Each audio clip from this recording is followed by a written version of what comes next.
Hi, welcome back guys. This is your friend, the fanfiction guy. Back with amazing fanfiction. This is the series of What if Vigilante Deku had healing quirk? Now before starting, please give this video a like and subscribe to the channel if you want more videos like this. Now let's get into the fanfic. Don't hurt him, Kaken, Izuku shouted, standing between the smaller child and Bakugo, shielding him from Bakugo's wrath. Huh? What are you gonna do about it, Deku? You haven't even gotten your quirk yet. You think you can stop me? Bakugo sneered, taking another menacing step forward. MW warning you, Kaken. I won't let you hurt him. Izuku stuttered, tears streaming down his face. In response, Bakugo leapt forward with a big right hook, ready to sock Izuku in the jaw.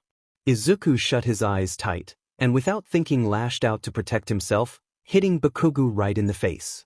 Now, toddlers aren't very strong, but they aren't very strong to knock over either, so the punch sent Bakugo flying backwards, landing on the ground with a pained grunt.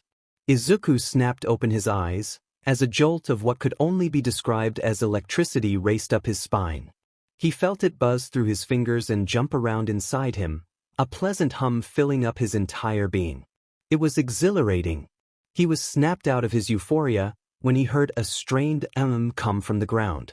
Remembering what he had just done, he quickly rushed over to Bakugo, who had a purple bruise beginning to bloom on his cheek. Izuku was about to unleash a torrent of apologies, when something made him pause. Kneeling beside his injured friend, he felt the electricity build up on the tips of his fingers and pull his hand to Bakugo's cheek. Deku, what are you doing? Bakugo began, before being cut off. A blue glow began to spread from Izuku's hand, and his eyes flashed the same color with sparks of light. Under his touch the bruise began to recede, the purple fading back to perfect pale skin. The blue light flickered out and Izuku retracted his hand, no longer feeling the electricity. The two boys sat in silence, staring into each other's eyes, forest green against BLD red. That is, until Bakugo broke the silence. You just got your quirk? Bakugo exclaimed, grinning ear to ear. It took Izuku a second to process this, before realization dawned on his face. I just got my quirk. Izuku shouted back, matching Bakugo's enthusiasm. They fell to the ground giggling. This was it. They could finally be heroes together. We should tell Auntie Inko. Bakugo decided. Yeah. Izuku agreed, still giddy with excitement. Race you to your house? Bakugo yelled before sprinting away. Hey, no fair. Izuku laughed before chasing after him. Izuku peered out the car window, watching the world around him whiz by. Mommy, why aren't we going to my usual doctor? Izuku asked. I like him. It's because of your quirk, honey. I called the doctors, and apparently healing quirks can be complicated, so we're going to see a specialist. Inko replied warmly. Oh. Izuku said quietly, looking down at his lap. I guess that makes sense. The quirk specialist's office was a charming room with white walls and houseplants scattered everywhere, bringing color to every inch of the place. Izuku sat on a small stool, clutching his All Might figurine and kicking his feet back and forth in boredom. The door creaked open, and a tall woman with long pink hair, wearing a white coat and black gloves, stepped into the room. She smelled like a summer breeze and wore a bright smile that made him match hers with his own. Good morning, Midoriyas. My name is Suzuki Kira, and I'm the quirk specialist. She began cheerfully. Sitting down in front of Izuku, she started taking off her gloves. My quirk is called Identify. It allows me to see what the quirk of anyone I come into skin-to-skin contact with. Just place your hand in mine and we can get started.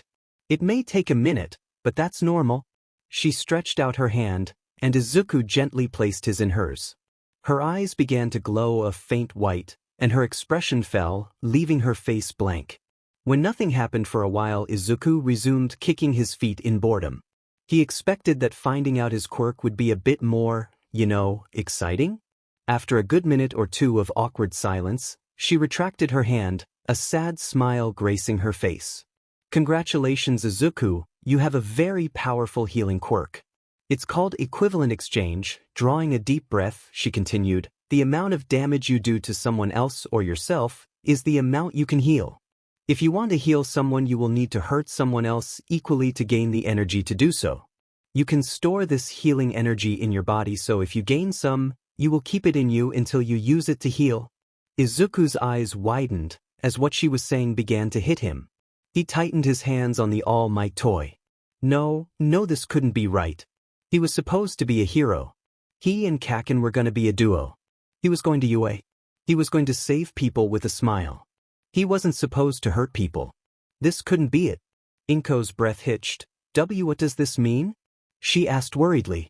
Suzuki looked at Inko sympathetically before answering. If Izuku ever wants to help someone, he'd need to hurt others to do it. And the All Might figurine clattered on the ground. Oh yeah, Midoriya wanted to go to UA too, right? Izuku could feel the class's eyes on his skin as everyone slowly turned around to stare at him, before they all burst out in hysterical laughter. Honestly, F my life. Midoriya? No way.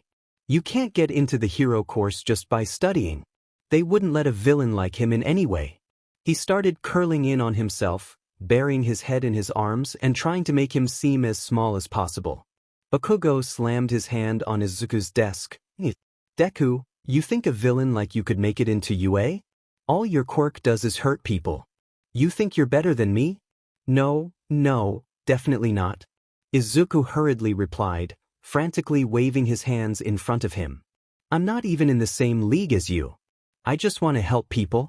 You think that you of all people can help others? You just hurt people. You're a villain, Deku. Bakugo yelled in fury. Class, calm down, we still have a lesson. The teacher sighed, you can deal with your... He paused to look at Izuku's personal issues later.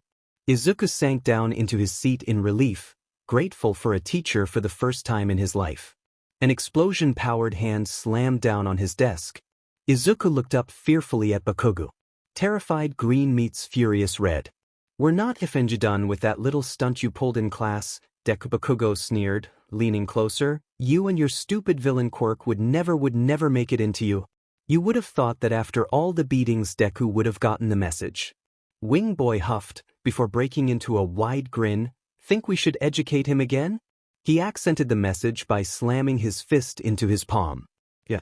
I think Deku needs another lesson today. Bakugo drawled, before grabbing Izuku's arm and ripping him out of his chair. Let's make sure he gets the message this time. A punch landed in Izuku's gut, causing him to fall to the floor in pain. A foot crashed strong against his teeth. The periodic thud against his ribs as they kicked him was the only thing he could feel as he fell into the white void of pain. By the time Izuku came back to his senses, golden light was already streaming through the school windows. He slowly uncurdled from the ball he had hunched himself into, wincing at the pain of black-blue bruises covering his torso. His ribs twinged in pain with every shudder of his body. It groaned, a sheet that hurts. Today really was the worst. Hoisting himself up with a desk, he grabbed his bag and shuffled awkwardly out of the classroom. Izuku slammed his door closed. Leaning against the door, he slid down until he was sitting on the floor. He hunched over. Tears began to gather at the edge of his eyes. It started quiet at first, a small sob escaping his lips, then it started to grow louder, until tears were streaming down his face and loud sobbing was wrenched out of his throat. He tucked his head in his arms and cried harder. Alone in the dark of his room, he bawled his heart out, no one to comfort him. He cried until his eyes ran dry and his throat grew hoarse, nothing left except the sluggish feeling of sadness inside him. Wiping his eyes, Izuku sat up.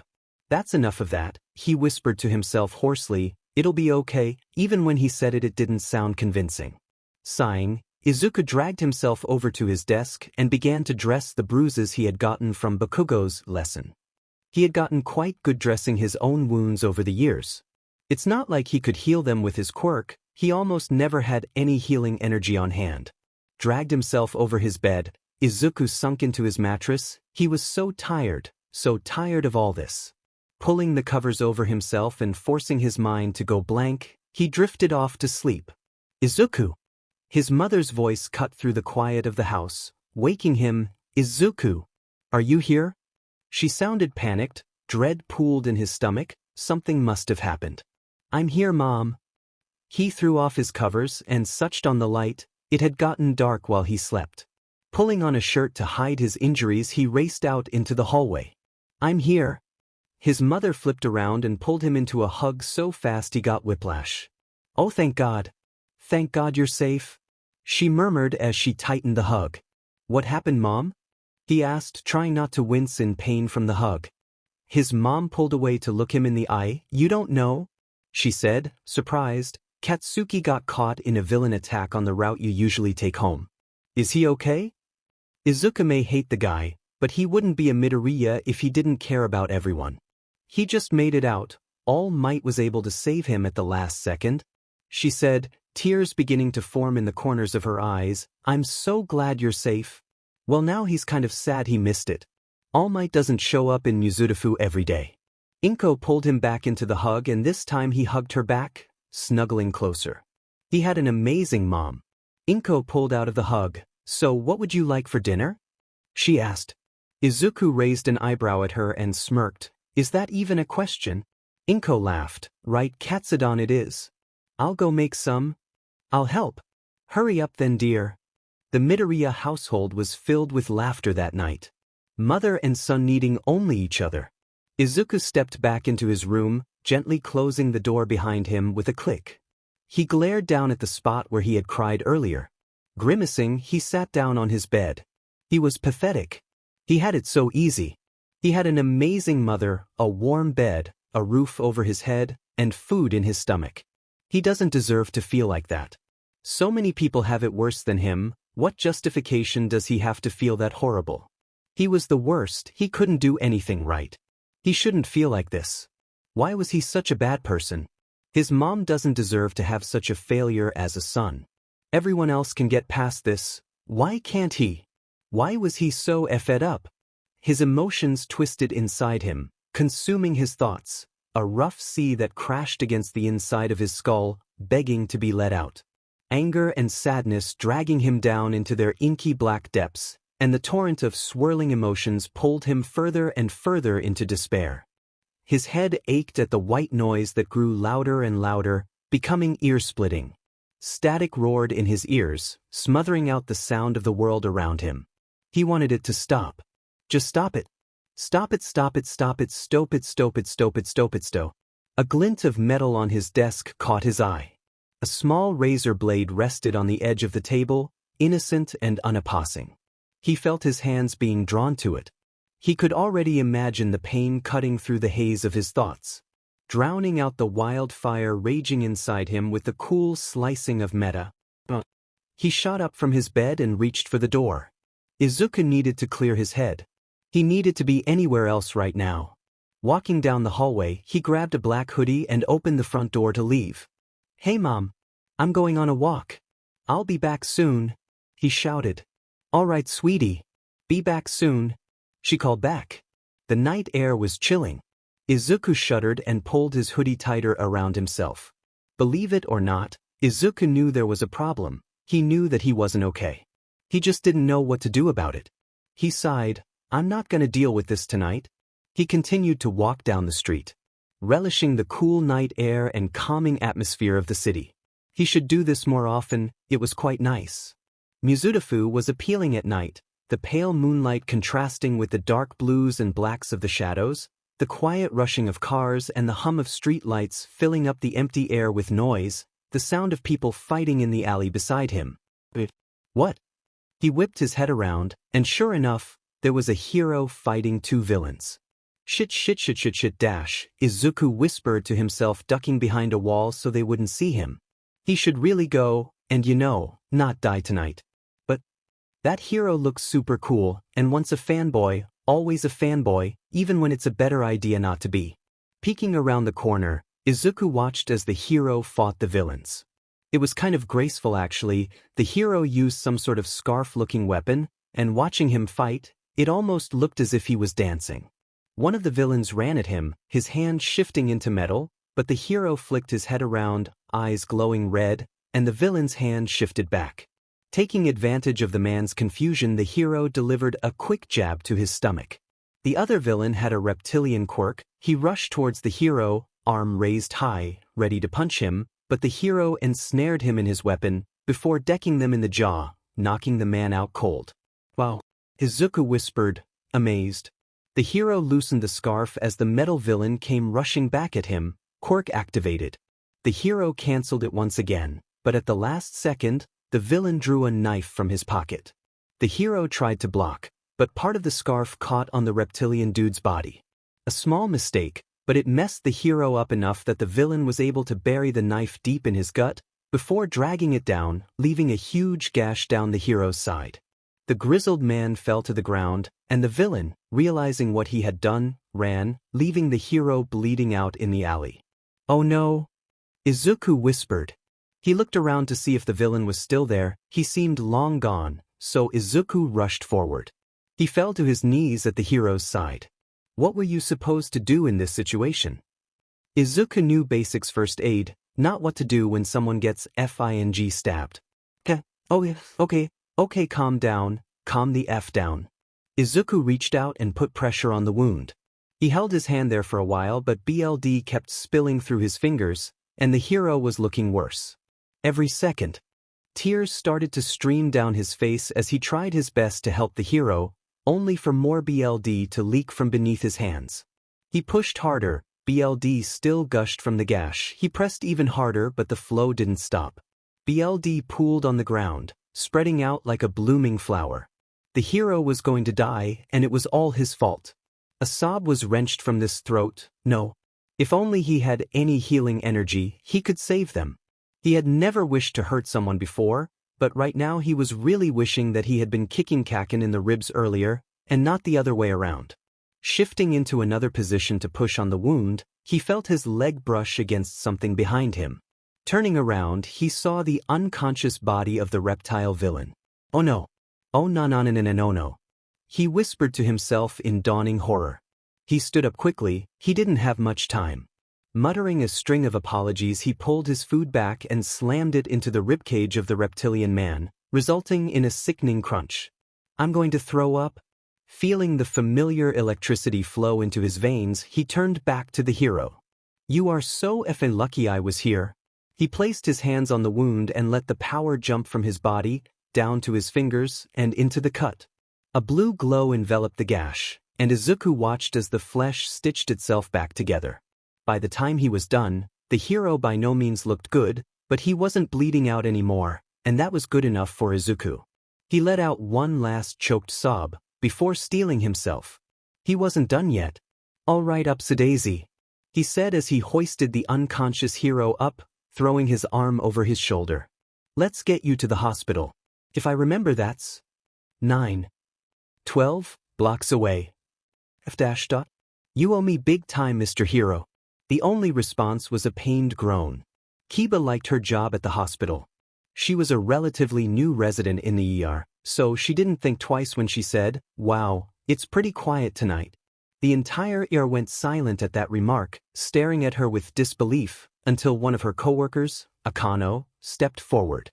"You've doomed us all," she said, with a look of what could only be described as pure terror on her face. What did I do? Hey, people. I've got a hero here who was stabbed. And bled out. A lot. Can I get a little assistance over here, dipshits? F you, Kiba. How the F is this my fault? On that night, Sanada Kiba learned to never say the Q word in there. Aizawa's eyes fluttered open. The world around him began to come into focus. He blinked eyes, adjusting to the bright light of the room. Where was he? His body felt numb, and his head was like lead. Glancing around, Aizawa took in his surroundings. He knew this place well. Too well. He groaned. He was in a hospital. Why am I here? Aizawa thought bitterly. He couldn't quite remember. His mind felt fuzzy. What had happened? Aizawa sat up, only to be greeted by a stab of pain in his abdomen. Ow! He yelped. God, that effing hurt. A nurse walked into the room, eyes wide with surprise. You're awake, she said warmly, her face falling into a pleasant smile. Rushing over to his bed to check him over. How did I get here? He rasped. What happened? The nurse looked at him with a knotted brow, her lips pressing into a thin line. That's the thing, Mr. Aizawa, we don't know. We don't know a lot about what happened to you. What do you mean? He asked. The incident that landed you here is as much a mystery to us as you. Last night, a kid rushed in the ER drenched in BLD, with you slung over his shoulder. He told us you had been stabbed and bleed out a lot. But it didn't line up, she explained, her mouth twisting into a tight frown. When we took a look at you, there were no wounds at all. It was like it never happened, on the outside at least. You had indeed lost a lot of BLD, as he said though, and were barely alive. Where's the kid? He questioned. If they had nothing, maybe the kid could fill in the blanks for him. The nurse shook her head sadly. As soon as you were stable, our staff tried to question him. Only for him to be gone. To quote the resident who was there, it was like he vanished into thin air. Aizawa grimaced, rubbing his temples. What was he doing that night? It all felt hazy. He strained his memory. He was fighting those two villains when he messed up, and then what? What happened? All he could remember was his vision fading to black, haze filling up where what happened should be. A sob echoed through the fog of his memory. Oh no. He remembered the sound of a loud crack, the feeling of warmth spreading through his abdomen. He was hoisted up. You owe me big time, Mr. Hero. Aizawa opened his eyes with an annoyed huff. He turned to the nurse with a disheartened slouch. I'm sorry, he said, I can't remember. The nurse gave him a sympathetic look. It's all right, Mr. Aizawa. She put a comforting hand on his shoulder. It's common to lose one's memory after a traumatic event. If you remember anything at all, just tell us. And with that, she left the room. Izuku stared at his ceiling. He hadn't been able to focus in school today. Every time he closed his eyes, he was back in that alley again, BLD painting his hands and feeling the life seep out of the person beneath him. Izuku shuddered. He didn't like thinking about it at all. Just remembering the slick feeling on his hands made his dizzy tighten and nausea to overcome him. He curled into a fetal position, shutting his eyes tight, trying to block out the thought. It wasn't working. Izuku gave a weak huff, angry at himself for being stuck on this. It was over, it had happened and he couldn't change that, but he had made it out, and everything was okay. Right? Izuku curled up even more, hands clutching his head and fingers digging into his green curls. He didn't feel okay. Every second he lay there he fell deeper into despair. He felt as if he was sinking into quicksand, the memory filling his lungs and choking out the air. He fought against it, lashing and kicking, only to sink further and further, unable to breathe. It was agonizing, never letting up, even as he struggled for air, even as he kicked at his covers and gripped his hair tighter, even as his pillow was soaked from salty tears. He couldn't help himself as his mind stumbled down the dark rabbit hole of what if? What if that villain spotted and attacked him? What if the hero wasn't able to knock out the reptilian man? What if Izuku couldn't heal him? What if Izuku wasn't there? He imagined it, the hero bleeding out in that dark alley. Him being all alone as his vision faded, choking out a laugh at the fact that their entire life led up to death over a single mistake. He would never be able to see his friends or family again. They wouldn't know he would have died until much later the next day. No one would know. He would die while the rest of the world carried on the same. The lonesome hero would come to a mournful acceptance of his death, his pain fading away into nothingness as his consciousness flickered out. The curtains closing on the meaningless end of his life. Izuku wouldn't wish that fate on his worst enemy. It scared Izuku to even think about it, and it scared him even more that it wasn't outside of the realm of possibilities. Being the massive hero nerd he knew there was around 100 underground heroes in Mizudafu alone. He knew they worked primarily in the damp, dark alleys of the city, and he knew that each and every one of them could end up like one he encountered. Left to bleed out alone, from a tiny slip-up. But that hero didn't die. He could have, and he should have, but Izuku stopped it. Izuku healed him, and Izuku could do it again. He thought about the heroes who get injured with no one to help them. He thought about how he could help. After all, he had the power to. Wouldn't it be wrong not to? Wait FNG second. What the hell was he thinking? That's illegal. Izuku buried his face in his hands. For a minute there he forgot not to be a dumbass. Seriously, what the hell, he could get arrested for that or worse. But he drew a deep breath and glanced around his room, looking at the various hero memorabilia, before settling on the smiling face of All Might. All Might wasn't as great as he once thought. He symbolized everything the world wanted in a hero with no room for imperfections like Izuku. That did not mean, however, that Izuku didn't look up to him or his ideals though. He could almost hear All Might's voice, whispering in his ear, telling him to do what he believed was right. Izuku knew better than anyone that the world wasn't black and white. He lived every day in the gray zone. Labeled a villain, but aspiring to be a hero. Dark and light together. Why not add another shade gray to the list? Izuku tightened his fists, steeling as himself. He could do this. He would do this. He would become a vigilante, coming to the aid of heroes. Izuku closed the front door gently. His mother was fast asleep, and he didn't want to wake her. Especially since what he was doing was less than legal. He felt bad for going behind her back, but he had already made up his mind. He wasn't going back on his decision. Izuku checked one last time to make sure he had everything he needed. His vigilante outfit consisted of a black hoodie with a green, messily sewn on red cross, which wow, that's an oxymoron, and a small first aid kit from the kitchen, stuffed into his hoodie pocket. He snuck down the stairs of the apartment complex and onto the street. He took one last glance at his house before turning on his heel and walking away. Izuku headed downtown, where a good amount of underground heroes patrolled. He walked the alleyways of the city and across the roofs of buildings, looking for one. His plan was to follow a hero, and once they got really hurt he would swoop in and heal them. So far, however, he hadn't seen a single one. Underground heroes were a bit of a rarity nowadays, since mainstream heroism was becoming so popular to the point that underground heroes were almost obsolete, despite how much work they did. He walked over the top of a building, jumping roof to roof. He couldn't do the bigger jumps, but running from bullies had given him a few interesting skills. He was about to make another jump when a blur of movement caught his eye. Bingo! He quieted his steps and began to follow the hero. Now to play the waiting game. It had been Ainhole. Fing. And nothing had happened.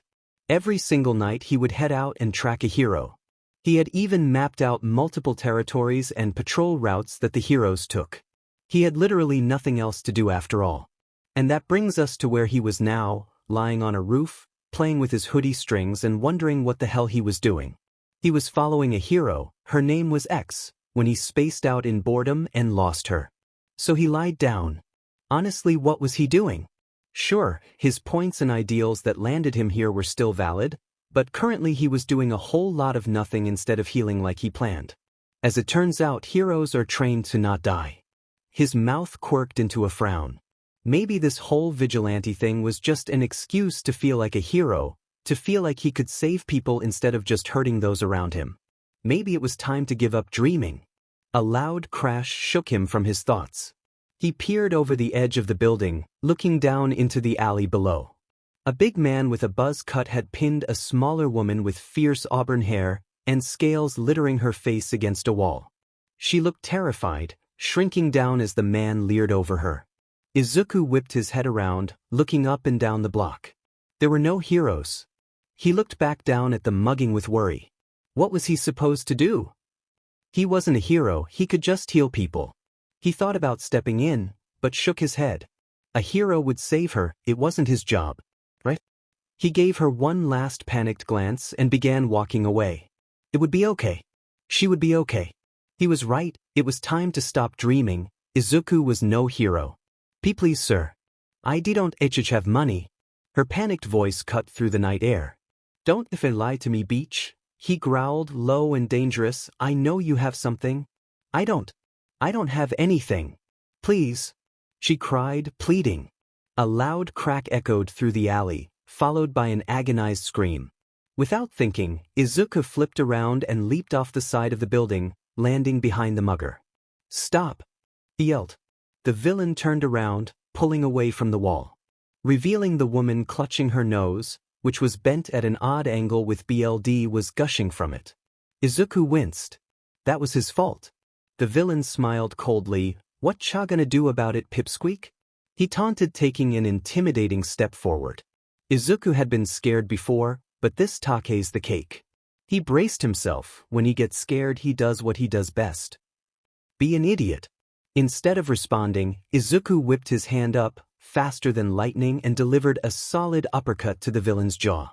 Izuku knew something was wrong immediately. He didn't gain any healing energy from that punch like he should have. Izuku slowly looked up, horrific realization finding its way onto his face. The villain looked back down at him, raising a cocky eyebrow. His jaw hadn't moved an inch. They stared at each other for a few seconds while the gears in Izuku's brain turned, processing what just happened. "Sorry?" Izuku offered meekly. The villain smiled understandingly before punching Izuku in his gut, sending him flying backwards. Izuku thought as he hit the ground. He has a shock absorption quirk. Coughing, Izuku struggled to get up as the man walked toward him, winding up for another blow. Izuku tried to strike first, a weak punch connecting with the villain's shoulder, yielding the same result before. He only had a second to brace himself before he was sent tumbling backwards again, his medkit flying out of his pocket and breaking open on the ground. Its contents spilled all over the floor. Izuku lifted his head up just in time to see the villain's foot flying at him. He rolled away, the kick just narrowly missing his head. A glint of metal on the floor caught his eye, a small medical knife that had flown out of his medkit when he dropped it. It was only a 2-inch blade used to cut gauze primarily, but it was better than nothing. Izuku scrambled over to the knife, picking it up before hopping back up to face the villain. The man ran at him, fist raised, aiming for Izuku's head. Izuku dodged the punch, but the villain grabbed his arm and yanked him over to him. Izuku reacted quickly, using his other arm to plunge the knife into the villain's hand, making him let go in pain. The vigilante smiled. Shock resistance was weak to concentrated force, like on the blade of a knife. Izuku glared at the man, his eyes flashing a brilliant blue as electricity crackled around them, fierce and ferocious. Izuku dealt with bullies a lot. He knew how they worked and how they thought. So when he saw the villain's face, he knew he had won.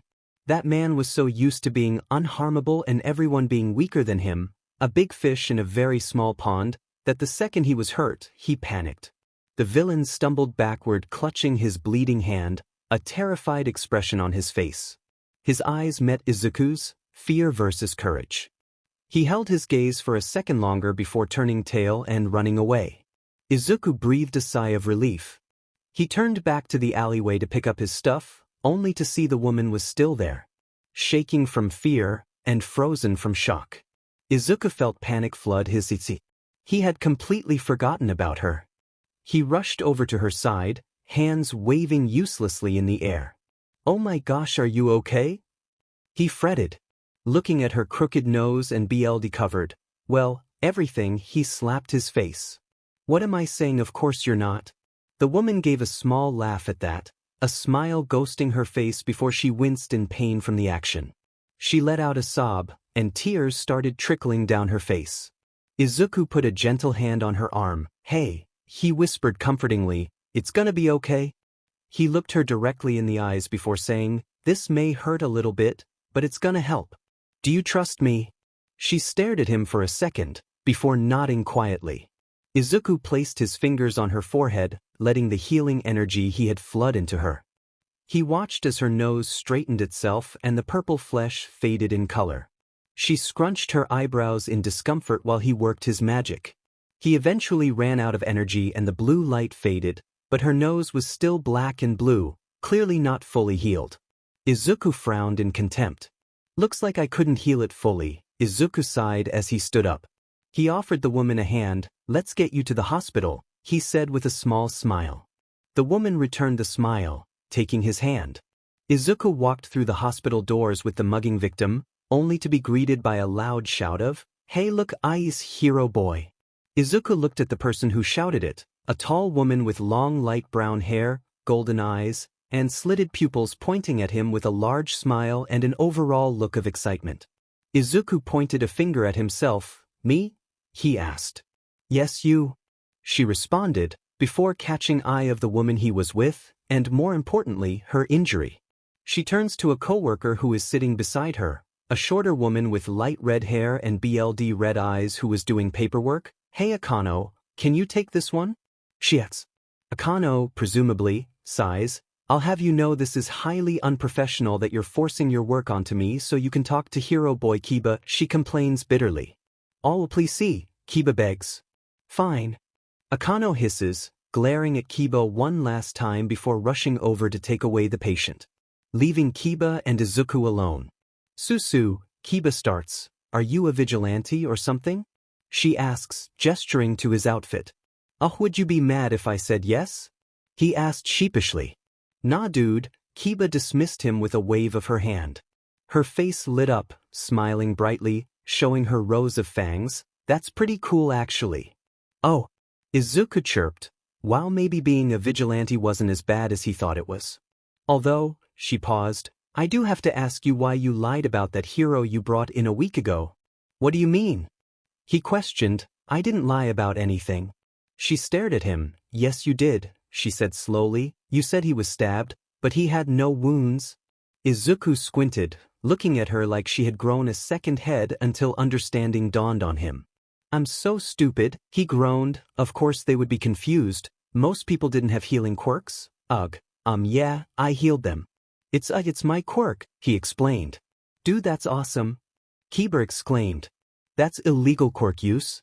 Akano deadpanned. When did you get back? Kiba shouted, jumping out of her seat and raising her arms in defense comically. Akano raised an eyebrow at her. I gave the patient to Haru because I don't trust you with a criminal. Vigilante, Kiba corrected. CRMNL, Akano said pointedly. Kiba frowned bitterly. He's not a criminal Akano. All he wants to do is help people Akano. He heals people? Kiba yelled. And he's breaking the law to do so. Akano replied hotly. She picked up her phone. I'm not going to stand here and let someone get away with that. Do you know how many people he could hurt by doing what he's doing?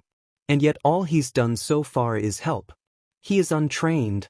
Akano countered angrily, starting to dial a number in. He could be trained. We can train him Akano. That's illegal. If he hadn't broken the law, that hero would be dead Akano. Kiba roared. Akano looked like she had been slapped. Silence filled the ear and Kiba covered her mouth in regret, looking for words to say, but finding none. Fine, Akano said dangerously, dropping her hand down and shutting off her phone, but I'm not going to be a part of this. With that she turned on her heel and stalked off. Kiba turned back to Izuku with a sad sigh. I'm sorry about that, she said glumly. You will need basic medical training though. Just pop by at night and I can give you some lessons. Try to do a bit of research on your own as well, just the basics though. She gave him a sad look. It's good to have another pair of boots on the ground, God knows we need it. You'll be our little aide. She smiled at that. Hey, that could be your vigilante name. You don't have one yet, right? No I don't. Izuku admitted. Kiba stretched her hand forward. I look forward to working with you, aide. Izuku met her hand with his own and smiled at her. Likewise. They shook on it. Izuku stared at his ceiling like so many times before. It was nothing like all those times before, however. Instead of crying like all those times before, he smiled. He thought back to the woman he saved. When he was walking her to the hospital. Thank you so much. She had whispered. For what? He asked. He had let her get hurt. He had tried to walk away. He didn't deserve thanks. I just did what anyone would have, and you got hurt. No, she said. Most people would have left, but even though you knew it wasn't your responsibility, you stepped in. You don't understand. He looked away, tightening his fists. I tried to walk away. I let you get hurt. It's my fault. She cut him off, but you didn't walk away. You had every opportunity to, but you came back. In the face of danger you chose to help me. You saved me. You were a hero.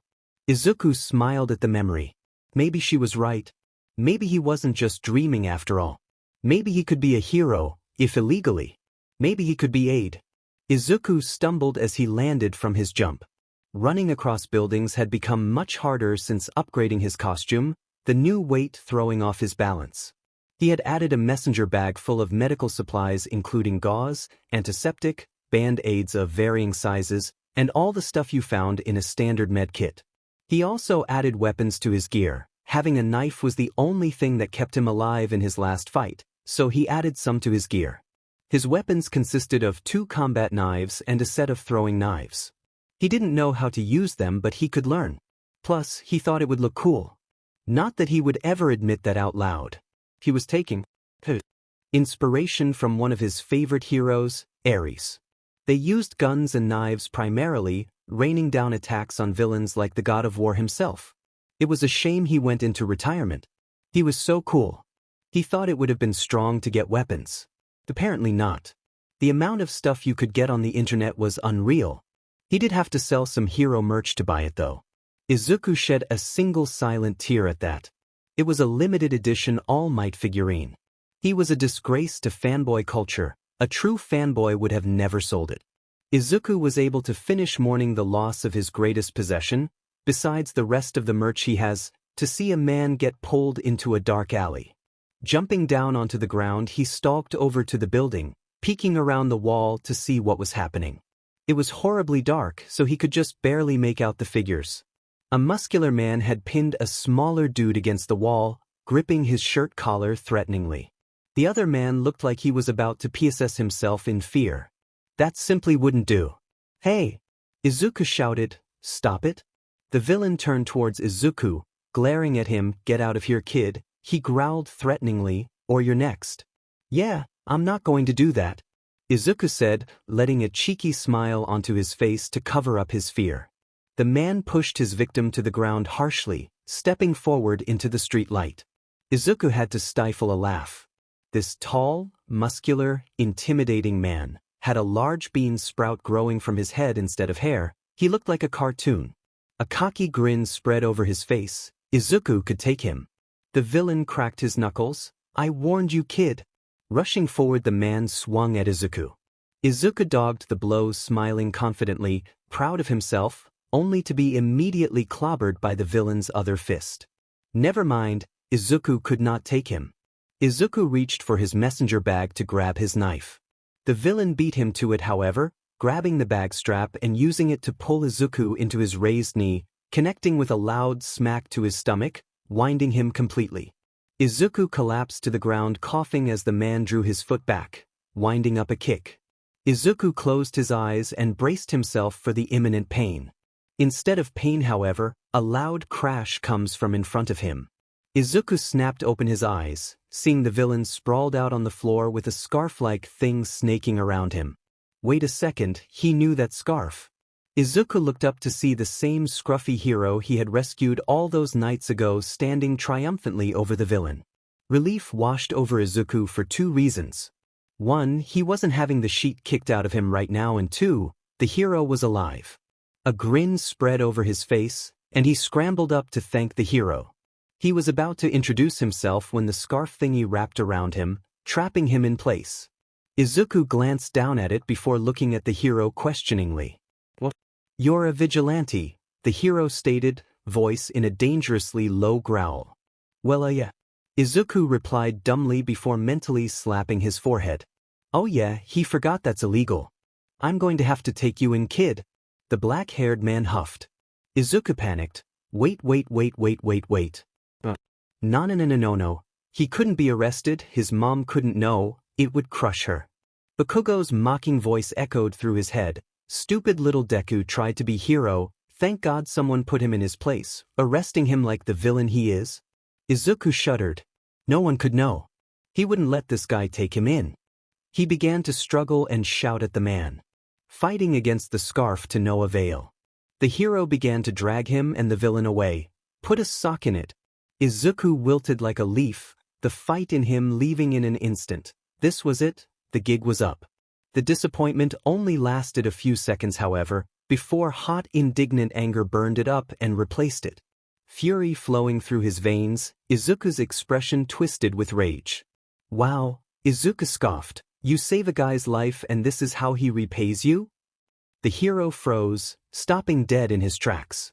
After a long pause, he stiffly turned to face Izuku, his eyes wide in shock.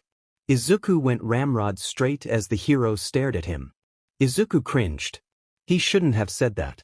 Their eyes met, his black irises boring deep into Izuku's. Izuku shifted uncomfortably as the hero gaze weighed down on him heavily. The pressure of his glare alone was crushing. You were the kid who took me to the hospital? He finally asked. You bet your butt I am, Izuku spat, still angry. Healed you wound too. The hero went back to staring at him, eyes pensive. After a minute or two the bindings on Izuku loosened, until they were completely slack on him. Izuku glanced down at them before looking back at the hero, his face contorted in confusion. One unspoken question hovering in the air between them. But they lapsed back into an uncomfortable quiet. The hero was the one to break the silence. Hit me. There was a long pause. I'm sorry, what? Try. But me, the hero said, glaring at Izuku. Why? Izuku exclaimed.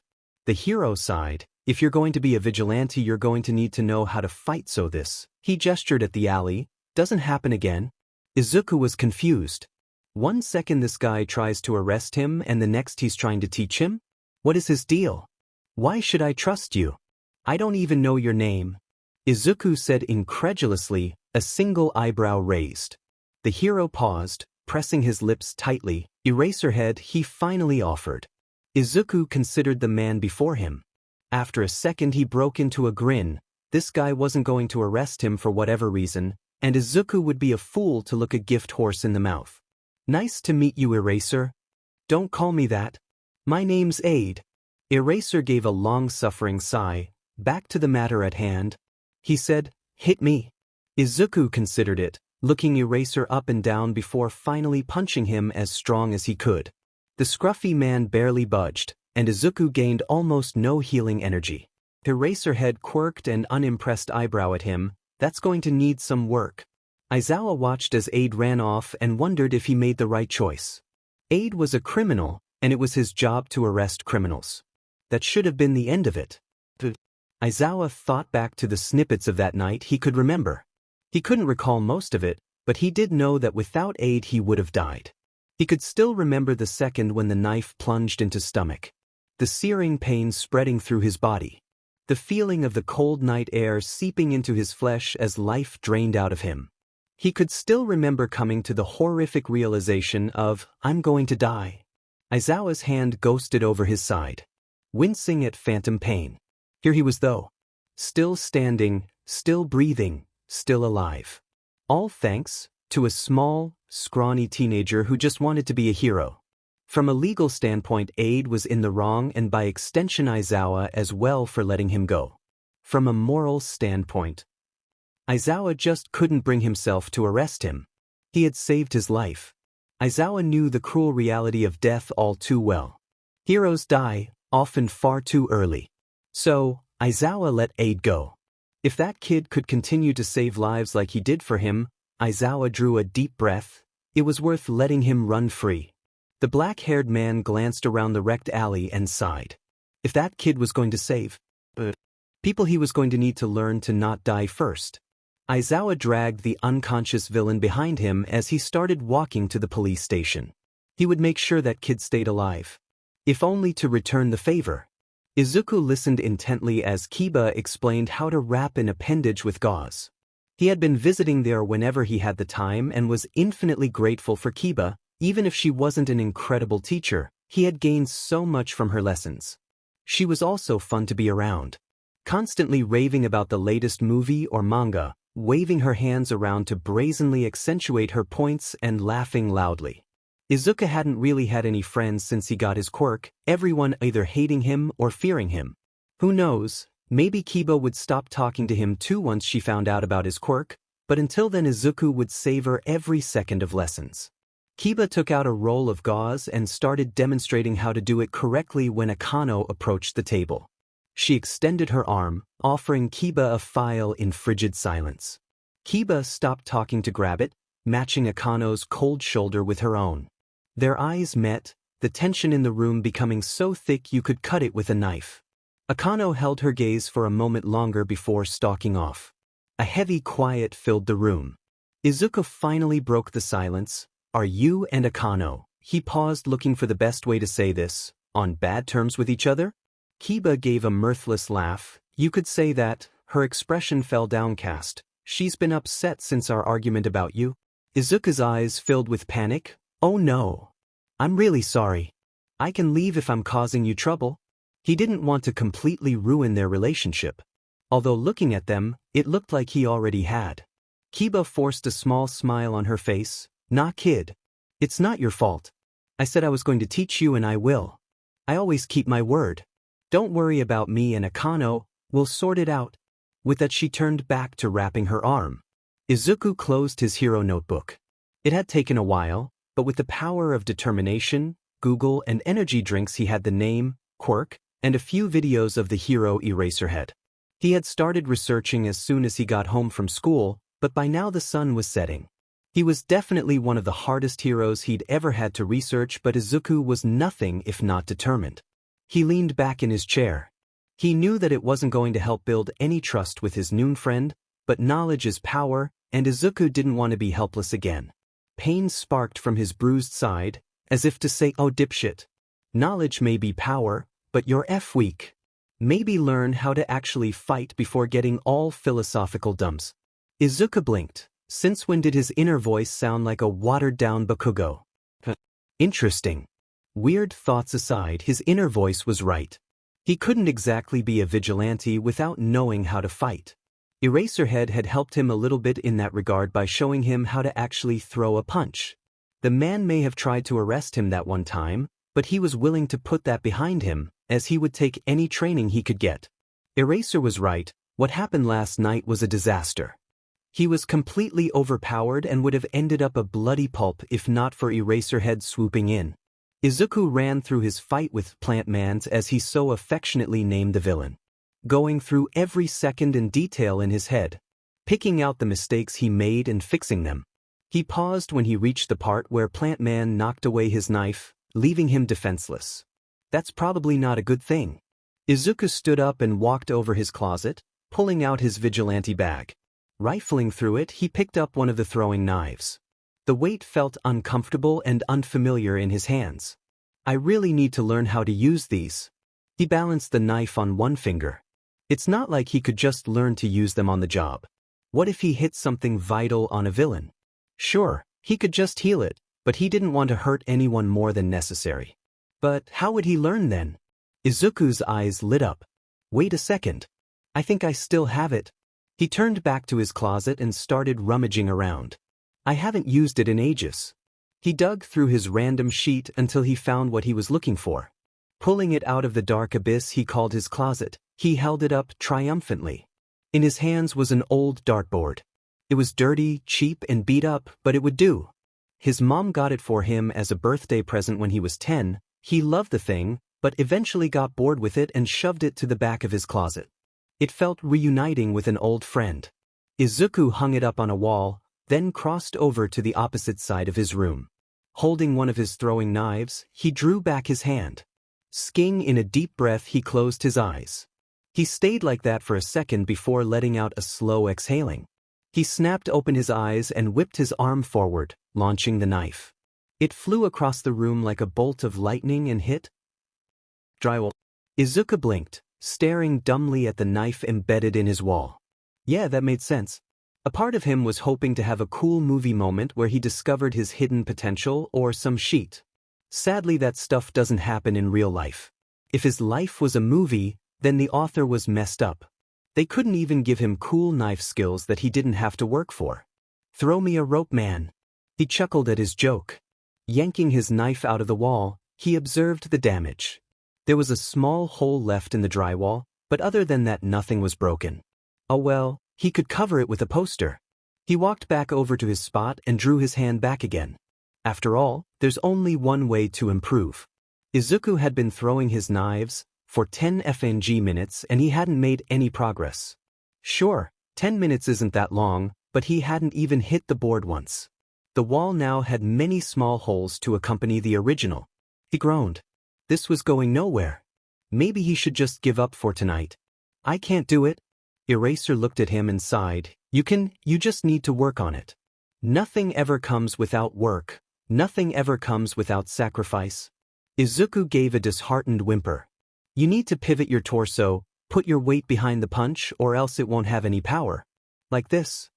He threw a punch into empty air, looking back at Izuku. Try it? Izuku went back into position and threw a punch as strong as he could, focusing on twisting his body as he went. He paused in surprise. That felt much better. Eraser smiled. Better, he said gruffly. Try pushing off your back foot more. Izuku did as he said, hitting the empty air, and reveling in the feeling of the slight improvement. Eraser's grin widened again. Izuku snapped back to the present. Determination flooding back into his veins, he couldn't give up just yet.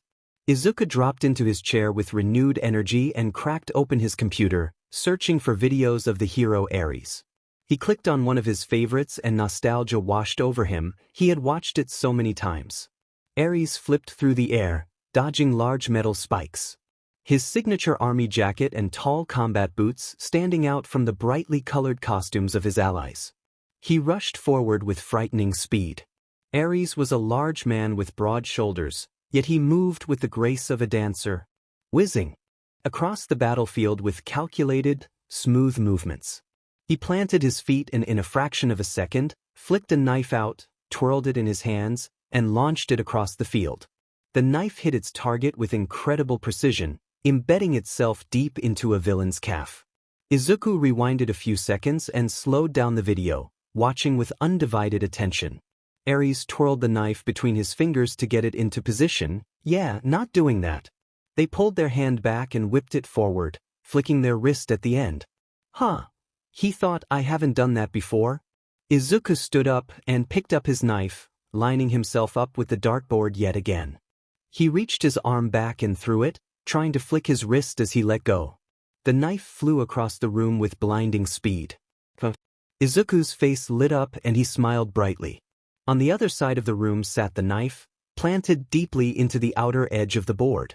It wasn't a good throw, but he had finally hit the board. He picked up another knife. He could do this. Izuku flopped down onto his bed, a wide grin plastered on his face.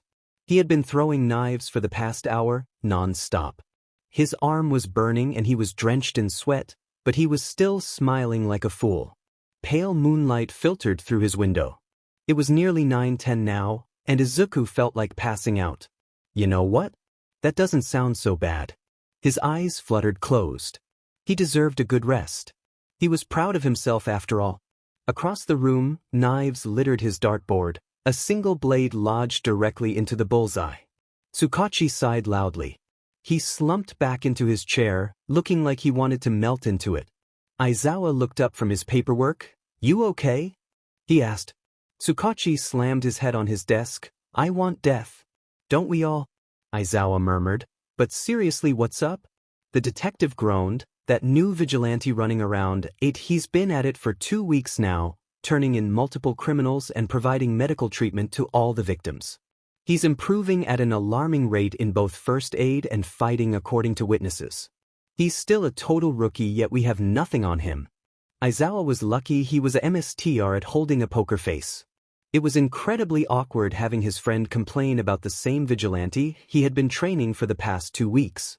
He wouldn't admit it out loud, but he had grown fond of Aid.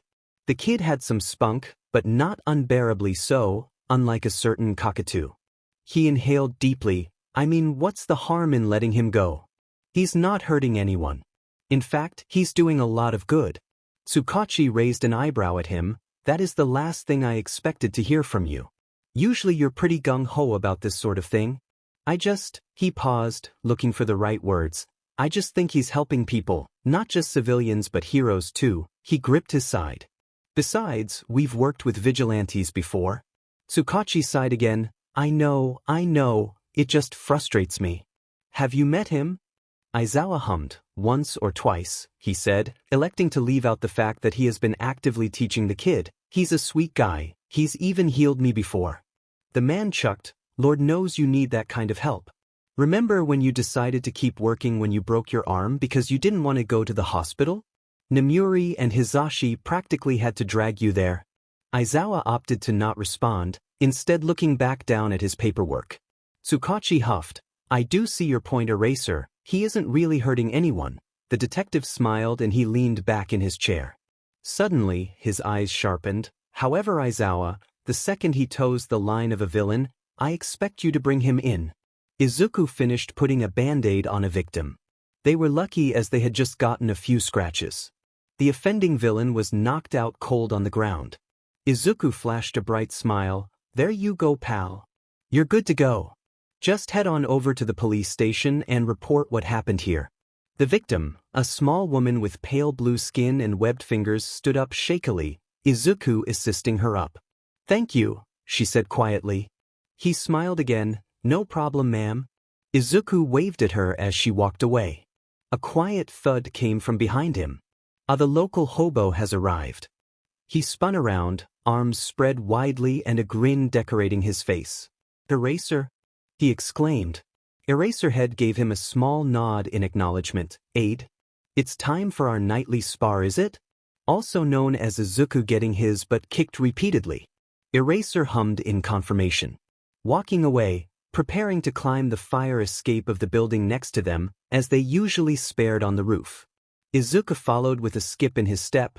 So what? He was proud of himself. He was actually starting to become a competent enough vigilante, and he would savor every moment of pride until Eraser inevitably crushed it. Eraser stopped suddenly, turning back to look Izuku in the eyes. Aren't you forgetting something? Izuku paused, considering this for a hot minute. I don't think so, he said slowly. Eraser slapped his forehead, dragging his hands down over his face. The sheer amount of disappointment radiating off the man was actually impressive. Staring Izuku dead in the eyes, he gestured at the knocked-out villain on the floor. Oh, him? Izuku chirped, smiling brightly. His face suddenly fell into one of confusion. What about him? He deadpanned. Oh boy, and Izuku thought the disappointment coming off Eraser was bad before. What do you mean, what about him? Eraser exclaimed, you can't just leave him there. He needs to be turned into the police. Izuku visibly shrunk down, eyes wide. He gulped, mustering up all the courage he had. He spoke, I can't? He chucked weakly. Eraser stared down at him. I swear to God. Izuku straightened back up. If today is the day I die, I will go out confidently.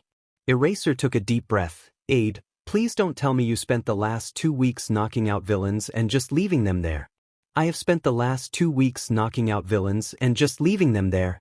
The hero said in a breath, eyes widened with barely contained anger. He spun around on his heel and started walking off, his hands thrown up in the air. Izuku chased after him. What was I supposed to do? The vigilante asked incredulously. Just walk up to the police station? Hello there, police, here's this villain I apprehended. Please don't arrest me though. I'm only committing the same crimes as him but with better morals. Eraser sighed long-sufferingly, brows furrowed in annoyance. He reached up to his ear and grabbed something, then extended his hand to offer it to Izuku. In the palm of his hand was a small black earpiece. The device was made of polished metal with silver accents, and had a white button on the side. This is how underground heroes call in arrests, request backup, and communicate with each other at night. He explained, when you take out a villain, press the button on the side and give the location of where you are, the police will pick them up, you just need to be out of there before they get there. Don't worry about taking this one, I have spares. Izuku was taken aback. He expected Eraser to stay angry at him. Thank you, he whispered. He cupped the device in his hands gently. Well, Eraser said, call in. Izuku's eyes shot up. Right now? Yes, now. When did you think? Tomorrow? Eraser quipped. Izuku fumbled with the earpiece, hastily, putting it in place. His finger hovered over the button. His lips pressed tightly. Izuku was never the best on phone calls with people he didn't know. Anxiety would overtake him every time, like a boa constrictor tightening around his teeth. His breaths would turn shallow and panicked. It made him flinch at every word he spoke until all he wanted was to curl up into a ball and disappear. In short, anxiety esicus. For the most part he could avoid situations like this, but there was no getting out of this one. He could feel Eraser's expectant gaze on him, unaware of Izuku's internal plight. There was only one out of this. Time to rip off the band-aid. Izuku uttered in a harsh breath and in one swift motion pressed the button. He heard a soft click followed by the monotone voice of a police operator. Eraserhead, state your call and reason. Izuku let out an awkward laugh. Yeah, about that. He trailed off. The operator's voice turned harsh. Who are you and how did you get this device? Izuku panicked. Sheet, I didn't think about that. My name's Aid. I stole it off Eraserhead when he was bleeding out a few weeks ago, came his bullshit answer. You're that vigilante, aren't you? The operator growled. I thought that was obvious, but yes. Here we see the wild Midoriya using phone call survival technique number 7. Cover up your insecurities with sass. And anyways, he drawled awkwardly, I've apprehended a villain on 16th and Niwaki, he's here waiting for you to pick him up. Hey why? Anyways, nice talking to you, I really enjoyed this call. He shouted over the operator's indignant squawks. Bye. He ended the call and let out a sigh of relief, visibly relaxing. I hate you. Izuku groaned. Fair. So back to our spar. Why do I let you teach me again? Izuku grumbled, his cheeks squished into the pavement after Eraser had pinned him for the umpteenth time. Because you kept getting your butt handed to you, Eraser said dryly. Izuku considered that fair, but I'm still angry, so F you. Eraser got up and offered Izuku his hand. He took it begrudgingly and the man hoisted him up. The second Izuku was on his feet, however, he flicked a knife out of his pocket and launched it at Eraser. The man dodged and ran towards him. Utilizing the element of surprise, I see. You're improving. His capture weapon whipped through the air, aimed at Izuku. Izuku jumped backwards, barely avoiding the scarf. Just as the capture weapon started to fly back to Eraser, Izuku reached out and grabbed it. He yanked it back, making the hero stumble forward. Using my own weapon against me. Clever. Eraser grinned, but it's going to take more than that to win. Instead of trying to pull back like Izuku expected him to, Eraser went with the motion and ran forward. Izuku tried to jump back, but the capture weapon snagged his arm first. He reached for his knives, but it was too late. Eraser swiped his feet out from under him. Once again Izuku's face met the floor. He was getting real tired of the taste of asphalt. USCK? He bit out angrily. His pride was too wounded to make good insults. I'm not the one on the floor now, am I? Eraser quipped back. Yeah, well, Izuku stumbled for a good response. At least I don't look like a hobo.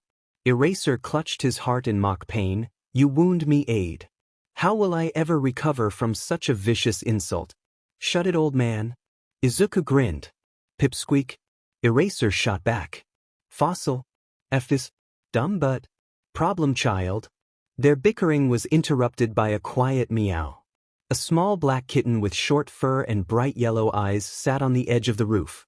Its fur was ruffled and messy, clearly a stray. It was thin, unhealthily so. The poor thing looked like it hadn't eaten in days. Kitty! Izuku exclaimed, scrambling up to go pet it. It didn't matter if he looked immature, it's a cat, he can't just not pet it.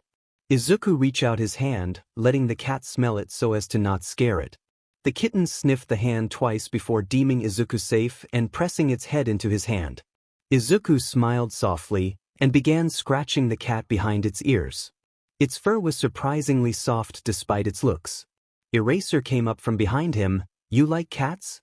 Izuku scoffed, of course. They're the superior animal after all. Eraser noted, for once we agree. The hero kneeled down, pulling a dried sardine out of his pocket. He offered it to the cat, who gobbled it up in seconds. The little guy must have been really hungry. They spent the rest of Izuku's patrol feeding the kitten. So this Eraserhead fellow, he's not gonna turn you in? Kiba asked. Apparently not. Izuku replied. Huh, interesting. What's he like? Well, he's grumpy, constantly, like 24/7. He's teaching me to fight, which I'm starting to believe is just an excuse for him to kick my butt repeatedly. Izuku's eyebrow twitched in annoyance, and he's a mega buzzkill, always so serious. Huh, sounds like someone I know. Kiba said, tapping her chin like she was trying to think. Shut up, Kiba. Akano gripped. Kiba snapped her fingers, and Izuku could swear he saw a light bulb appear over her head.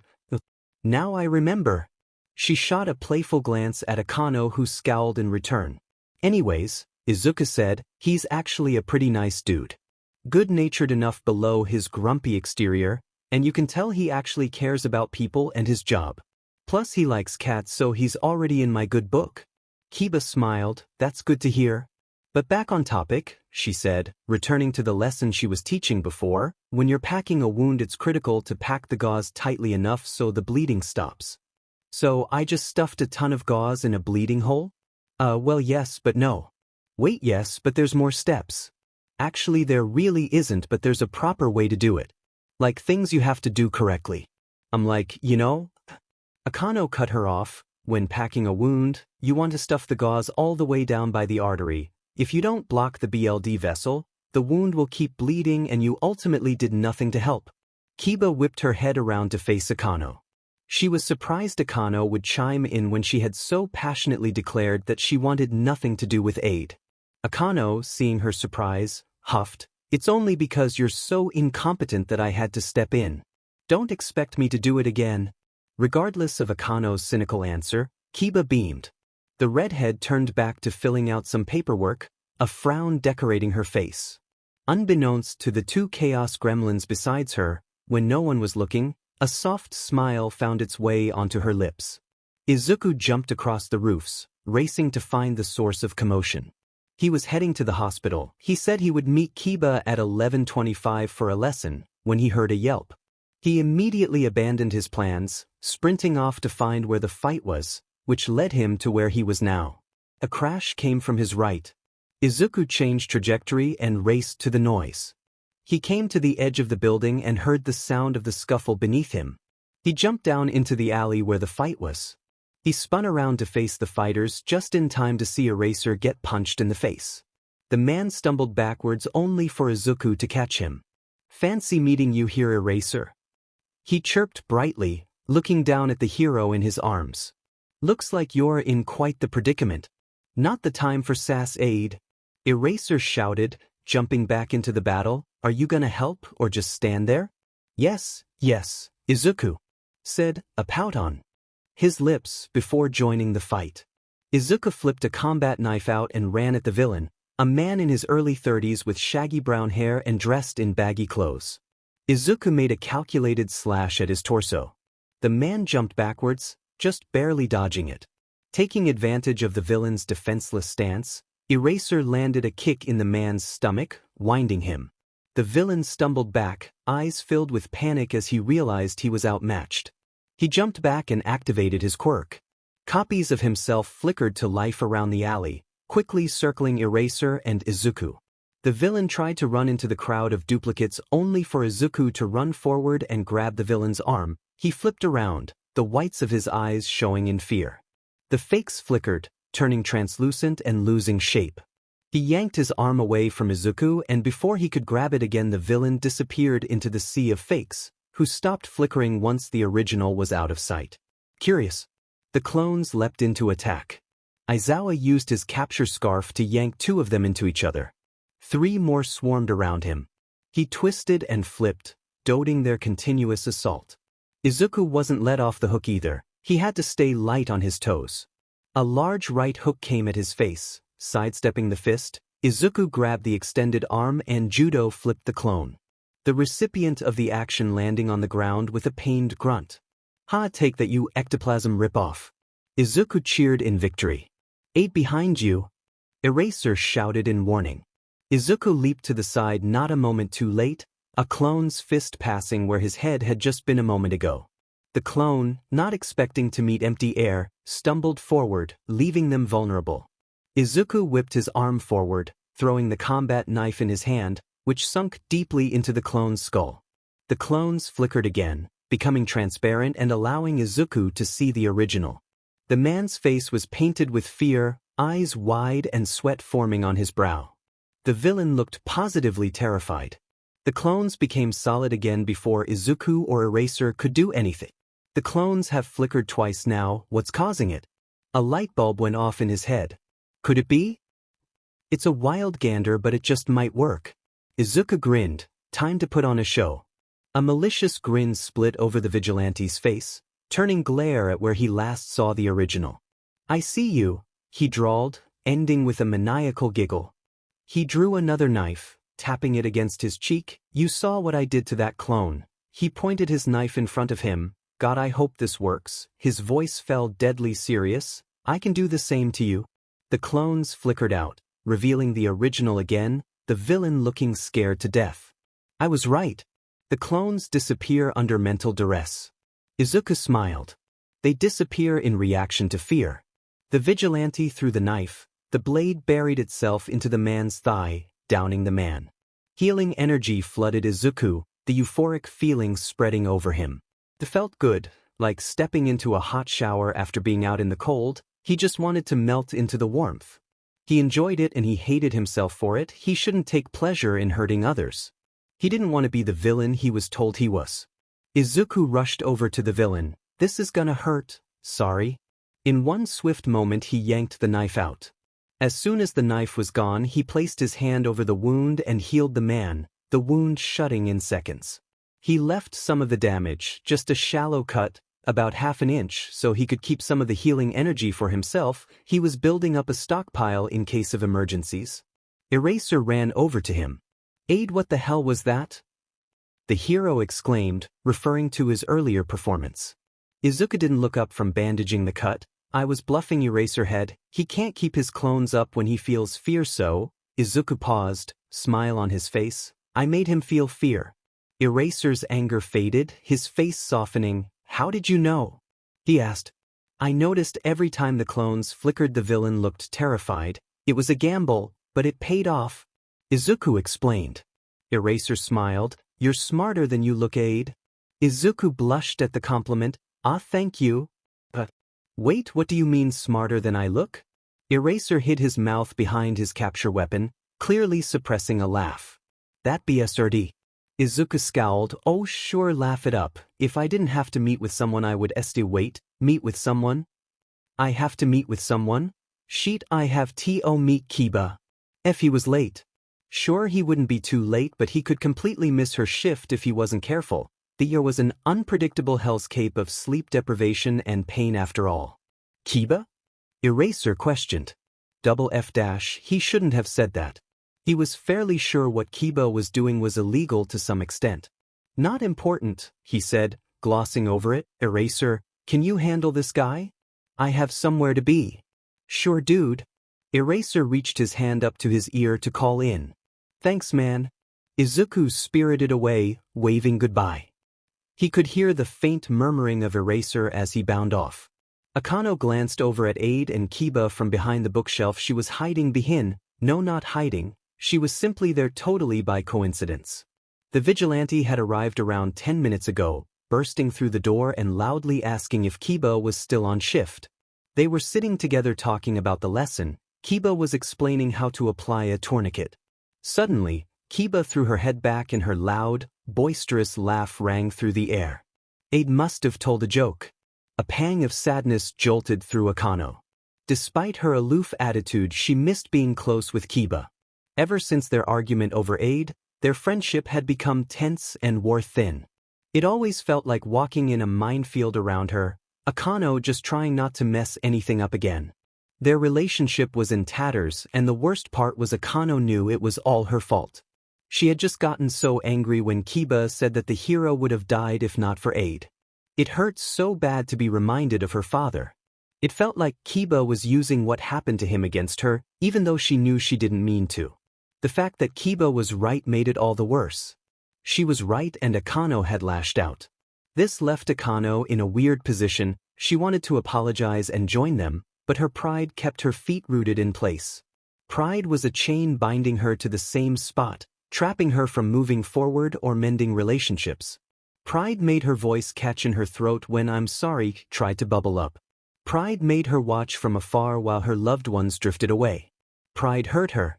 Their relationship shouldn't have ended at one FANG argument, but Akano couldn't work up the courage to admit she was wrong. She just couldn't apologize. So Akano did the only thing her prideful mind knew. She ran from Kiba and she ran from their friendship. Aid's voice cut through the haze of her thoughts. "Hey Kiba," he said, "do you think I could try learning some more advanced stuff? Like how to stitch a wound or something?" Kiba hummed, "Sure." "Oh hell no." Akano was not going to let that idiot teach a vigilante how to stitch a wound closed. With Kiba's help he would end up making it worse. This simply wouldn't do. Akano grabbed a textbook from the shelf, drew a deep breath, and walked towards Aid and Kiba. Really? You'll teach me? Izuku beamed. He had finally mustered up the courage to ask, so he was over the moon. Kiba agreed. Kiba laughed. Of course, dude. I said sure, didn't I? She was interrupted by the loud thwack of a book slamming down onto the table. Kiba looked up at Akano with an eyebrow raised. Akano sighed and pulled up a chair. If he's going to save people, he might as well do it right. A large smile, bright as the sun, spread across her face. Akano let out a huff. Go to your job before I change my mind. Kiba scrambled out of her seat, scurrying off, the smile never leaving her face. Maybe, just maybe, Akano smiled back. Akano turned back to Izuku, cracking open the book. A sadistic smile spread over her face. Welcome to hell. Izuku gulped in fear. It was a quiet night. The air was still, barring the occasional gust of wind. Silence hung like a blanket over the city, dampening the noise. All that could be heard was the quiet hum of the street lights. The stars twinkled above, shining beautifully as if a million diamonds had been spilled across the night sky, and the moon hung in the air like a shining opal. The night sky was an incredible mixture of the deepest blues, purples, and blacks, a complex tapestry woven by a god. Despite all the wonders around him, Eraser had but one thought. I want to go home. He was sitting on a rooftop, daydreaming about the end of his shift. He loved his job, but he was perpetually tired. He just wanted to go home and sleep. He didn't care if his cat would try to suffocate him while asleep, at least then he wouldn't have to wake up. That would be at least one thing to thank the BSTRD for. His cat, Charles III of the Great House of Meowister, or Charlie for short, was a menace to society. He was a small tortoiseshell cat with blue eyes, and he was the worst.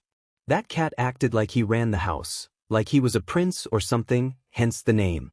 He would unravel all the toilet paper, meow at 3 a.m. for food. One of the only times Aizawa wasn't working and could actually sleep, and would chase Nemuri whenever she visited. Actually, that part was kind of funny. The biggest thing that set Aizawa off, however, is that he knew. Every single time he did something bad, he gave Aizawa the smuggest FANG look possible. FANG knew what he was doing. He did it on purpose. Despite all of his problems, Aizawa loved that cat. He was family even with how obnoxious he was. Plus, he gets a kick out of it that Nemuri is now afraid of cats. He was interrupted from his thoughts when a hand slapped down on the edge of the rooftop. Aide pulled himself over the edge of the building with great effort. He then promptly collapsed into a puddle of exhaustion. His hair was messy beneath the hood, his eyes had dark bags under them, and he looked like the life had been eaten out of him. In short, he looked like sheet. Aizawa walked over to him, nudging Aide with his foot. You alright? Aide groaned. My teacher is a SLV driver. Aizawa couldn't help but grin. That's our job. Aide sat up to look at him. You're a teacher? Sadly.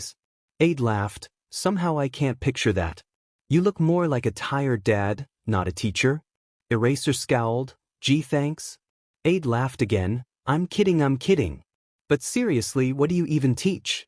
Homeroom and Heroics Foundation. Oh, you work at a hero school? Aizawa raised an eyebrow at him. Aide, I'm literally a hero. Did you think I just teach math at some random school? Touché. A beat. So where do you teach? Do it. Aizawa replied without looking at him. Aide's face fell into one of disbelief. You're shitting me. Aizawa shot him a look as if to say, do I look like the kind of person who would lie about that? Aide seemed to get the message as he went starry-eyed and beamed. Dude, that's so cool. UA? Like the UA? That's so awesome. It was at times like these that Aizawa remembered that Aide was a kid. Sure, he acted immature all the time, but most vigilantes did. Aide was hardworking, focused, and knew when to be serious, which was more than he could say for most of his students. Sure, Aide was still a child, but more importantly he was, well, a friend. Yes, I teach at UA. Will you shut up now? Aizawa huffed.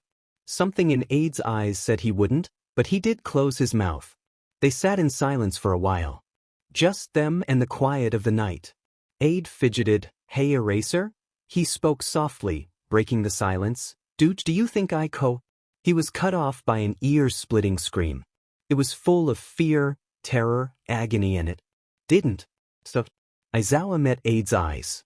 the seas of deep green filled with panic. There was no need for words, the unspoken message already understood by the two. We need to go. They raced off to find the source of the sound. Izuku ran as fast as he could, Eraser trailing close behind him.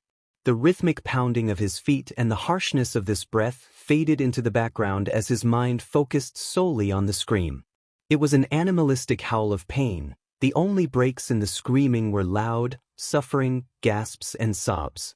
It was a terrible sound, like twisted music composed in the pits of hell.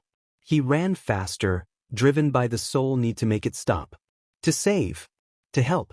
The scream got louder, they were getting close. He skidded around a corner and there lay the source of the scream. The alley was disheveled, large stone spikes jutted out at random angles, bits of concrete chunks were scattered around, and lying by the alley wall was the writhing body of the victim. Above the mess stood the villain. Izuku could care less. His eyes were drawn to something else. BLD had pooled out of the victim's body and was continuing to spread out from it at a rapid pace. Time slowed down. His breath caught in his throat. Izuku felt sick. He could almost feel the slick BLD on his hands again, the same gross feeling of the warm liquid spilling from between his fingers. The same panic from weeks ago returned, his teeth tightened in fear. He felt like the same person as he was that night again, kneeling over Eraser's body, begging, screaming, pleading for him to not die. He felt helpless. Another loud wail from the victim broke him from his thoughts. He didn't have time for this. He had a job to do. The villain's feet disappeared behind the exit of an alley. In his shock, the villain had started running away.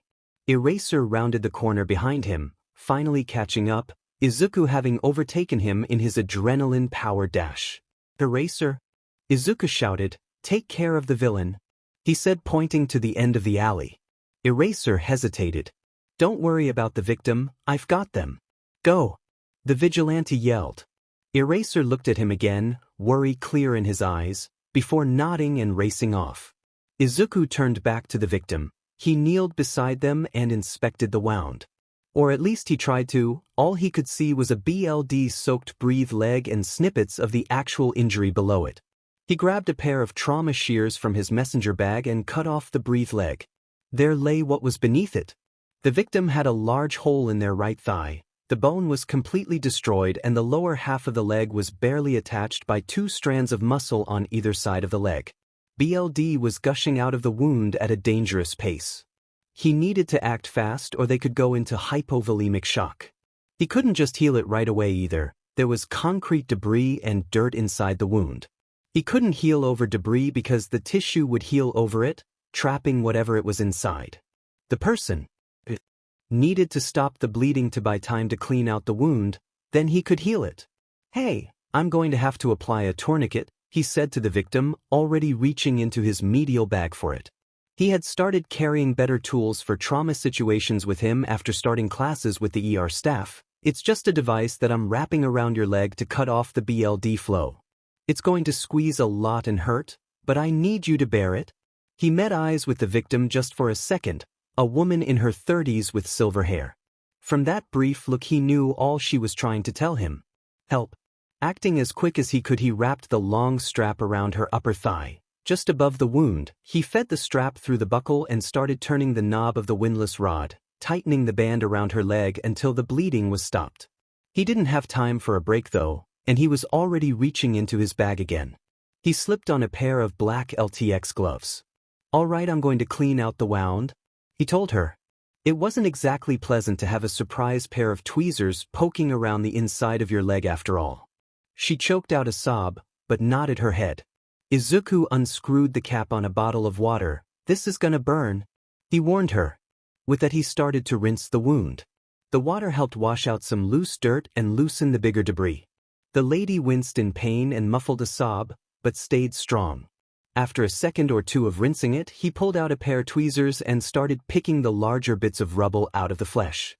He worked quick but careful, being mindful of the softer tissues. Once the wound was clear of the larger debris, he rinsed it one last time, getting out the last of the dirt. "All right, almost done. I just need to heal you now. I'm going to use my quirk. Don't worry, this will not hurt." He removed his glove and placed his hand on her injury. Just like he had done many times before, he let the power surge through him. It was almost exciting. He had never used this much healing energy before. Blue arcs of lighting crackled around the alley before jumping back into him. The wound below his hand glowed the same color, and he watched in wonder of his own quirk as the bone regrew and the muscle stitched itself back together. Some may have found it disturbing, but to Izuku it was like watching an appealing piece of art unfold. In just a few seconds, in place of the life-threatening injury, was instead perfect smooth skin.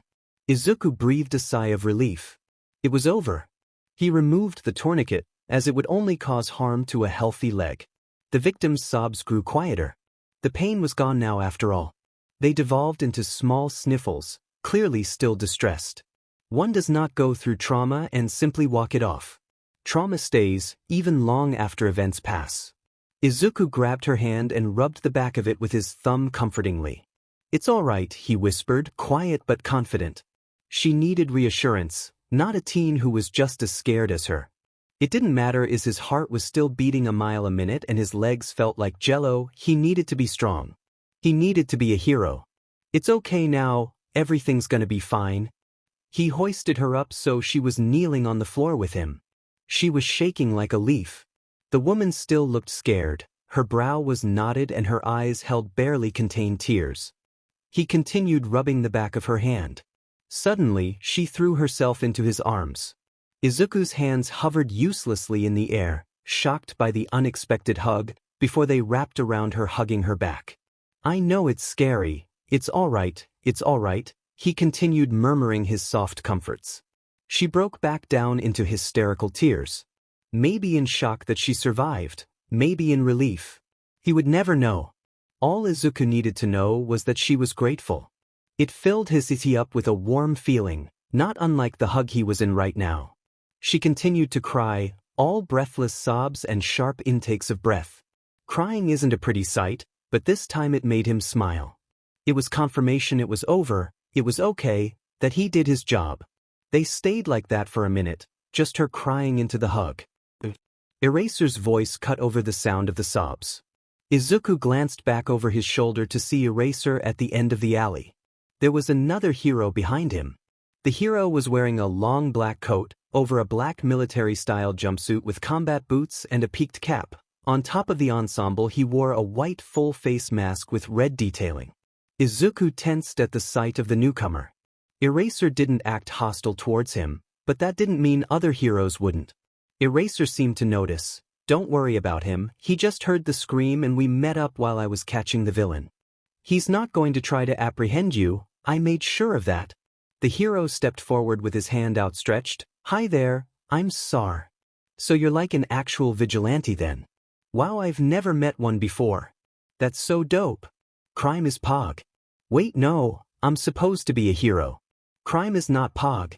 Sar leaned in closer to whisper to him, "Although vigilante-esque crime is pretty Pog. You're like Batman." Eraser shook his head and mumbled something about Sar not even being able to catch him if he tried with his 4 brain cells. Izuku looked back down at Sar's outstretched hand and hesitantly shook it. He wasn't expecting him to be such a character. Eraser stepped forward. "You can leave the victim to Sar. Despite his looks he can handle this." Izuku let go of the hug and stood up. Sar took his place beside the victim and started to comfort her. Eraser jutted his chin towards the exit of the alley, motioning for Izuku to follow. He did. Once they were out of earshot from the crime scene, Eraser spoke. "You did good, kid.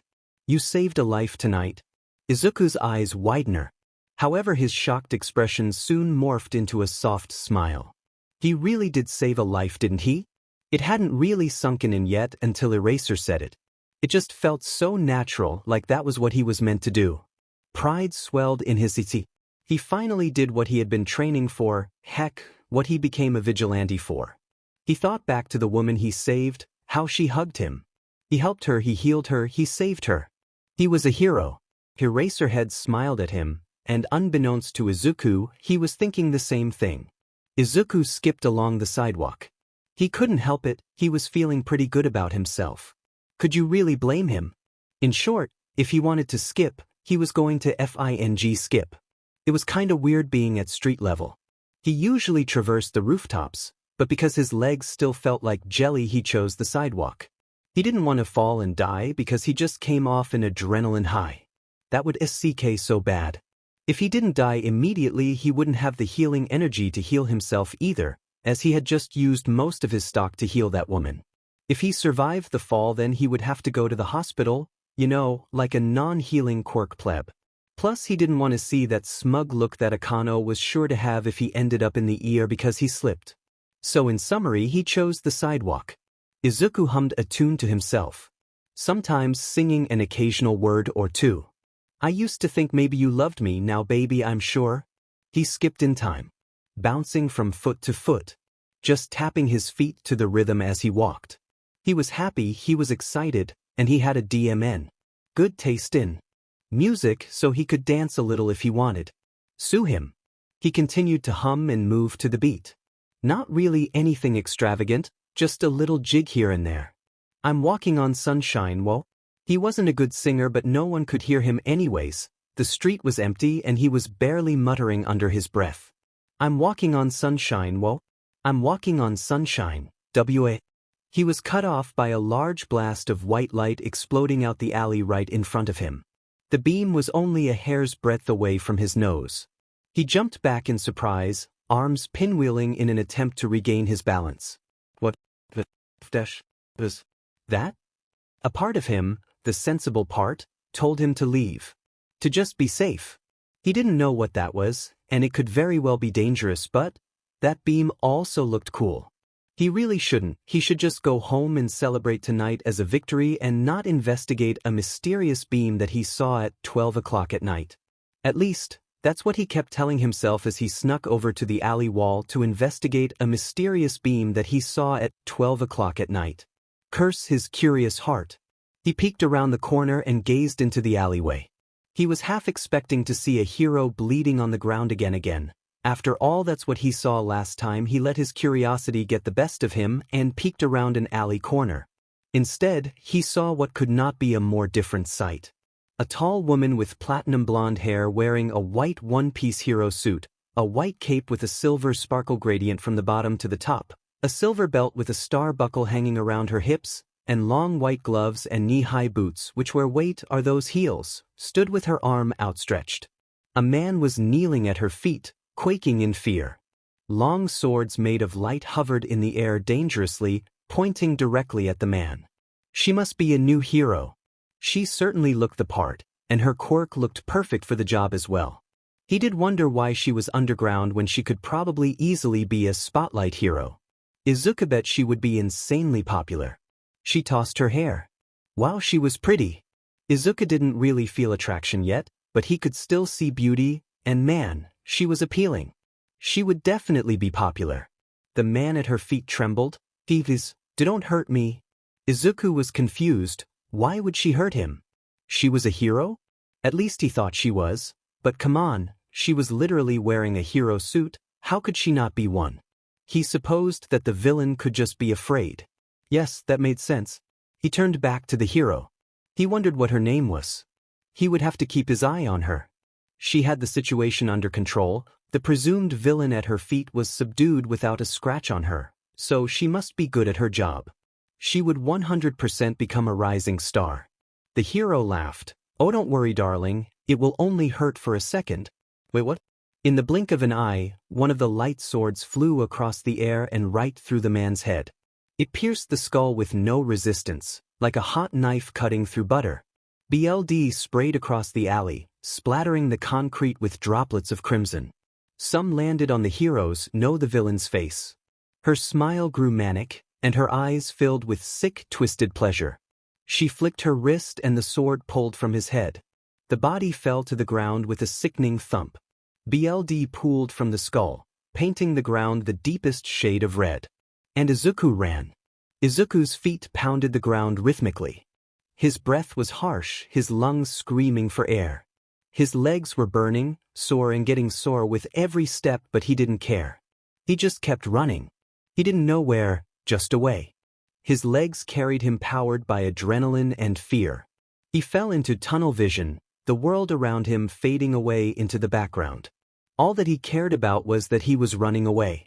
Each leap and bound moving him further from that bleeding body. Nothing else mattered. Every time he closed his eyes he saw them again. He felt those dead eyes of the body burying into his own. He saw the gaping hole in their forehead revealing the bloody brain matter and cerebrospinal fluid oozing from the cavity. He saw the blood spilling from their head and pooling onto the dark pavement below, and saw every detail of how it blossomed along the concrete. Most terrifying of all was seeing the villain standing over the carcass with a maniacal grin and eyes gleaming with pleasure as though she was looking at the finest of paintings. Izuku snapped his eyes open, pushing off his foot with more force than before. The image of the dead man and the villain propelling him forward. The thought of them hot on Izuku's heels, threatening to swallow him whole if he didn't run faster. So he did. He picked up the pace despite his body screaming at him to stop. It felt like he was dying, his lungs stung with the cool night air that filled them, and his muscles felt like they would give out at any second, but he didn't stop running. He kept going.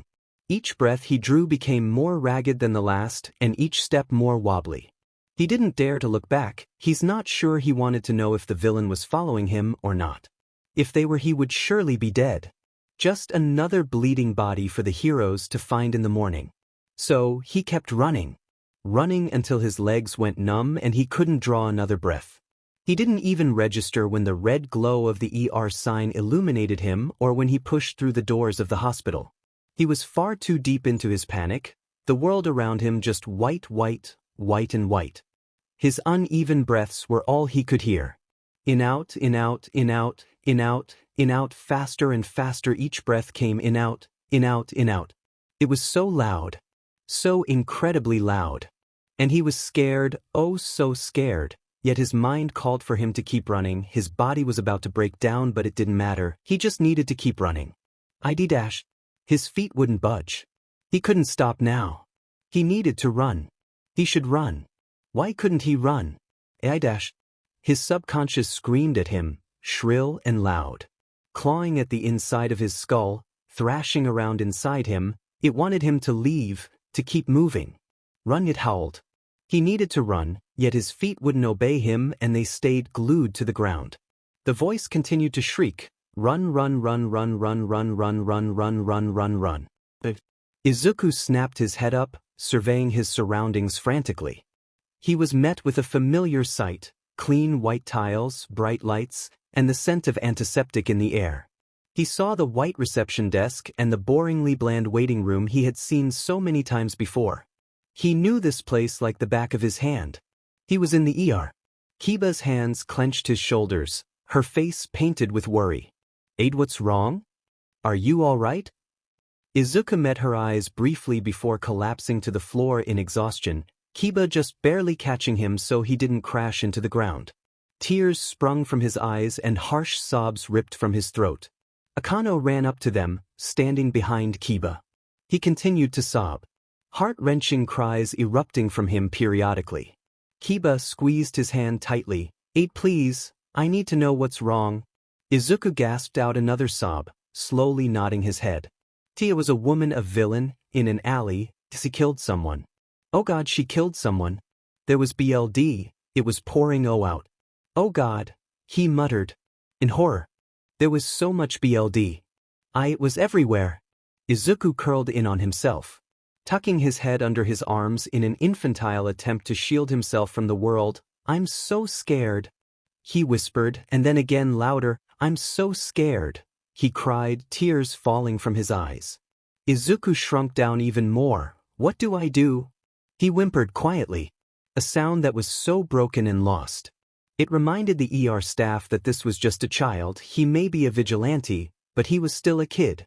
Surprisingly, Akano knelt down beside him, pushed Kiba aside and took Izuku in her arms, wrapping him in a hug.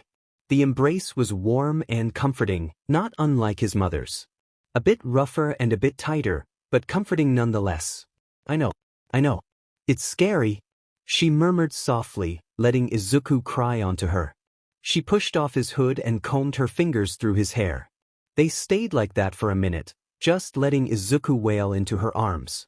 Eventually she spoke. You have a hero friend, right? She asked. Eraserhead, was it? Izuku nodded weakly. Akano rubbed his back. Okay, good. You need to tell him. He'll help. She tightened her arms around him. It's going to be okay. Things are going to be scary, but you need to be brave right now. Go get that hero and then take care of yourself. Akano briefly pulled out of the hug and looked him in the eyes. Be safe. She embraced him one last time. It was Izuku who pulled out of the hug now. He didn't want to. He just wanted to stay in the safety of her arms and let himself be hidden away from all his fears. But Akano was right, he needed to be brave right now. He walked over to the doors, and taking one last glance at Akano and Kiba, he left. Pushing through the glass doors and stepping into the dark void of the night. Eraser? Izuku raced over the rooftops towards the hero. The man in question flipped around to see who spoke. Upon seeing it was Izuku, his face became light, friendly, almost letting that stony poker face of his fall. The expression didn't last though, as only after a few seconds his face fell into one of worry. Izuku was aware of how he looked, disheveled, tears still streaming down his cheeks, a complete and utter mess. It wouldn't take a genius to figure out something was up, let alone Eraser. What's wrong? He asked urgently. Eraser, we need to go. Their W was a murder, he said, trying to muster up enough confidence to keep the shakiness out of his voice. It didn't work. Eraser turned serious. Tell me everything. Izuku swallowed a lump in his throat. I was passing an alley. Some light burst out of it, so I went to investigate. He began, stuttering throughout the story. There was a W woman. She was tall, had shoulder-length blonde hair and was wearing some kind of white hero suit. He said, trying to best describe her, she was standing over a man. She said something, I forgot what, but before I could do anything she killed Achuchim. How did she kill him? Eraser asked, was there quirk use involved? Izuku nodded. She had some sort of light manipulation quirk. She had made swords out of light. One of them pierced his forehead and W went right through. He was dead before he hit the ground. Eraser nodded. Where did it happen? He asked. I don't remember the street name, but I can show you. Eraser considered it. He really didn't want the kid to have to be anywhere near the crime scene again, but they needed to get to the scene as quickly as possible. As a teacher, and as an adult he wanted to refuse, but as a hero he needed to agree. He knew the kid. He knew he was strong. He knew that Aid would want him to, and would give him hell later on if he refused. As much as he didn't want to, he needed to say yes. Hesitantly and a little unsure, Eraser said. Izuku turned on his heel and sprinted off, quickly tailed by Eraser. They flew across the rooftops. The ground beneath them simply a passing blur. Eventually, after 5 minutes of running, Izuku slowed his pace, eventually coming to a full stop. They had reached a drop-off of the building roof that led to an alley below. This is the place, Izuku whispered, keeping his eyes trained on a crack in the concrete roof. He refused to look over the edge. He refused to look down and see that bleeding, broken body again. Eraser hummed in acknowledgement. Before Izuku could react, he pulled him into a hug, the man tucking Izuku's head under his own. You were very brave, he said softly. I know what happened tonight was terrifying, believe me, I know. I had to witness my first death too after all. At that, Izuku let himself choke out another sob. Eraser reacting by pulling further into the hug. It's scary, but it'll be okay. Eraser pulled out of the hug and looked over the ledge. Now go home, Aid. Take care of yourself and I'll take care of this. Eraserhead tensed his body, preparing to leap off the edge, but before he could, an arm shot out and grabbed his shoulder. The hero looked up at Izuku in confusion. Go in with erasure activated. Izuku explained. From what I saw, her quirk can kill in the blink of an eye. He let go of the arm. Eraser shot him a grateful smile, then leapt off the ledge, eyes glowing a brilliant red. Izuku as turned to leave, he could hear the faint sound of Eraser's voice calling in over the comms. This is Pro-Hero Eraserhead reporting a homicide on 19th and Shida. One victim, unidentified male. He went on to rattle off the info Izuku had relayed to him. Then, Izuku heard the last words he needed to hear. The assailant has fled the scene. She is nowhere to be found.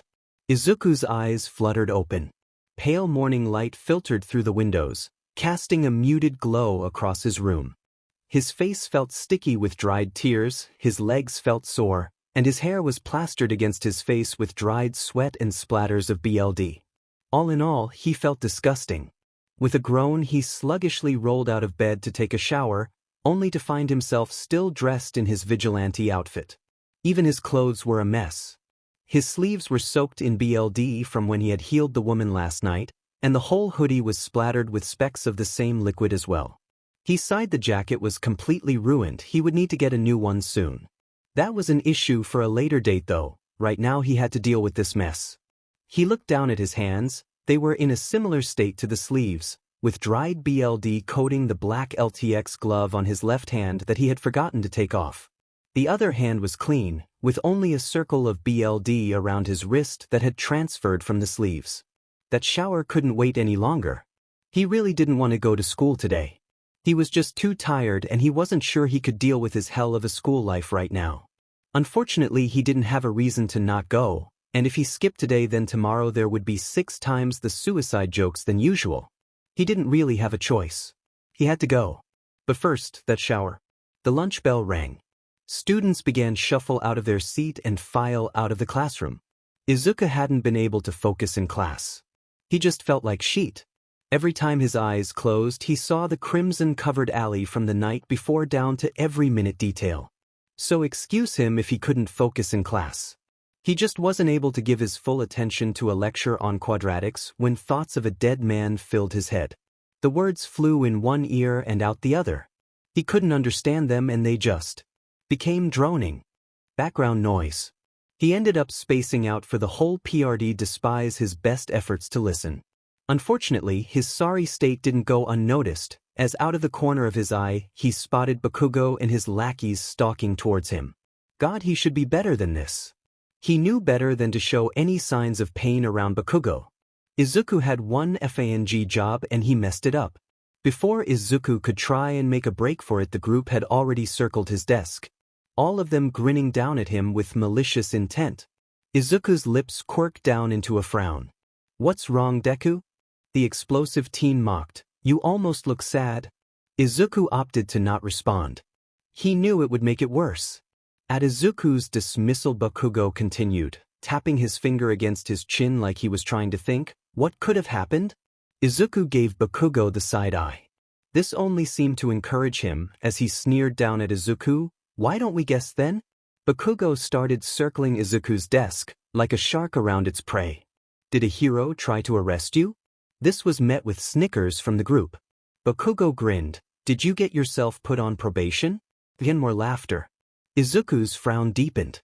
Bakugo leaned down so his mouth was right by Izuku's ear, and went for the kill. "Did Auntie finally get fed up with your villainous butt and leave?" At that Izuku finally responded, "Look Bakugo, I don't feel like doing this today," he sighed. It was a meek attempt to defuse the situation, but of course, it didn't work. Bakugo's grin widened. He had finally found a weak spot. "What? You angry both mommy and daddy left you?"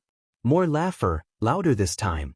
Izuku clenched his fists, barely holding restraint as to not sock Bakugo in the face. Bakugo scoffed. "It only makes sense. Why are you so upset?" He chuckled. "After all, who would want a villain as their son?" Izuku snapped. "Mayim didn't abandon me, Bakugo." However, this was the blonde wanted. Yet, he smirked, and again a round of laughter circled the group. "It's only a matter of time with that quirk of his. A villain like him doesn't deserve love," one of the lackeys whispered. The comment was met by giggles. Izuku knew he shouldn't. He knew it would just make it worse, but he couldn't help himself. "I'm not a villain," he roared. He wasn't, he knew he wasn't, he couldn't be. He saved people, he was a hero. He was the good guy. "I heal people." "You hurt people," Bakugo corrected smugly, "and you like it. You know you do. It's how you quirk works." Izuku went quiet. Bakugo was right. He thought back to every time he hurt someone, every bruise, every cut, every broken bone. Each and every time, he felt a rush of pleasure from his quirk. He hurt people and it felt good. He didn't want to hurt people. He didn't want it to feel nice, but it did. It didn't matter if it was just his quirk, it was still him. His silence didn't go unnoticed. Bakugo leaned in. That's what I thought. Inko twiddled her thumbs sitting at the dinner table. She had gotten off her shift at work early today, with one of her co-workers offering to cover for her. She didn't have much to do, so she decided to surprise Izuku with Katsudon when he got home. Katsudon had always been his favorite. In fact, Inko could still remember the first time he had it. He was 3 at the time, and they had just gotten back from the park. Inko decided to make dinner, and pulled out an old recipe for Katsudon. It had been a favorite of hers too when she was a little girl, and her father would make it for her. A half an hour later she set down 2 bowls for her and Izuku, respectively. Izuku had taken 1 bite when his eyes widened. Without missing a beat he said, "Holy F, that's good." Inko had been speechless at the time, eyes blown wide and mouth agape. It only made sense that Izuku would know swear words. He was Katsuki's friend after all, but she was still in shock. Did her baby boy really just say F dash? She chuckled at the memory. Inko disciplined him something fierce after she could form words again, but she had never been fully able to get him to stop swearing. It didn't matter much to her anyway as long as he wasn't rude. The front door swung open and Izuku walked inside. "Speak of the devil and he shall appear." A warm smile spread to her face. "Welcome home, Izuku. I made katsu dash." She cut herself off. Her boy looked tired. Not just a normal tired, but the kind you see on someone who has lived a long, strenuous life. The kind of tired of someone who is tired of life itself, someone who couldn't take it anymore. The kind of people who sat on the bus with slumped shoulders and hollow eyes as they commuted to work. She saw that in Izuku. Her child. "Izuku, what's wrong?" she asked worriedly. At the sound of her voice he met her gaze. Those eyes that had been full of vibrance and shine just a day before were now dull. The life in them left leaving only sad defeat. Deep, dark green pools of a million words unspoken and a million tears not shed. A child should not have those eyes. Am I a villain, Mom?" he asked. Inko was taken aback. Out of all the things he would say that was not one of them. "Of course not, honey," she responded. It was the truth. She knew her boy, he was gentle, he was kind, he loved with his whole heart no matter how many times it was broken.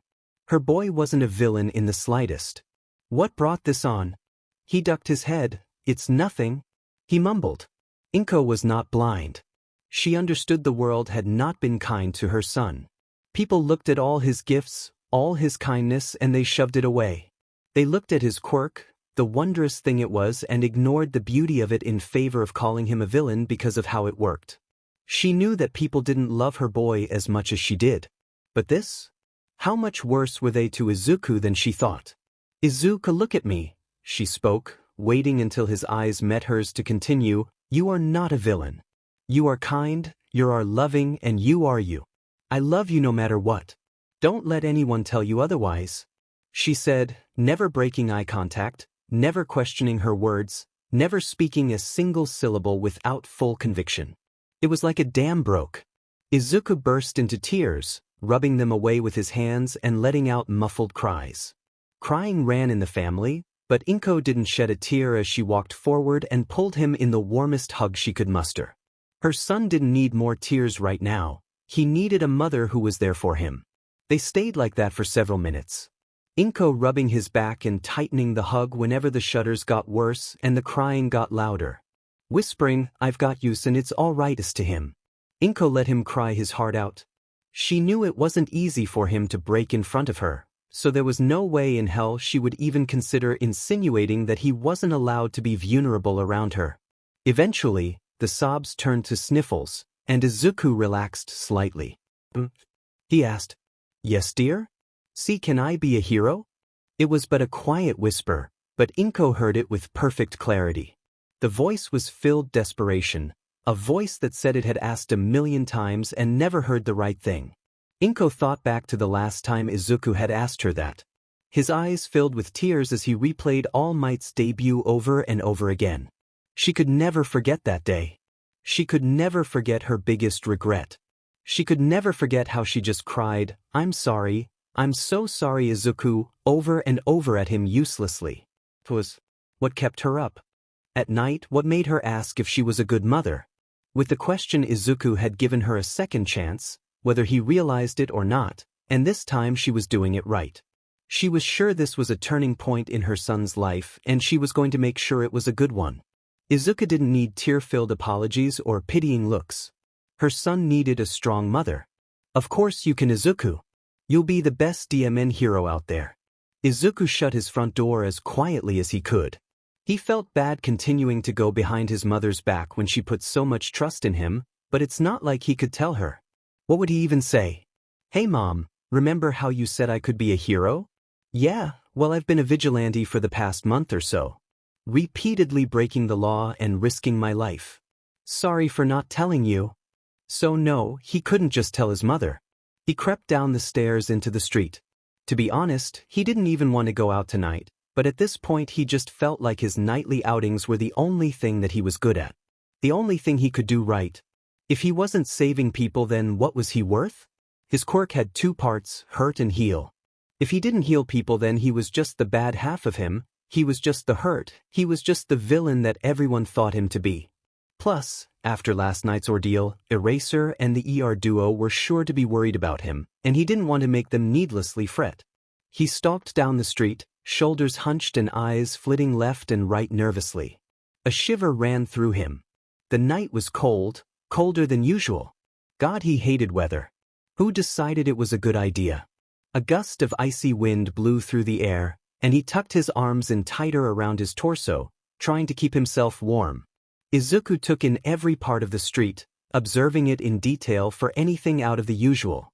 It probably wasn't normal that he felt the need to see everything around him, to check over his shoulder every minute, to tense at the slightest noise, but he couldn't help it. He felt a tightness in his yin, a snake that coiled around his heart for every second he couldn't see behind him, only alleviating the pressure when he fell to those compulsions. As his gaze raked over the setting, his eyes caught on a dark alley. In the swirling shadow, he saw the man, light sword still lodged between his eyes. Mouth agape, BLD dribbling from his chin. His breath hitched, and the snake squeezed tighter than before. God, the BLD was everywhere. Deep crimson dripping from every corner of the alley. The heavy scent of iron in the air. BLD pooling out from the body, covering every surface. It was everywhere, just BLD, BLD, BLD, blood, blood, blood, blood, blood, blood, blue. He blinked. There was nothing there but empty blackness. With great effort he ripped his eyes away from the passageway. He squeezed them tight, trying to push the image out of his head. Willing his legs to walk despite them going rigid with fear, he strode away from the alley. It's not real. His pace quickened. He needed to talk to Eraser. Scaling up a fire escape, Izuku climbed onto the roof that he and Eraser would usually meet at before patrols. He sat on the ledge, waiting to hear the signature sound of Eraser's footsteps. He didn't have to wait too long. Hey kid. A voice sounded from behind him. Izuku turned to face Eraser. Hey. The hero sat beside him. There was quiet for a minute, as neither of them were great conversationalists after all. Eraser inevitably broke it. How you holding up? He asked. Izuku looked at his feet. All right, he said, his voice unsure. He winced from the tone. He couldn't even convince himself with that voice, and he was a emissary of delusioning himself. Izuku sighed. I don't know. He corrected himself. He paused awkwardly. He didn't know what to say. He wasn't exactly looking at the gross ball of pain he called his emotions and yes, I know what that is still. He tried his best. It just feels like He paused again, looking for the right word. Stuck, he finally settled on. He looked at Eraser, who motioned for him to continue. Izuku in a weary breath. Every time I close my eyes, I see a dead man, he began. I see him in my dreams. I see him in every dark corner. I see him whenever I give my mind enough time to wander. I see her too. I see her smile. I hear her voice. He wrung his hands together nervously. It's scary, you know? But it's even more terrifying that I can't stop. He shuddered a breath out and felt tears start to prick his eyes. It feels like I've been told to climb a mountain without a peak. Where do you even begin? I'm scared to even start climbing, so I'm just sitting at the bottom, stuck in place. Not moving, just wallowing in my fears because it feels easier than climbing. I feel scared and alone, and I don't know how to stop. I don't know how to make it stop. He was crying now, hot, silent tears streaming down his cheeks. I just want it to stop. He turned to face Eraser again, a deep melancholy and fear in the back of his eyes. How do I make it stop? Eraser was silent for a second, then sighed. That's a complicated question. He said, it's not like you can just flip a switch and all your pain goes away. Emotions are never that simple. No, trauma is a tricky thing, it's sticky, it clings to you tightly when you try to shake it off, but it never leaves if you don't try to. It takes time to heal, maybe a few days if you're lucky, maybe a few months. Eraser looked off, seemingly in a different place, sometimes years. Izuku wrinkled his nose at the words trauma. He was many things, but he wasn't traumatized.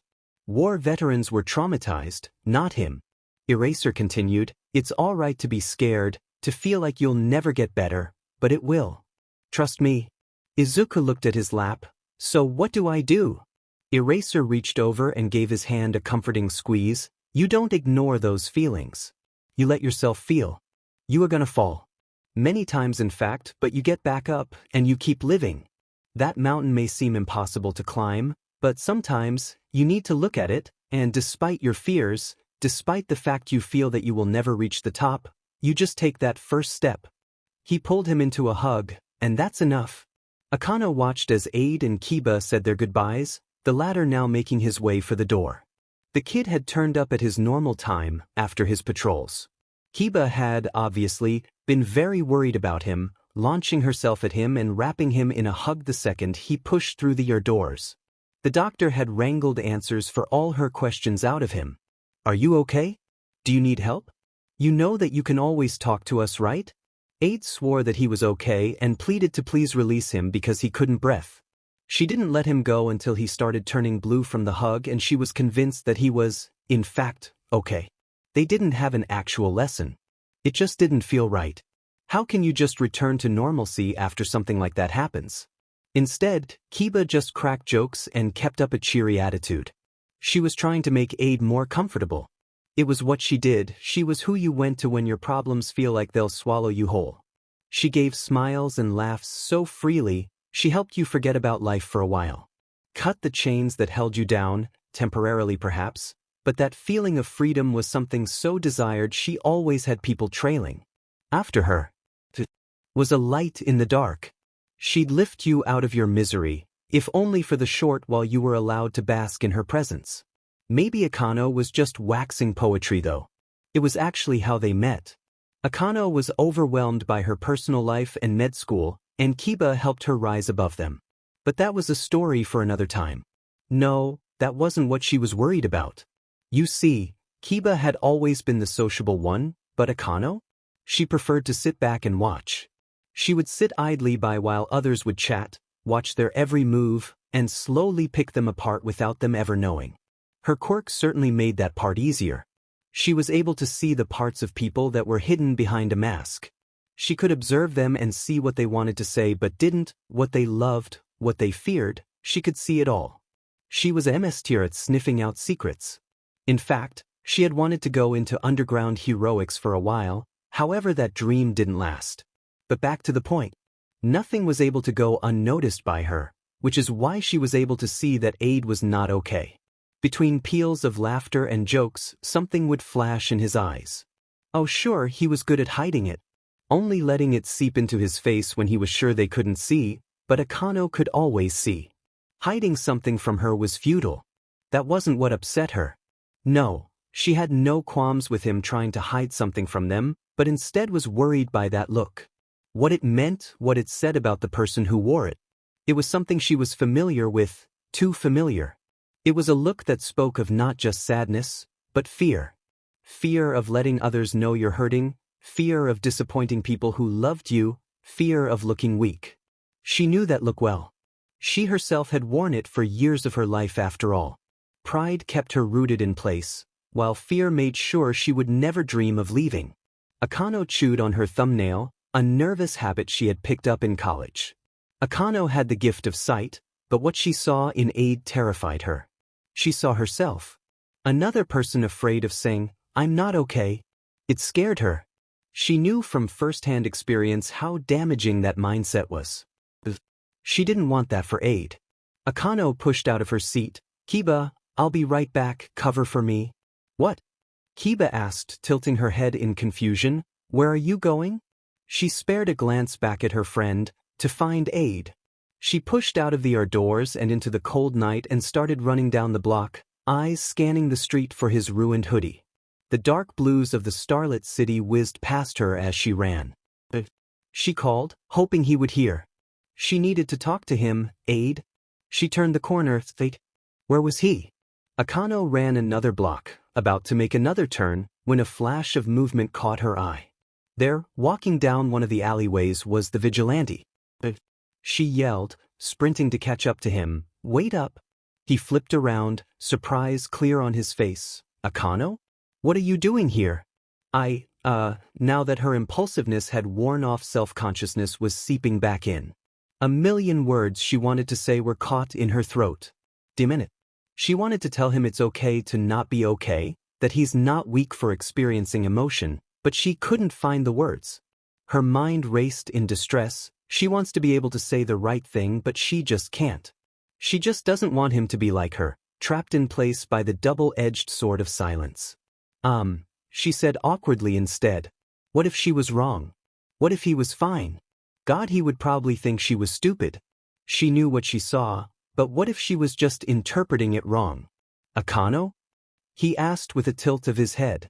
She looked down at him and bit her lip. She couldn't just stand still and say nothing. But what if? She could look like an idiot if she was wrong, but if she was right, she would never forgive herself if she didn't say something. She said in a breath, it was now or never. I just wanted to say, you can tell us if something is wrong. I know what it's like to be afraid to admit that sort of thing. She rubbed her arm awkwardly. He looked taken aback, like that was the last thing he expected her to say. Obviously you don't have to talk to us if you don't want to, she explained quickly, before calming her nerves and saying in a slower tone, just don't bottle it up.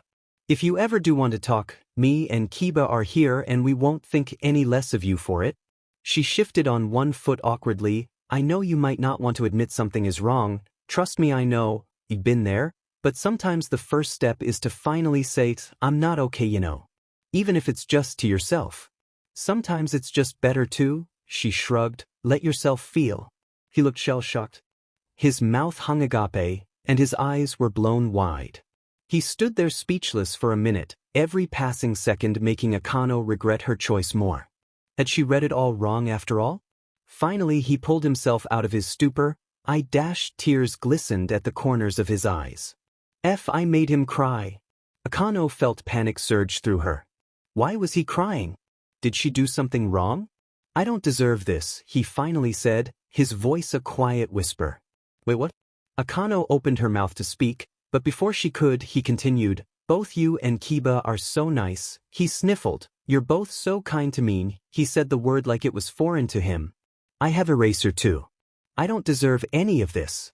I don't deserve your kindness. Why are you nice to me? Why do you all care so much? He shouted, distraught. Tears were streaming down his cheeks now, hot and angry. Akano was shocked, though she didn't let it show. She hadn't expected this. She stared at him, cool and calculating. Heavy silence filled the gap between them. Finally she spoke. Are you an idiot? She asked. What? He stuttered, a slight look of hurt and surprise flashing across his face. I said, are you an idiot? I don't you understand dash. Before he could finish she pulled him into a hug. You dumb she said exasperated, of course we care about you. You're our friend, and I'm sure that Eraserhead guy feels the same. You deserve kindness, stupid. He went stiff, before a sob racked through his body, followed by another and another. He wrapped his arms around her and cried even harder. Akano didn't say anything, but simply rubbed his back. Thank you. He blubbered. You've got nothing to thank me for, kid. No, you don't get it. You guys are the first people to ever want to be my friends. Akano frowned. Why wouldn't people want to be his friend? What? She asked. He choked out another sob. People don't like my quirk. It's a villain quirk. Akano laughed. Aid, you heal people. How is that villainous? He tucked himself tighter against her. You wouldn't say that if you knew how my quirk worked? Akano pulled out of the hug to quirk an eyebrow at him. Try me. He bit his lip, before whispering in a small voice, you wouldn't like me anymore if you knew. I sincerely doubt it. She deadpanned. He hesitated for a moment more, then finally gave in. I have to hurt people to heal them. If I hurt someone, I get healing energy that I can use to heal another person or myself. My quirk makes it so I get a rush of pleasure when I gain healing energy. Akano looked at him, considering the vigilante before her, and that's villainous how? He nodded his eyebrows together as a fresh wave of tears slid down his face. Don't you get it? He yelled, I have to hurt people to heal. I like it when I hurt people. I'm a villain. Why can't you see that? Because you're not a villain. Clearly. Well, everyone else says I am. He yelled. Akano smirked. Well then everyone else is a bunch of morons. Stop lying to me. He spat. I know my quirk is villainous. I'm not going to delusion myself again. The doctor looked him up and down, then sighed. Aid? Is Kiba a villain? Izuku's eyes widened in surprise. What? Of course not. Ah, but did you know Kiba's quirk gives her venom that could kill a man in a minute? By your logic she's a villain. Akano pointed out. But Kiba is nice. She would never hurt anyone. He cried. Exactly. She exclaimed. Don't you see, Aid, it's not about the quirk. It's about the person. No quirk is villainous. Just as Kiba isn't a villain because of her quirk, you aren't either. He took a step back. But my quirk makes me take pleasure in hurting people. I enjoy hurting people. Akano sighed. Aid, do you want to hurt people? He shook his head. No. I would never. She crossed her arm. Then I don't see the problem.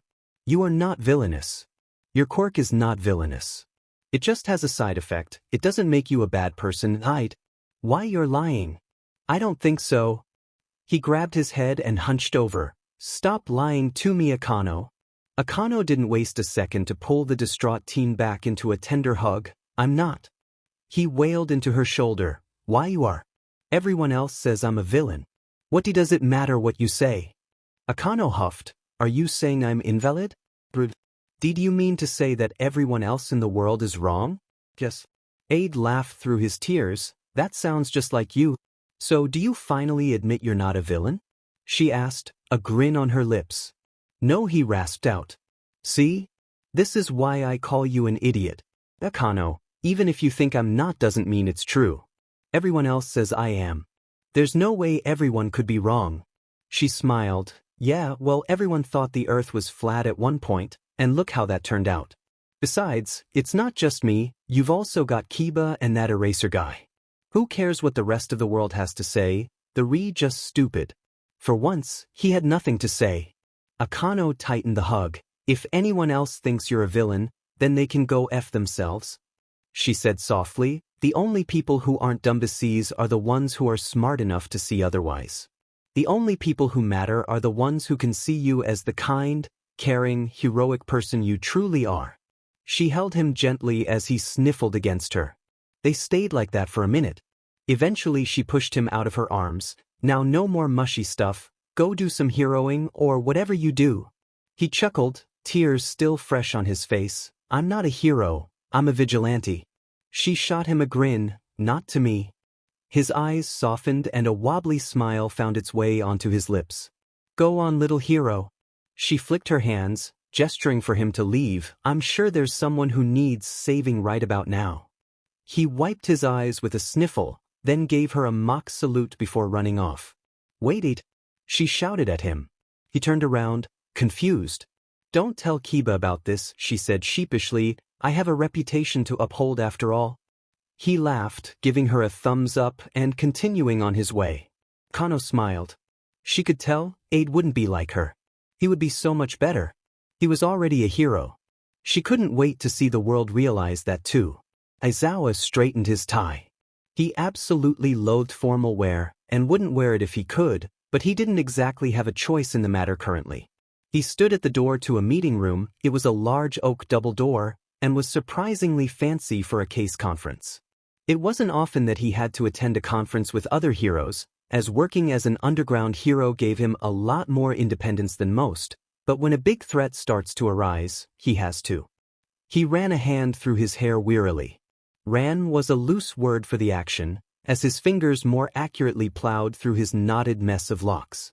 Yamada and Namuri had been able to force him into a suit and tie for the meeting, and they had tried to get him to comb his hair, but to no avail. The second he walked in the staff lounge and saw them holding a brush, he booked it down the hallway. They never stood a chance at catching him. With a sigh, he pushed through the doors and entered the room. Heroes were sitting around the oval conference table, making idle chatter. Night Eye was speaking to Fat Gum about something or other, while Miss Joke was having an engaging conversation of what seemed to be a pun exchange with Sar. God, he wanted to leave already. He strode across the room and took the only available seat left. It was beside Mrs. Joke. Trust him, if he chose another chair he would, and unfortunately for him, both the Joke hero and Sar noticed him immediately. Eraser? Ms. Joke said loudly, promptly announcing his presence to the entire room. How's my favorite handsome hero? Wishing he wasn't here, he replied dryly. In response, Ms. Joke just laughed. That's Eraser for you, always so cut and dry. I'm actually quite sociable with people I like. That was a lie, but she didn't need to know that. You know, Sar said slowly, you really should be kinder to your future wife. Aizawa scowled at him. He couldn't see Sar's face because of that stupid mask he wore, but he knew the BSRD was grinning at him. Ms. Joke was shocked for a second, before matching Sar's grin with her own. He's right. So when are we getting married? She asked. I bet you probably have the whole wedding planned already. You're always so proactive. Aizawa just banged his head on the table in lieu of responding. This was why he didn't like hero conferences. Ah, come on, Eraser, don't be like that, she pouted. He's probably just sad you spoiled the surprise, Sar chirped. Miss Joke gasped. You're right? She turned back to him. I'm so sorry. How about I make it up to you and we do it together this time? Aizawa just groaned. What would the wedding colors be? Sirth. I was thinking maybe green and black, because of our hair colors. That might look a little dark and edgy. True. What about green and red to match our eyes? Wait, no, then it would look like Christmas decor. That's what I was thinking. So then what do you think would work then? He hummed. Maybe a color that complements both of you? Oh, that's a great idea. How about gold? That would look great, but I think Eraser here is a silver man himself. Good point. Silver it is. Now what about flowers? Oh, definitely go with white roses. They continued their banter back and forth, hemming and hawing about decorations for a wedding that would never happen. They were like a feedback chamber, each amplifying the other's chaos. Aizawa would rather listen to Aide rant about the different kinds of stitches there were for the rest of his life than this. The two dumbasses behind him had moved on to food. For the wedding cake they decided on mocha because everyone knows he likes coffee, but I can tell Eraser is definitely a chocolate lover as well. The worst part was he was right. He did love chocolate. How the F did Sar know that? Finally, after what seemed like hours of torture, Tsukachi entered the room, signaling the start of the meeting. The heroes all quieted as the detective took his seat at the head of the table. He folded his hands in front of him. You are all probably wondering why I gathered you here today, he began. Before he could explain, Sar cut him off. Asuki, you make it sound like this is a funeral. The detective shot him a frown, before continuing. We are here to discuss the appearance of what could potentially be an A-class villain. Eraser, you may begin, he said, motioning at the black-haired man. Aizawa stood up, all heads in the room turning towards him as he did. 4 days ago, a new villain appeared. He began. She was originally discovered by a local vigilante, Aide. He witnessed the murder of Yarai Shino, male. Age she appeared to use a light manipulation quirk to kill him. The air of the room turned serious, and the heroes, who had been relaxed moments prior, now stood at attention. Tsukachi took over. This was her first con-fired kill, he explained. Since then we have identified 2 other bodies whose cause of death was unknown with similar-looking wounds, and we are almost certain the murder Aide witnessed was not her first. In the 4 days that have passed since Aide witnessed the murder, she has killed another person. A police officer walked around the room, passing out a copy of the case file to each of the heroes. There is no pattern to her killing. Tsukachi continued, or at least there is no connection we can see. It's just indiscriminate slaughter. We will keep you all updated if we find anything. The detective sighed, I'm going to be frank with all of you, we don't have much on her. Just a simple quirk and a description of her appearance from a child vigilante. His gaze swept over the room. All of you will be working with us to take her down as quickly as possible. I expect each of you to work strong on this case. Each of you will have a job to do on this case. Night, you and Sar will be investigating her. Night I frowned. Tsukachi, I thank you for giving me this job, but Sar would be more useful elsewhere, he said. I can handle this by myself. Tsukachi frowned. Proposition denied. Night I. Sar's quirk would be extremely useful for recon. Fat Gum said awkwardly, I think I'm missing something. What is Sar's quirk exactly?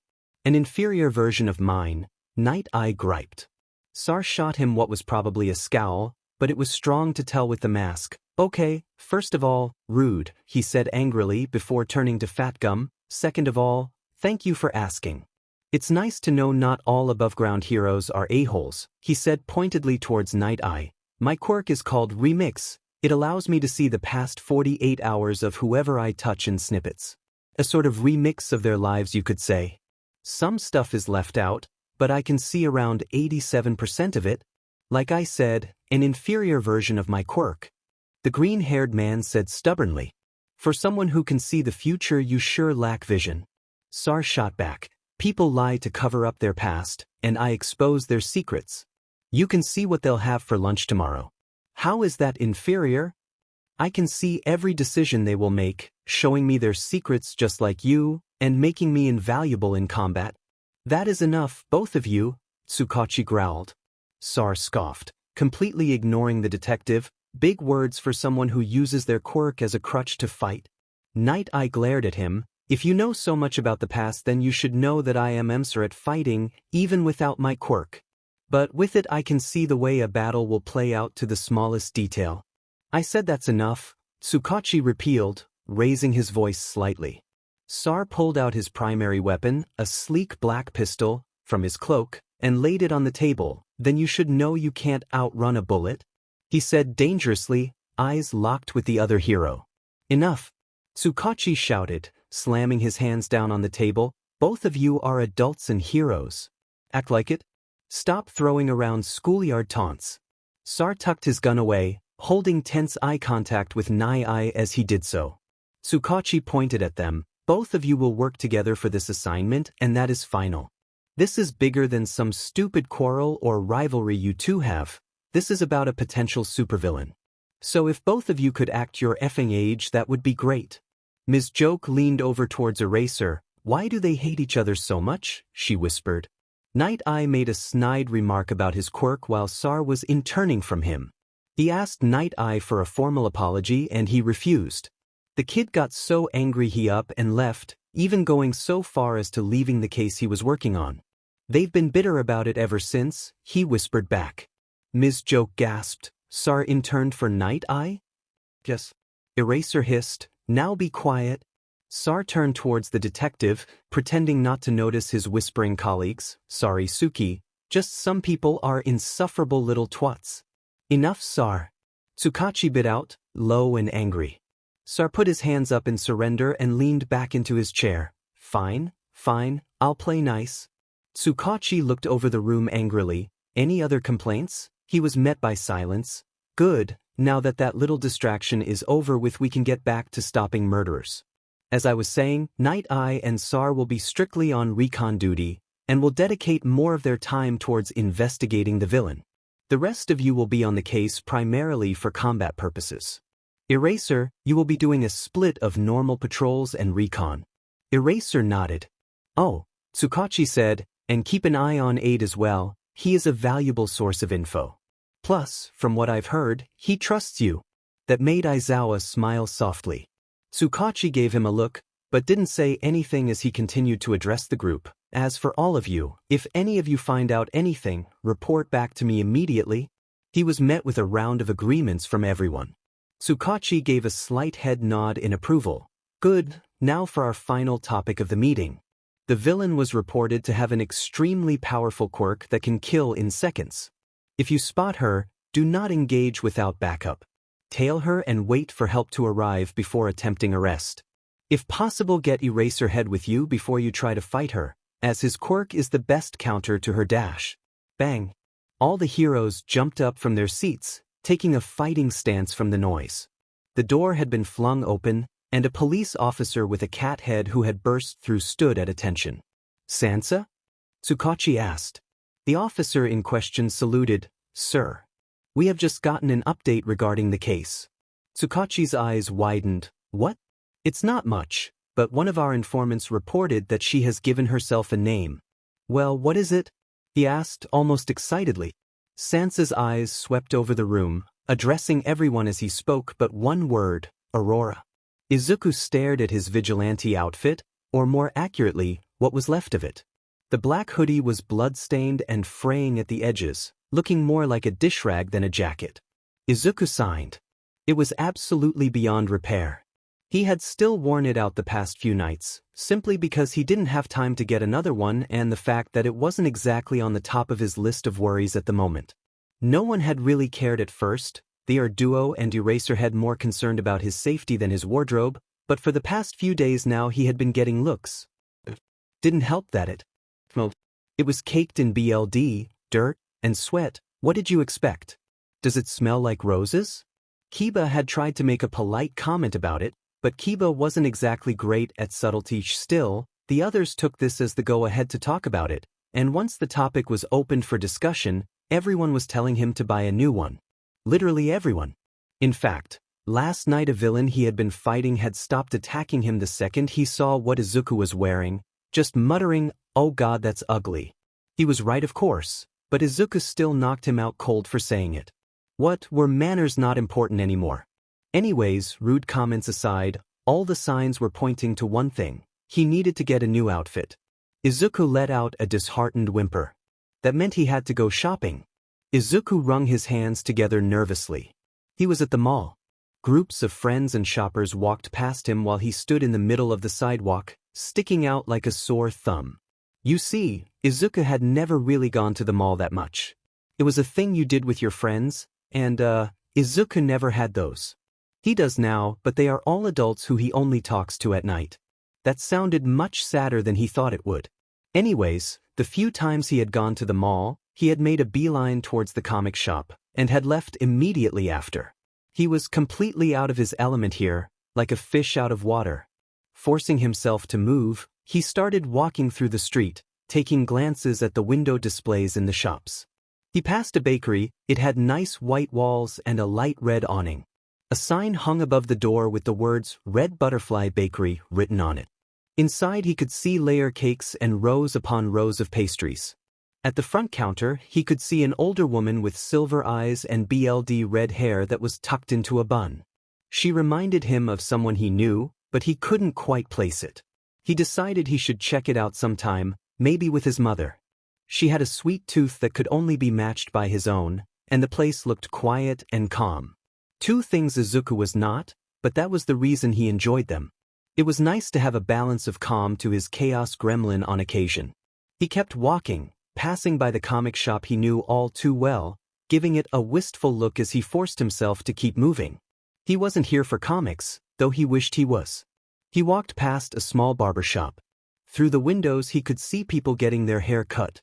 One of the barbers, a man with light blue skin, had 4 arms, using them to cut their client's hair, while a woman with long green hair seemed to be making a client's hair grow with just a touch. He wanted to keep observing them, maybe take some notes, but, alas, as cool as their quirks were, he didn't come to get a haircut either. Or, not actually get his hair cut at all, but just watch people get haircuts through a window like a creep. No, he was here to buy clothes. So he kept walking. He passed multiple more stores, a jewelry store, a dress boutique, a flower shop, a lingerie store, which he definitely was not looking for, etc., etc. Eventually, he did stumble upon what he was looking for. A clothing shop. The store loomed over him intimidatingly. Why did clothing stores have to be so goddamn big? The name Richards written in big neon red letters, their brightness contrasting with the shadow the store cast, giving it a sense of foreboding. Yes, Izuku was intimidated by a clothes store. Izuku, the vigilante who faced down villains without fear or a second thought, was intimidated by a god. Clothing store. In his defense, the only times he had gone to them was when his mother dragged him away from his room to go buy clothes, which didn't happen often because the only times he did was when he grew out of his old clothes, which was, not a lot.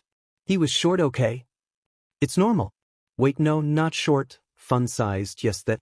His mother had tried to get him into fashion, but he was perfectly content being a little gremlin who only wore sweatpants and his t-shirt shirt. So no, he didn't have a lot of experience with clothing stores. With a gulp he willed himself to enter the store, despite the rest of his mind screaming at him to just turn around and just use the uniform he already had. You know, the gross one.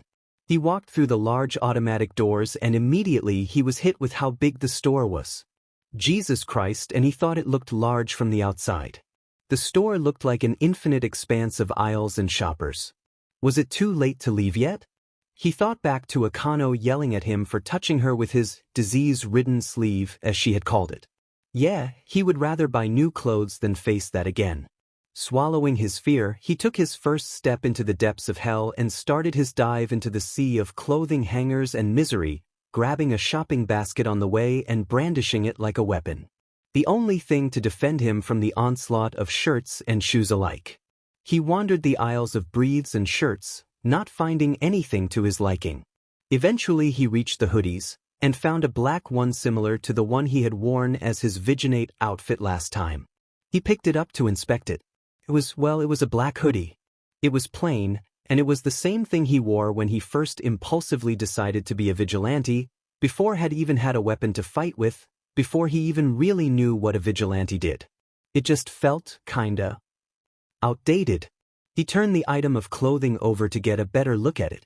It didn't exactly scream vigilante costume, it just seemed unfitting of the work he did. Izuku reached into his pocket and pulled out his wallet. He fiddled with the money inside of it. A whole $100. He had sold his limited edition All Might mug to get it. It kinda felt like waste to spend that money on a plain black hoodie. He tucked the wallet back into his pocket and set the hoodie back down on the shelf, walking away to continue his search. The vigilante strolled through the different sections of the store, completely lost. He passed the dress shirts, ties, dresses. All of which he didn't need. Though he would look pretty FNG good in a suit and tie, and why cow what? He would look good in a dress too, but again, he wouldn't exactly need that to go vigilante ing. Though, maybe he should remember the dress idea for later. Dresses could look cool as F-. Izuku kept up his search, scanning the rows of clothing for something that fit what he was looking for. So far, he had found nothing. Izuku banged his head against a wall and let out a defeated groan. It felt like he had been in here for hours. What was this, the twilight zone of socks? He pulled away from the wall and scrounged up just enough determination to keep walking, and walking, and walking. As he was wandering down the jackets section, a flash of green caught his eye. There, displayed on a mannequin, was a desaturated green hoodie. The sleeves were short and cut off at the elbow with light gray hems, and it had a high collar of the same color. Izuku stepped back to observe it. The green worked with his hair without being too bright as to draw attention to himself, and the short sleeves meant that they wouldn't get soaked in BLD as easily. He thought back to his old hoodie with dried BLD caked on the sleeves and shivered. Yeah, the short sleeves were definitely a plus. Izuku walked around the mannequin to get the full view of it. The sleeves were missing the red cross, which he would never actually make red because he doesn't want to look like a Christmas tree, but he could sew it on. Yeah, he thought, this'll work. Izuku grabbed the hoodie, but before he could run to the checkout and leave the godforsaken store, he noticed a matching pair of tall combat boots. Izuku glanced down at his sneakers. They were worn down and dirty. The once vibrant red had now faded to a washed-out brown. The shoes' soles were covered in dirt and what was probably dried BLD. He put the shoes in the bag. Izuku walked out of the store, breathing a sigh of relief to finally be free from the clothing purgatory. He started walking back home, passing the same shops he had seen before: flower shop, barber shop, bakery, and wait, is that a cat cafe? Izuku stopped in his tracks, looking up at the cafe.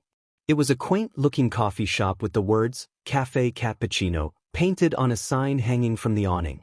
Yep, definitely a cat cafe. Izuku checked his phone. It was only 1:15 p.m. His mom had told him to be back by, "Yeah, I got time." He muttered to himself. Pocketing the phone, he walked up to the store, pushing through the doors. "I've got $30 and probably insomnia. How much time can that buy, Yayi?" he started to say but trailed off. At a table in the far corner, practically drowning in cats, was a very familiar face. It was a racer. The black-haired man was in civilian clothes, which while that was a weird sight, and was nursing a mug of black coffee. He had 2 cats sitting on his shoulders, 1 on his head, and at least 3 in his lap. Izuku promptly did a 180 and noped the F out of there faster than Ingenium. He walked away from that store like a soccer mom, taking glances back to see if a racer was following him. It was irrational, as he was fairly sure the man hadn't even seen him. But pointless things such as logic didn't stop him from checking over his shoulder every few seconds. Was a racer following him? Nope. What about now? Are you sure? He took another glance back. Yeah, he was sure. He kept checking over his shoulder, to the point that he was more accurately looking behind him and occasionally checking in front of him. He took another glance back, surveying the crowd of people behind him to try and spot that familiar mess of black hair. He was abruptly shaken out of his paranoia by the gentle feeling of 2 skulls crashing together at high speed. Ow! Izuku fell backwards onto the ground, landing on his butt. He rubbed his head. God, that hurt. "I watch where you're walking, he started to shout before pausing, taking in the person he had crashed into. Kiba? The woman in question stopped rubbing her own head to look down at him. Aid? Izuku looked up at the woman in front of him. Seeing Kiba out of the hospital was weird. It was like seeing your teacher outside of school. You only see them in one place, so when you see them out and about in the rest of the world, it's just strange. Unnatural even. He only saw Kiba at the hospital, so he kind of forgot that she doesn't, live there. It was odd, when she wasn't wearing her scrubs, and was instead wearing regular clothes, she just looked normal. Speaking of regular cloths, he just remembered that he ran into Kiba while in civilian clothes. He messed up. Kiba tilted her head and raised a brow. Messed up what? She asked. He just said that out loud, didn't he? Kiba laughed. Yep, and that too. Izuku ran a hand through his hair, then hoisted himself up off the ground. Well, he said with a disappointed sigh. It's just that, I'm supposed to have a secret identity and you just saw me out of costume. Kinda defeats the purpose if the secret identity isn't secret. Kiba gave him a look, an eyebrow raised and lips pressed into a thin line. Not to be rude, but your costume does literally nothing to cover your face. Izuku glared at her. Well then, lucky for you, because I'm getting a new one. Kiba's face melted into one of pure and utter relief. Oh, thank God, she whispered to herself. He shot her another glare. F you, my old costume was fine, and my new one is even better. Kiba wrinkled her nose. Your old costume smelled like a college dorm, and that's not a compliment. As for your new one, it still doesn't cover your face, does it? Izuku frowned. The high collar covered part of his chin, which wasn't really doing anything to conceal his face, but he sure as hell wasn't going to admit that and give Kiba the satisfaction of knowing she was right. Kiba waited on his answer. When none came, her lips split into a sheet-eating grin. I'm gonna take that as a no then. Shut up, he gritted out, an embarrassed blush on his cheeks. Another laugh rang out from Kiba. Don't worry about it, dude. I don't know your name. It's just like seeing you in different clothing. I don't know your secret identity. She made quotation marks with her hands. Izuku squinted at her. Good, he said, then glanced around, before leaning in and whispering, because if you did I'd have to kill you. A smug smile settled onto Kiba's lips as she crossed her arms. Sure, sure. A flash of white caught his attention. Izuku's eyes flitted down to her hands. She had a shopping bag in them, which he's not sure how he missed until now. On the bag he could see the logo of the comic shop he always went to. But she got to buy comics. All he had were clothes. But clothes, mind you, but still just clothes. From the edge of the bag, he could see the corner of a comic book. It was red, white, yellow, and blue, and he could just make out the word adventures written across the cover. It was extremely familiar and… Wait a second, he knew that comic. You… He yelled, you read Mighty Adventures? Kiba's eyes lit up. Hell yeah. You like them too? Oh my god, yes. Kiba squealed, yes. I finally found another comic nerd. Akano listens to me rant about them but she doesn't get it. That is such a mood, he replied. My mom is the same way. She's trying to support my interests, but I can tell she's confused about why I liked the Poisonous Plant Party arc so much. Kiba hummed, that's a good one, but I prefer Blinding Night. Meh, it's not my favorite, Izuku admitted. The art was great, and so were the characters, but the writing suffered from the management change halfway through. Kiba gave a slight shrug. Yeah, it did, but the villain was effing amazing. Oh definitely, he said. Her name was Fallen Star, right? She was one of the best villains from the series. Kiba vigorously nodded. Yeah. She was so awesome. I know that she was a villain, but she made me really sympathetic for her, and I agreed with some of her points and even parts of her goal. She didn't deserve what happened to her. Plus, she was badass. Yeah, he agreed, she was a good one, and her costume was dope. Oh if ya. I really want to cosplay as her. Izuku tilted her head. You cosplay? Kiba blushed. Yeah, I dabble. It's really fun to go to Comic-Con and HeroCon and see all the costumes. I've gone as a couple of comic characters before and a few heroes. I even went as Present Mike once. The wig was a pain in the butt to get right. What about you? You go to cons? I've only gone to HeroCon before, he said sadly. I've always wanted to cosplay, but never had the courage. Kiba nodded sagely. I didn't have the confidence to cosplay for my first few years. It was still fun. Though she was quiet for a moment, when suddenly her eyes blew wide and a bright smile spread across her face. Aid. I just realized we can go together. It's always more fun to go with a friend. I usually go with Akano, but we could go. Izuku smiled just as bright as Kiba. We should. That sounds so fun. HeroCon is in a little bit, right? Yep. Then let's do it. The timing couldn't be better. Maybe I'll cosplay this time. Who should I go as? Best Jeanist? Plus, sir. Suddenly he was cut off by a call of Kiba from the crowd. It was a voice he knew well, usually delivering dry remarks and used by the only person with more than 3 brain cells in their disaster trio. Izuku looked at Kiba with a raised eyebrow. You're out with Akano? Kiba smiled. Yeah. We hang out outside of work, you know. We've been friends for years. She continued to talk, but Izuku tuned her out, focusing on something else instead.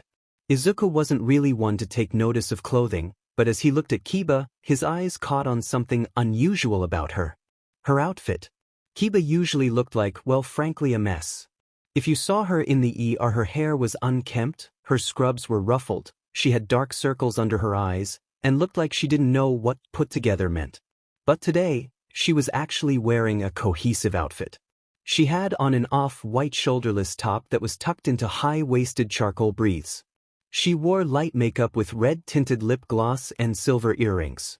It was a nice outfit, not unlike something someone would wear on a date. Was Kiba on a… Izuku snapped back to reality. Kiba was still going on a spiel about how Akano and her are friends. She was currently recounting how they had met. It was at a small cafe, and Akano looked sad and tired, yada yada. He wasn't listening. Izuku had important things to ask. She looked dead in her seat, just waiting for the Reaper to come and claim her. So of course I had to sit down and… He cut her off. Are you and Akano on a date? He blurted. Immediately, Kiba turned red and started sputtering. What? Of course not. We're just friends. She started denying it, all the while failing on the account that she looked like a tomato. Izuku smirked. So it's not an official date then, but basically is one? Again, Kiba started vehemently denying it, but again Izuku cut her off. So you would like for it to be a date? He pressed. At that Kiba had nothing to say, instead just standing there in defeat, mouth agape and looking like a goddamn strawberry. So that's a yes then? He said smugly. That seemed to snap her out of it. No, she shouted, blushing furiously. Sure, he said, drawing out the word and not sounding the slightest bit convinced. Before Kiba could get another word in, Akano yelled again, Kiba.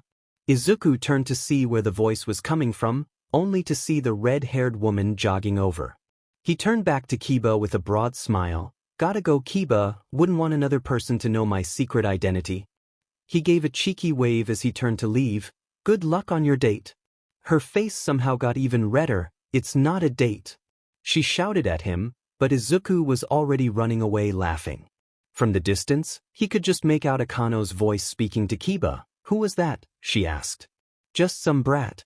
Kiba grumbled in response. Izuku laughed again. It was nice having friends. He hoped Kiba had a good date. Hey, Eraser. Aizawa turned from his perch on the roof edge to face the voice. Aide was jogging over to him with a large grin, waving his hand at the hero. He wasn't wearing his usual outfit, which honestly Aizawa was grateful for because the last one was disgusting. Like, Aizawa had seen some gross but shit due to his job, but that jacket was definitely in the top 10. Luckily for him, Aide had donned some new gear. It was a dusty green jacket with a gray high collar, and with hems of the same color. He was also wearing a pair of black cargo briefs tucked into high combat boots that matched the jacket. You got a new outfit? He asked. Aide sat down on the ledge by him, rubbing his head sheepishly. Yeah, the old one was kind of ruined. Boy, did Aizawa know it. Do you like it? Aizawa gave Aide a quick once-over. Looks sufficient. Aide clutched his heart dramatically and let out a loud sniffle. That's the nicest thing you've ever said to me. He pretended to dry tears. Has the ice on your cold, frozen heart finally melted? In response, Aizawa just shoved him, causing the kid to fall over. Yudi dashed as he muttered, cheeks squished into the concrete. Aizawa chuckled from behind his scarf. Aide pushed himself back up, flicking the hero on the arm. Don't laugh at me. Aizawa smirked. Sorry, it's just so strong not to. Aide snorted. Oh. They lapsed into a comfortable silence, each waiting for the other to speak. So, how are you holding up? Aizawa finally asked awkwardly. He didn't need to clarify what he meant. They both knew. All right, I guess, Aide said, rubbing his arm and looking away. It's gotten better. I still see it when I try to sleep sometimes, but it's less, so I guess that's something. He laughed mirthlessly. You know that if you ever want to talk about it, I'm here. It's all right, I'm fine. The vigilante replied, his voice strong. Aizawa frowned at the obvious attempt to shut down the conversation. I'm just saying dash. I'm fine, Eraser, he snapped. Aizawa raised his hands in surrender, deciding to not push the topic and back off. They fell silent again, this time a tense one. The air between the two pulling taut like a bowstring and turning fragile as glass, one wrong step breaking it and releasing something far worse. They stayed like that for a minute. It was like not knowing where a villain would strike next, so you just have to wait for them to make their attack. This time, it was Aide who spoke. About the villain? He said, the one who I saw. Did you find her? His voice was small, almost meek, but was laced with hope. It broke Aizawa's heart to shatter that hope. I'm sorry, he began. We haven't. Oh, he said dejectedly. Did you find out anything new about her? Aizawa hesitated. He didn't know if he should tell him. Aurora wasn't his problem. The kid should be trying to move on, not fixate himself on her. Aizawa knew shouldn't tell him, but he felt like he should. Aide was just concerned. He just wanted to know who the villain is. He's not trying to join the case or anything. What was the problem with that? He sighed. Not really, just that she's calling herself Aurora. Aide hummed. Aurora, he muttered to himself slowly, testing the word in his mouth. He wrinkled his nose, turning to face Aizawa. Has she killed anyone else? Now that was too far. He didn't need to be worried about her, or how many had been slain by her hand. No.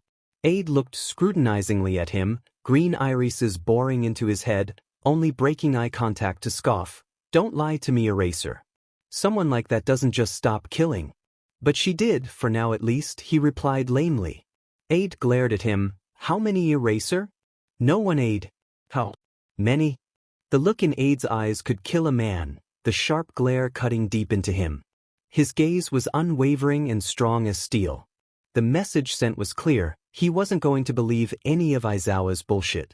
1, he admitted in defeat, but we confirmed 2 kills before the one you witnessed. He saw Aide's hands curl into tight ball, and his jaw set into a firm line. He was angry, no doubt. Close his eyes, taking a deep breath. Without looking at Aizawa, he stood up and started walking away, back turned to the hero. Come on, Eraser, let's go patrol. They crept across rooftops and through the dark alleys of the streets. Aizawa moved like the wind, confident and smooth, completely natural, like he should be there. You could walk past him and not even notice that he was standing right beside you. Years of hero training made him able to slip into the night, unnoticed, exactly as he wanted to be. What surprised the hero was how Aid was able to do the same. Yes, perhaps slightly clunkily, but still, Aid could slip into shadows like was one, melting into the dark almost seamlessly. His footsteps were muted as well, and he didn't brush up against any walls. You couldn't hear him at all, barring the sound of quiet breathing. It was quite impressive. They were currently perched on the ledge of a rooftop. Below them was a group of people. It was probably a drag sale, judging from their hushed tones and how they glanced around worriedly. The price is too high, one of them, a man with large antelope horns growing from his head, growled. That's the price, I don't make the rules, the other replied. He had short pink hair cut in a cheap-looking fade with light green skin. Hi. Antelope gritted out, taking a step forward. Pink hair scowled, reaching a hand in his pocket. Are you going to have a problem with that? Antelope pet his head, taking another step forward. You tell me. The tension in the air was so thick you could cut it with a knife. In fact, that's apparently what pink hair decided to do. Aizawa was already jumping down to stop them before he could see the silver of the blade gleam in the light. Pink hair lurched forward at Antelope, hand extended with the knife, but before it could connect, Aizawa used his capture scarf to yank Antelope away. What the F, man? Screamed the horned man, who was now leaning against the alley wall, disheveled from his unexpected flight. He scanned the scene before they landed on pink hair, and by extension the knife in his hand. His eyes widened with anger and realization. You tried to kill me. He raced forward, arm raised to deliver a punch, but in his anger he had forgotten about Aizawa, who quickly grabbed his arm and flipped him over onto the ground. Both of you are under arrest, he said gruffly. Pink hair grimaced. I don't think so, hero, he spat, twirling the knife between his fingers. By now, Aid had followed his example and jumped down, landing behind pink hair. If you won't surrender for a hero, what about a vigilante? He said with a stupid grin on his face. Aizawa wanted to slap his forehead. Of course, Aid would give up the element of surprise to deliver a cheesy one-liner. Pink hair flipped around, swiping the knife in front of him with frightening speed. It would have slit Aid's stomach and gut him like a fish if he wasn't just as fast. The vigilante grinned. Too slow, he said, before delivering a solid uppercut to the villain, sending him reeling. I've got this one, Eraser. You handle, horn guy. He shouted, motioning to Antelope, who had pulled himself off the ground just seconds prior with a furious expression on his face. Aizawa gave Aid a small nod, before turning to face his opponent. I'm gonna kill you, Antelope growled. Haven't heard that one before. Aizawa muttered to himself, voice heavily laden with sarcasm. Apparently, though, Antelope heard him as he let out an animalistic cry of pure rage and charged towards Aizawa. His head down so his horns were pointed at the hero, clearly intended to impale him. Aizawa simply sidestepped and stuck out his leg to trip the other man. Antelope fell for it, quite literally, as he stumbled for a few feet. Just as he regained his balance and turned to face Aizawa, he was hit in the chest with a strong punch, sending him stumbling back again. F***, he spat. He raced at Aizawa again. The hero easily avoided the attack, but this time Antelope followed up with a second punch. It was easily dodged though, just like the one before it. Now, with both of the villain's arms out of the way, he was wide open for attack, and Aizawa didn't hesitate to punch him in the gut. Antelope stumbled and coughed, but recovered quickly and went in for another round of attacks. They easily fell into a rhythm. Duck, duck, jump back, oh that was noon punch. He was starting another round of repetition. He dodged one punch, then the next, and went for an uppercut when suddenly a scream of pain made him freeze. His head snapped over to the source of the sound. Pink hair had one hand on Aid's shoulder to hold him still, the other holding a knife that was buried in the Vigilante's gut. F-dash, it screamed. Panic flooded through Aizawa. He knew firsthand how bad those injuries were. Without wasting a second to think, the black-haired man grabbed Antelope's shoulder and kneed him in the crotch, eliciting a shrill scream from the man. Yes, he knew it hurt. Yes, he felt kind of bad 'cause ouch, but Aid was hurt so he couldn't give two sheets about Antelope and his D-dash. Aizawa started to run over to Aid and Pink Hair, sprinting as fast as he could. You absolute sheet stain! Aid yelled with fury in his eyes. That made Aizawa freeze in his tracks. What? Before Aizawa had time to question it, Aid grabbed the villain's hand off him, and using his free arm flicked a knife out from his pocket, before stabbing the villain's hand clean through. Aid snarled angrily. This was brand F new. He screamed, gesturing at his jacket, which now had a hole in it and was soaked in BLD on account of the knife currently buried in his stomach. The villain fell to the floor in pain, Aid yanking the knife out so it didn't go with him. The kid didn't spare a glance down at the man, just murmuring, "I'm not healing that for you." He gripped the handle of the knife in his stomach and tensed his arm. Wait, is he going to? Wait, don't? Aizawa yelled, lunging forward to stop him. But he was too late. Aid yanked the knife out anyway, a small grunt escaping his lips. BLD began to gush out of the wound, sputtering out of the gash unevenly. Aizawa rushed forward. Why did Aid yank it out? He should know not to do that. He's a team medic, for Christ's sake. The hero reached into a hidden pouch in his costume that had some basic medical supplies, and pulled out a roll of gauze. The Vigilante would go into hypovolemic shock if he didn't do something soon. Aid, you F.A. idiot! He shouted, reaching his hand out to start packing the bleeding wound. You better not die on me. Aid just raised an unfazed eyebrow at him, and swatted his hand away. Wadash, he started to say but stopped. Aid held his hand over his wound, blue light beginning to emanate from it, and similar colored lightning crackling around him, weaving through his fingers and snaking up his arms. The wound began to close itself up. Suddenly what Aid was doing hit Aizawa. He was using his quirk. A healing quirk. On himself. You can heal yourself? It wasn't a question. Aid tilted his head in confusion. Yeah? Aizawa just stood there in shock for a moment, before shaking his head fondly. Of course you could. Why am I not surprised? Aid crouched down by Pink Hair, who was now staring at him in fear, and started wrapping the wound. What? He asked. Is that not normal? No, I've never heard of a healing quirk that could heal both patient and user. The quirk just makes no effing sense. Kid.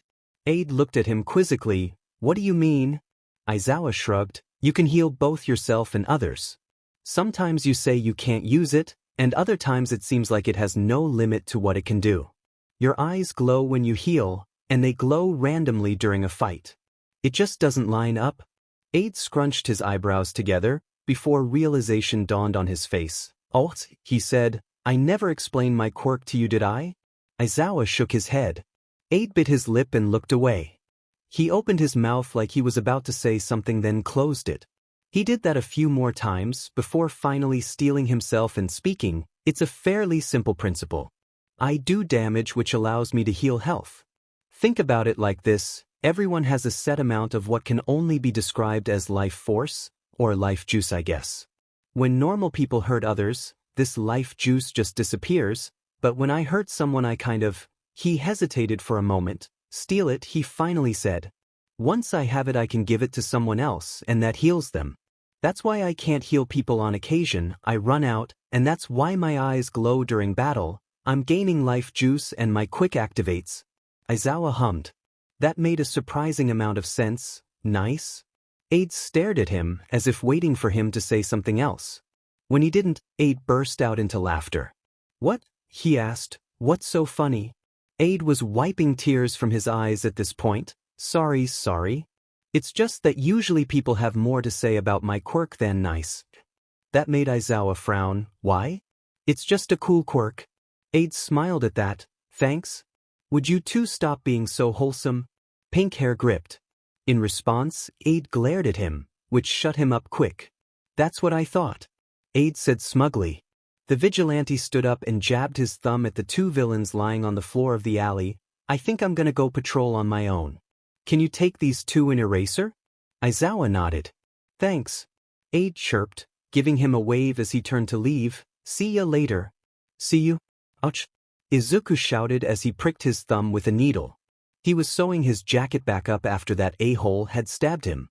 His lessons with Akano and Kiba taught him how to sew up people, not clothing, so it had been slow work. He wanted the seam to look, well, as seamless as possible. So far, he was succeeding, so that was good. You could hardly see any imperfections in the green fabric. Yes, it was still green despite being soaked in BLD. If Izuku could marry hydrogen peroxide, he would. Hello, sleep-deprived people of the... Aide announced loudly as he pushed through the doors. Hey, Aide. Kiba replied cheerfully. All Akano did was hum in acknowledgement. They were seated at their posts, with Akano sitting further down the desk than usual, filling what looked to be a form out on a computer. A grin spread across Aide's face as he slid over to Kiba, leaning on her desk with his elbow. So, he whispered, Akano, huh? Immediately the brunette snapped her head up, a blush already spreading across her face. Shut up. She growled. Aide stifled a chuckle. Did the date go well? Kiba blushed even more. It wasn't a date. She was trying to whisper, but was obviously struggling not to flat out scream at him. Aide gave her a look, but went with it. All right, did your 100% platonic hangout go well? Kiba shrunk down in her seat, her face looking more and more like Akano's eyes.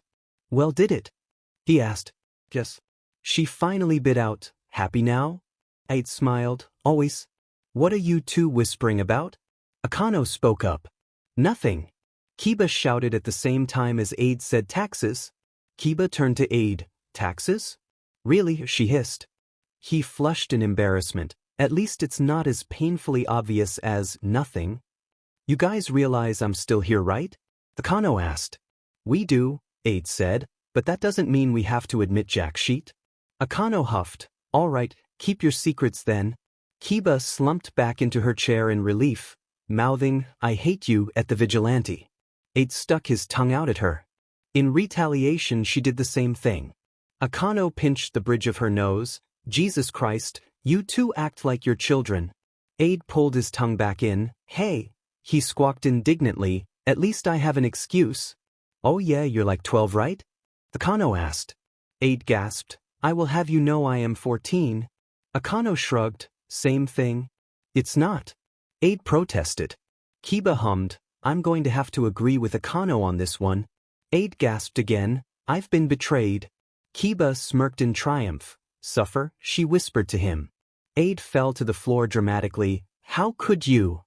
He cried. I trusted you. You were my friend, my brother in tomfoolery.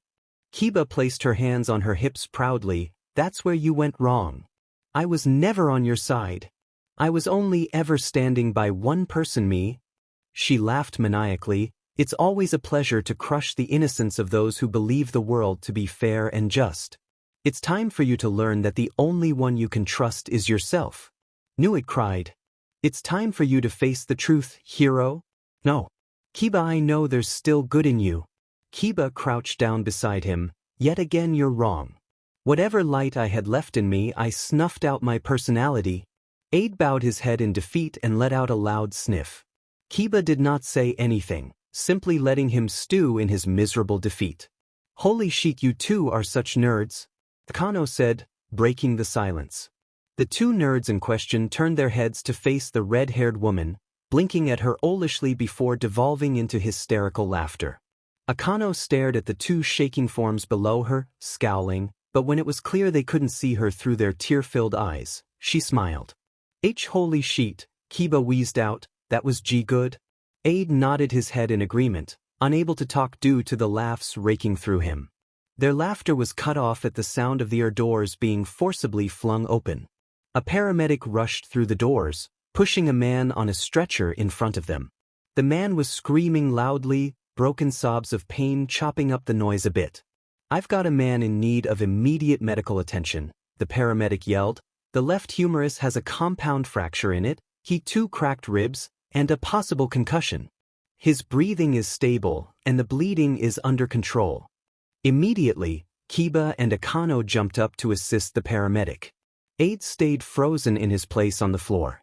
The abrupt chaos caused him to completely freeze. Kiba and Akano were already rushing further back into the ER to treat the patient. They disappeared behind a doorway, and Aide snapped from his trance. He rushed after them, following where he had seen them go. He ran past the new doors he had never crossed before. Luckily for him, they hadn't gotten far. They were still rushing down the hallway with the stretcher. "Wait!" he shouted, "I can help." Kiba turned to face him, eyes widening in shock. Aide ran up to them, but before he could even place his hands on the stretcher, he was stopped by Kiba's outstretched arm. "Aide, we've got this," she said. "But I can help," he protested, growing more anxious as he saw Akano and the paramedic get further down the hallway. "I know you can," Kiba said, "but if you do, me, Akano, and the whole hospital would be under fire for letting you. It would break so many laws." "I break laws all the time," he exclaimed. "I'm a vigilante." "But it would get me and Akano fired, or worse." At that, Aide had nothing to say. Kiba ran a hand through her hair. "Listen, that man's life is not in danger. He is in pain, yes, but he'll be fine. This is our job. Just let us handle this. Okay?" Her face was worried and pleading. It was clear he needed him to agree. Hesitantly, he gave a nod. Kiba hugged him in relief. "Thank you," she whispered before running off after Akano and the paramedic, leaving Aide standing alone in a deserted hallway. He felt powerless. He could help that man, but not legally. Not without hurting those around him. Same old story. How he longed to chase after them, to do it anyway, but he knew he couldn't. Akano and Kiba were wonderful people, dedicating their entire lives to saving their fellow man. They did so with grace and efficiency. He knew the darkest parts of the world, and he knew they were the brightest. All he wanted was to help people. All he wanted was to be just like those two. If only he could. If only. Izuku walked down the dark streets. He had stood around in the ear uselessly for a bit after Kiba's talk, before he noticed that he really had no reason to be there, so he left. It was an incredibly clear night. Not a cloud in the sky, and not a gust of wind. It felt like the world was on pause and he was wandering through a still picture. It was a new moon, so the only light came from the yellow street lights and the glittering stars above. The sky looked like a vast ocean, and he felt like he could just reach up and dip his hands right in. He imagined how it would feel to have the night sky flow around his fingers, to feel the stars bend beneath his touch. It was incredibly serene. The air smelled clean and fresh, a little cold, and quite dry, despite Mizuta being an ocean city. It was the kind of air that stung a little when you breathed in. It carried its coldness down your throat and right into your lungs. Izuku inhaled deeply, letting the air fill his ear, savoring every sensation it brought with it. He exhaled and felt the feeling slip from him. Part of him wished he could take moments like these and capture them forever. Moments where the rest of the world just seemed to fall away, leaving him and only him left. Moments where he could forget every dark thought swimming in his head. He wished he could put this moment, this memory, this feeling in a frame or hold it in a jar. Sadly, no matter however strong he tried, that was impossible. So instead, he took note of everything he could feel and see.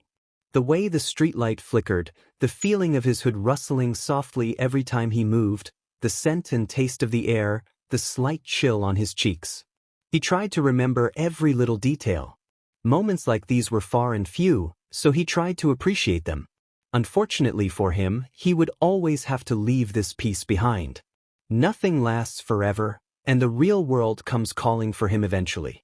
This time, it called for him to return to reality in the form of hushed whispers coming from the alley he was about to pass. Izuku, being a vigilante, found it in his nature that he had to investigate.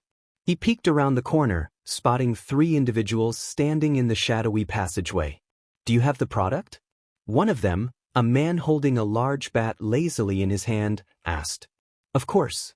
Another one of them replied gruffly. He had large metal claws and defined muscles. "Do you have the money?" he asked in return. Bat Guy turned to the third figure and nodded, and the third person, a scrawny woman with gills on her neck, held a duffel bag forward.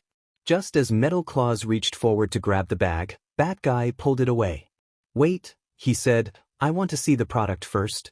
Metal Claws sighed and mumbled something under his breath, but acquiesced. He pulled out a small case from his pocket and opened it, showing its contents to Bat Guy. Bat Guy gave a low whistle. "That's some nice-looking trigger." Metal Claws huffed a laugh. "You bet your butt it is. Highest quality stuff right here. You have no idea how much convincing it took for me to get my boss to allow me to bring even this much out here without backup." Izuku thought, so this is a trigger deal. He had heard about them from Eraser. Apparently, they can get out of hand really quickly, due to the fact that any one of the people there could easily inject the trigger and Izuku would be left to deal with the consequences. So if that was the case, all he had to do was get rid of the trigger.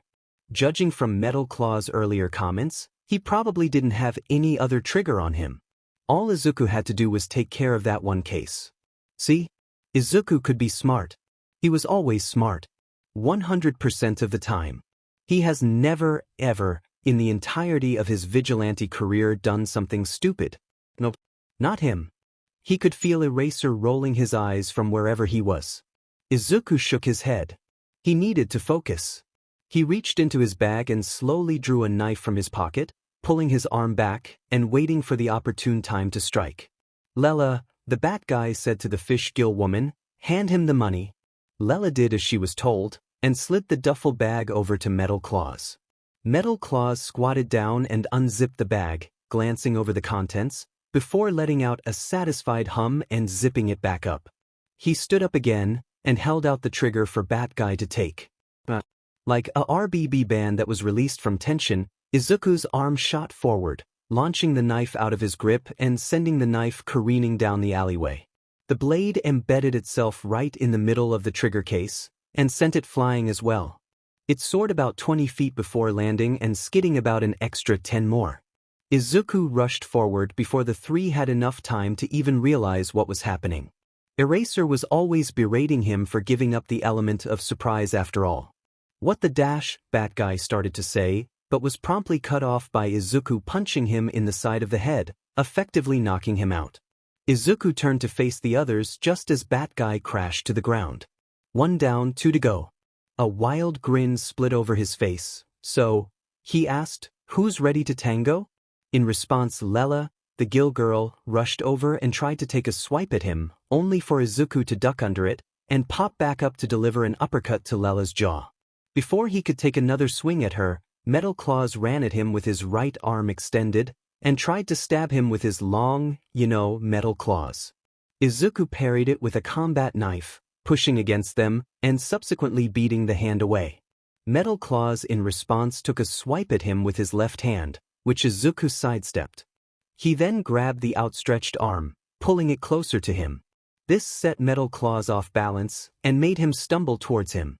Izuku simply took the hilt of his knife and conked him on the head, knocking him out too. 2 down, 1 left. He turned to face his last opponent, Lela, who had now recovered from the blow he dealt to her. "Shall we dance, love?" he asked in a fake British accent. Because he thought it was funny. Apparently, Lela did not, judging by the way she screamed in fury and ran at him. She aimed a punch for the gut, but lost her balance and stumbled forward when Izuku jumped back, causing her to miss. He then took a step to the side, letting her fall forward even more, uninterrupted. But, just when her face was about to hit the ground, Izuku caught her by her arm. She looked up in surprise.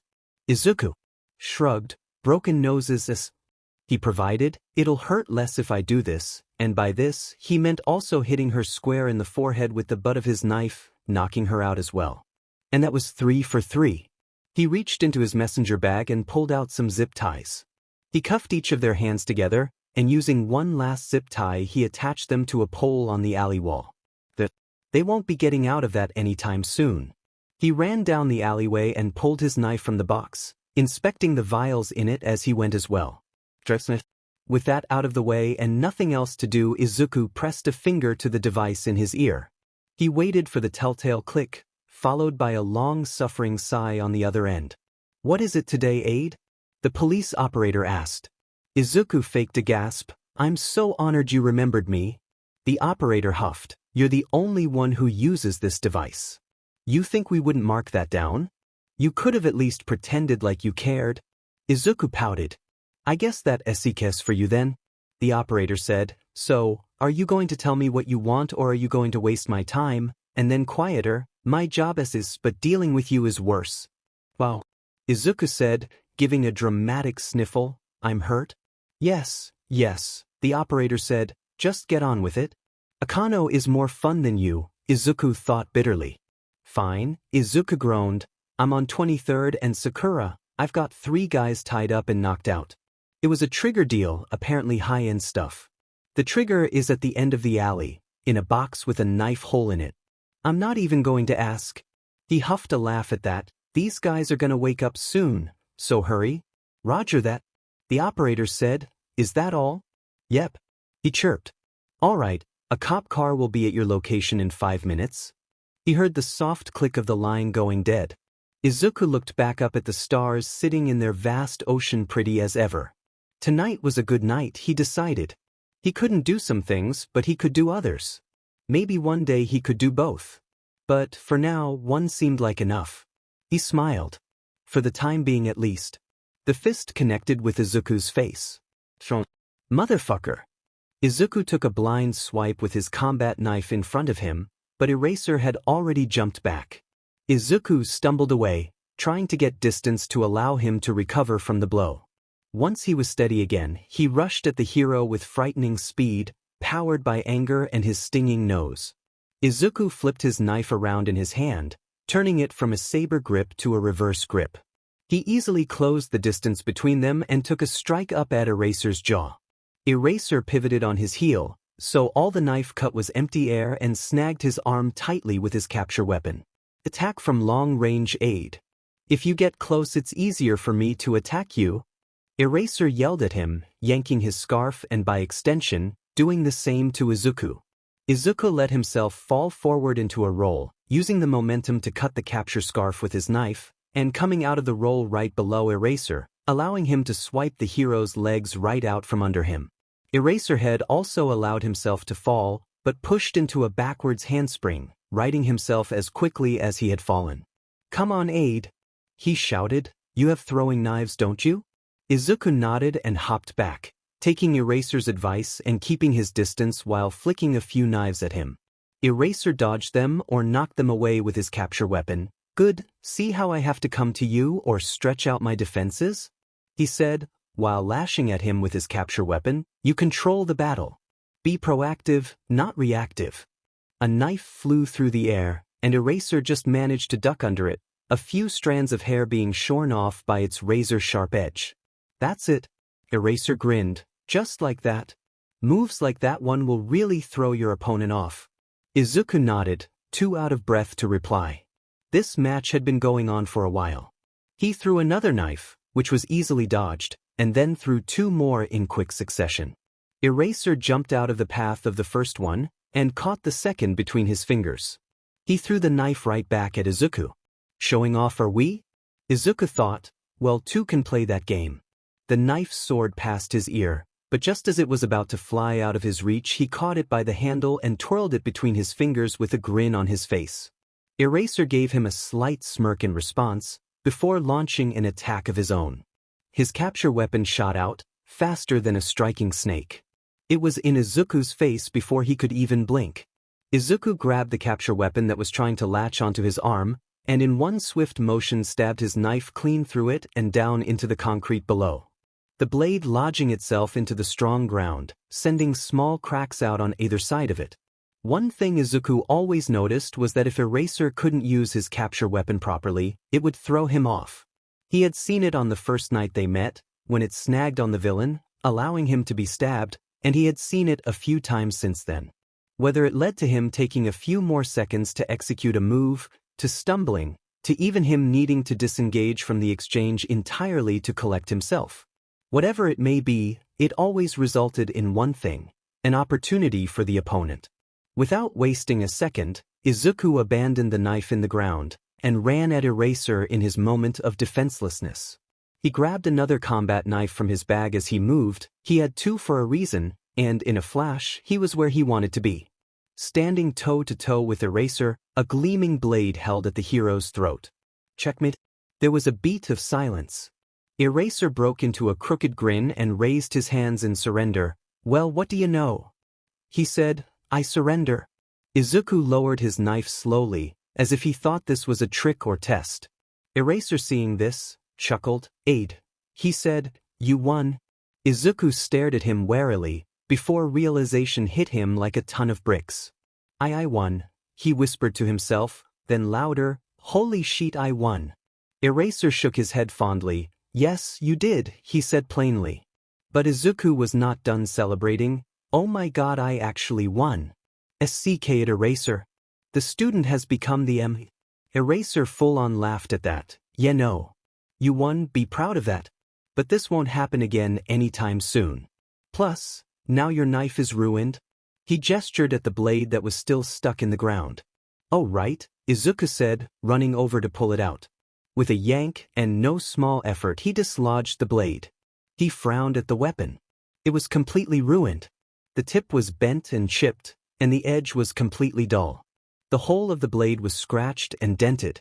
Looking back, maybe it wasn't the best idea to slam a relatively cheap knife into strong concrete. Izuku sighed. He would need to get a new one. Ah, that is, he groaned, waving the knife in the air over his shoulder for Eraser to see. Yeah, Eraser agreed, but on the bright side, you won your first match against me. Izuku's energy was back immediately. You bet I did. I was finally the one to kick your butt for a change. I wouldn't take it that far. Izuku grinned caustically. You won't, but I will. Eraser raised a brow at him. For someone who's only won against me once, mostly out of luck, you sure talk a lot of shit. Of course I do, Izuku said proudly as he puffed. Out, this is the first time I've ever won. I'm celebrating. More like bragging. Obviously. I've finally proved I'm the better fighter. Eraser hid his smirk behind his capture weapon. I hate to remind you, but the current score is 348-1. Izuku's cheeks turned red, and? Your point? Eraser shrugged coyly. I'm just saying, I remember multiple occasions where you ended with your face pressed into the concrete and I was largely unscathed. Izuku groaned. Don't remind me. So you admit this was a fluke? Eraser asked smugly. Oh hell no, Izuku was not giving him the satisfaction of winning this argument, not a chance. I'm celebrating, no matter how much of a buzzkill you are. Eraser crossed his arms and mumbled, I'm not a buzzkill. Izuku just shot him a look. It said enough. Okay fine. I'm a bit of a buzzkill. Eraser admitted, God, you sound like Namuri and Hisashi. How are you even supposed to celebrate? We're sitting on a random rooftop at 2 a.m. Are you just gonna brag all night? Yes, Izuku said, and he swears he could see the soul drain from Eraser's face. But more than that, I'm gonna get us a drink. Ah, nice, get me some vodka. I could use some. Hey wait, you're like 12? I'm 14. Eraser waved his hand dismissively. Same thing, and you can't drink either way. I was talking about coffee, you asshat. There was silence, then, oh? Izuku laughed. In my defense, you worded that horribly. Eraser complained. Izuku shrugged. Maybe so, but you're still an idiot. That's rich coming from you. Izuku scoffed. Rude. How do you even plan to get coffee?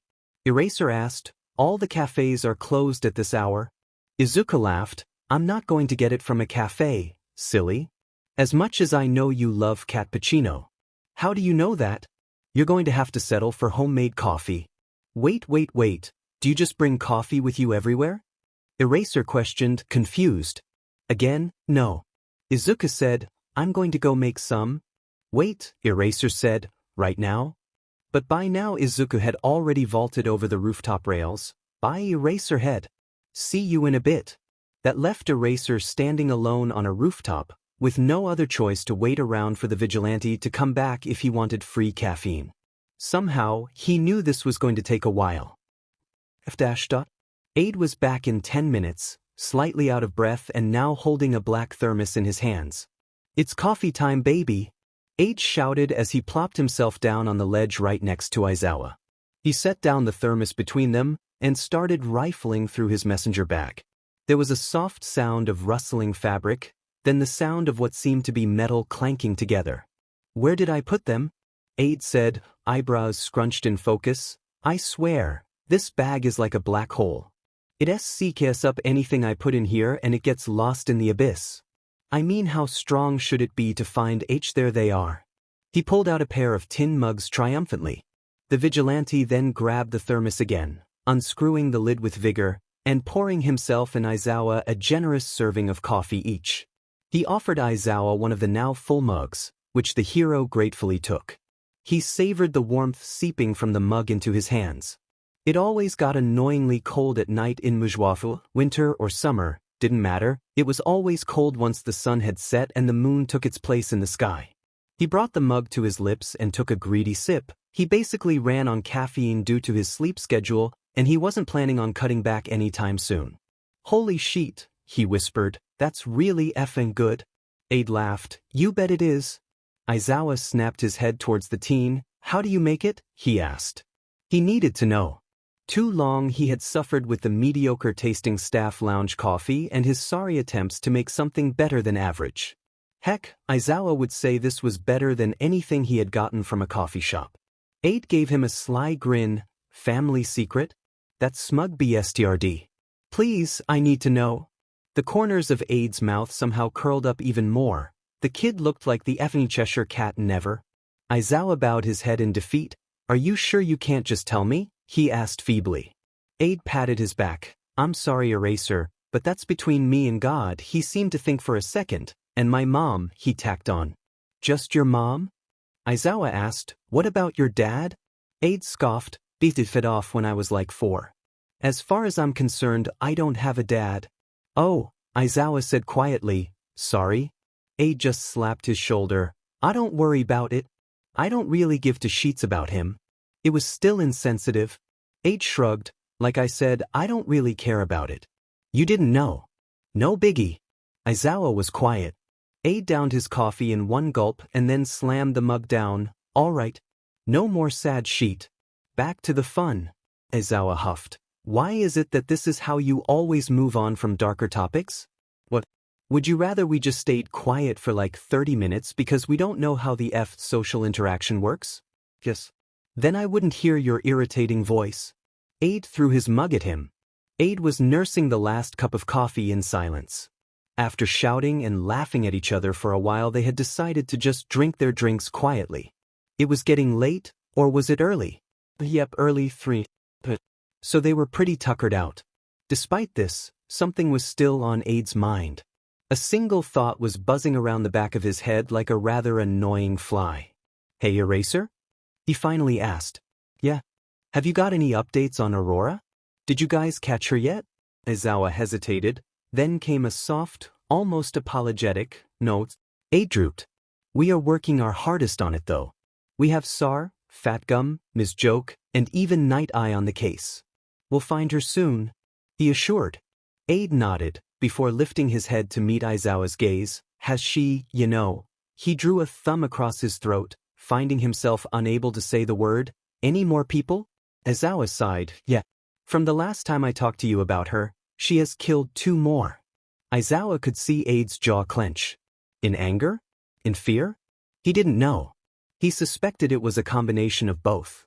He set a hand on the vigilante's shoulder. Aide, please, just promise me this. If you ever see her, you run the other way.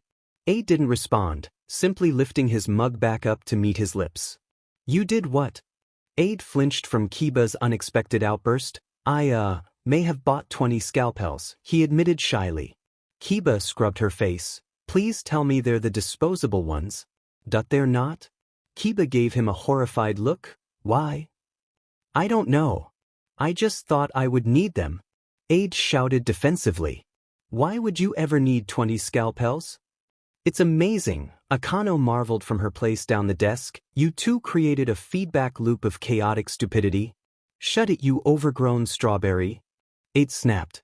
Akano scoffed and checked her watch. I don't have to put up with this. My shift is over. You were the one who insulted us first. Kiba yelled at her, but the redhead had already started walking away. Hasta la vista, fuckers. She crowed over her shoulder at them, stubbing her hips in exaggeration as she sauntered off. She even spun around to blow a embrace as a cherry on top. Granted, she did it with dead eyes and her mouth pulled into her resting face, also known as a frown. She had become less uptight lately, and it made Kiba smile to see her loosening up and letting herself have fun. Or Kiba would have been smiling about that, if her mind had not been occupied with, other thoughts. That was hot. She murmured under her breath. Unfortunately for her, it was just loud enough for a certain brat vigilante to hear it. Could you keep your pining inside your own head at least? Aide asked, feigning annoyance. Kiba knew he loved to tease her over this sheet. I'm not pining, she grumbled. Sure. If you want to pretend you weren't staring at Akano's but 2 seconds ago, go right ahead. Kiba squeaked, I was not. She was so incredibly thankful that Akano had already left. She would actually die of embarrassment if Akano heard any of this sheet. Aide gave her a knowing look. Aha. Right? Kiba made a choked noise in the back of her throat. Aide sighed. Listen, this is becoming painful to watch. Just goddamn ask her out? Oh hell no. Not in a million years. Why not? Kiba fidgeted. What if she says no? Aide propped his chin up on his hand. What would happen in your mind if she did? I don't know, Kiba stuttered. I guess she would hate me. Aide patted her on the shoulder. Listen, I see 2 scenarios. 1, you get a hot girlfriend. Epic, win-win, incredible. 2, you get rejected. You would still have her as a friend. Kiba, I don't think Akano would give up your friendship just because you had romantic feelings towards her. Kiba raised a brow. When did you become an expert in relationships? When I ran out of coffee and when I decided your pining is getting out of hand. Kiba crossed her arms. Nope. I'm not doing it. Aide deflated. This is what I feared. Looks like I'm going to have to go with approach 2. Approach 2? Kiba asked. Aide started to scribble something down on a piece of paper. If you aren't going to do sheet, then I'm going to help you. He passed her the paper. Here, it's my Discord handle. Kiba took the slip of paper. So, you're offering to be my wingman? Aide grinned. Essentially. Kiba looked at him in confusion. Why? Watching you stare at Akano all dreamily all day is physically hurting me.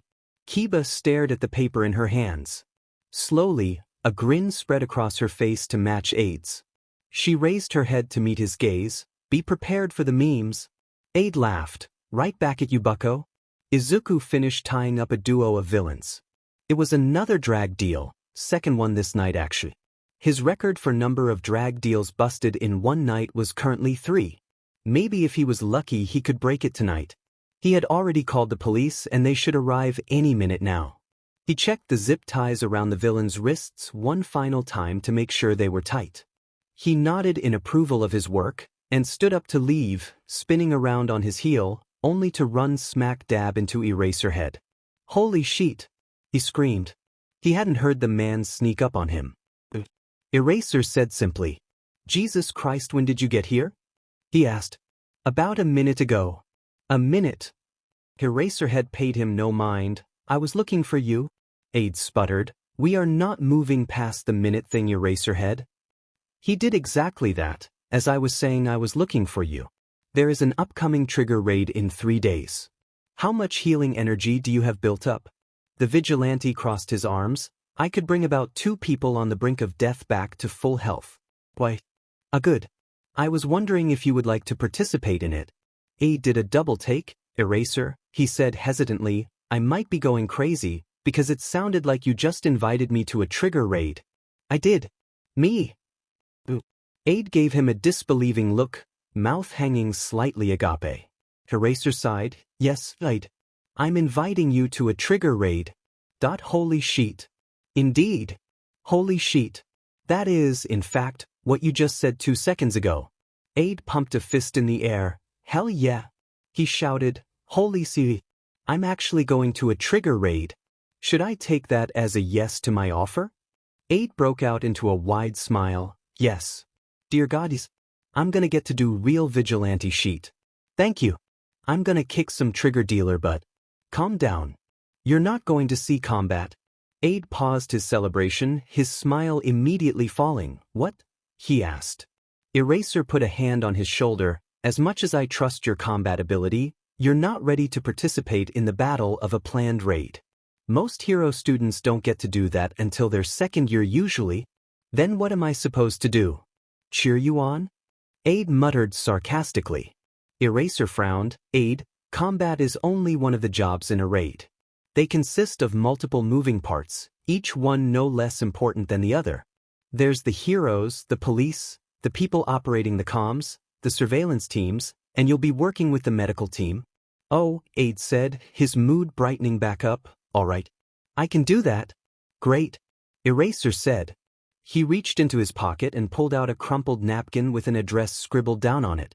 This is where it's going to happen. Be there by 3 p.m. on Saturday. Aide took the napkin from Eraser's hand, noting with amusement the printed-on paw print in the corner. This man and his cat cafes. Hey, Aide said, his eyebrows knitting together in concern. You said at 3? I usually patrol at night. I don't go out during the day.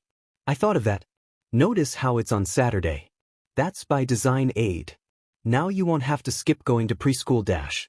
I'm 14. To be able to go to the raid. Eraser finished. Aide huffed. Okay, fine. But how do I explain this to my mom? The black-haired man shrugged. Just say you're going to hang out with a friend. He gasped. You consider us friends, Eraser? I'm so touched. Eraser swatted at his head, but Aide ducked under his hand. Before either one of them could speak, the sound of police sirens rang through the air. Ah shit, Aide said, looks like the cops finally showed up. He turned to run away. Would love to stay and chat more, but I don't want to be arrested along with these villains. See you on Saturday, Eraser. He gave a two-finger salute and broke into a sprint down the alley. Eraserhead gave him a small wave as he left. Izuku shrugged off his vigilante jacket and tossed it into his closet.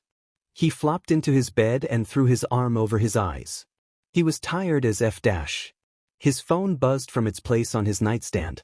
With a groan, he rolled over and pushed himself back up. He grabbed his phone and checked to see what caused it to go off. A notification from Discord was displayed on his lock screen. From Metzgelhertz. This is Kiba. He unlocked his phone and opened Discord. From Upagers. From Metzgelhertz. Hey, your username is fitting. From Zero Rude. I know I named myself that, but am still offended. From Metzgelhertz. You have to admit, with your 2 brain cells it describes you perfectly. From yeah, well, yours doesn't. From 1 second. From Metzgelhertz. Oh no. Dumbass on Ice has changed Metzgelhertz's name to Gay But Snake. From Gay But Snake. You know what? I'm not even going to deny it. From Gay But Snake. I know it's true. From Gay But Snake. I'm still gonna change yours though. Gay But Snake has changed Dumbass on Ice's name to Hippocratic Oath? Don't know her. From Hippocratic Oath? Don't know her. From Hippocratic Oath? Don't know her. What's that? From Gay But Snake. Jesus Christ. From Hippocratic Oath? Don't know her. What is it? From Gay But Snake. How TF do you not know? From Hippocratic Oath? Don't know her. It's not my fault, I don't know what the F Hippocratism oath is. From Gay But Snake. It's the Hippocratic Oath, you walnut. From Hippocratic Oath? Don't know her. Just tell me what it is. From Gay But Snake. From Hippocratic Oath? Don't know her. Why not? From Gay But Snake. Because you are supposed to know medical sheet. From Hippocratic Oath? Don't know her. Then I am just gonna Google it. A few minutes passed. From Hippocratic Oath? Don't know her. From Gay But Snake. Yeah. From Hippocratic Oath? Don't know her. I will have you know I'm going to be helping out the paramedics at an upcoming hero raid so you can take your Hippocratic Oath and shove it.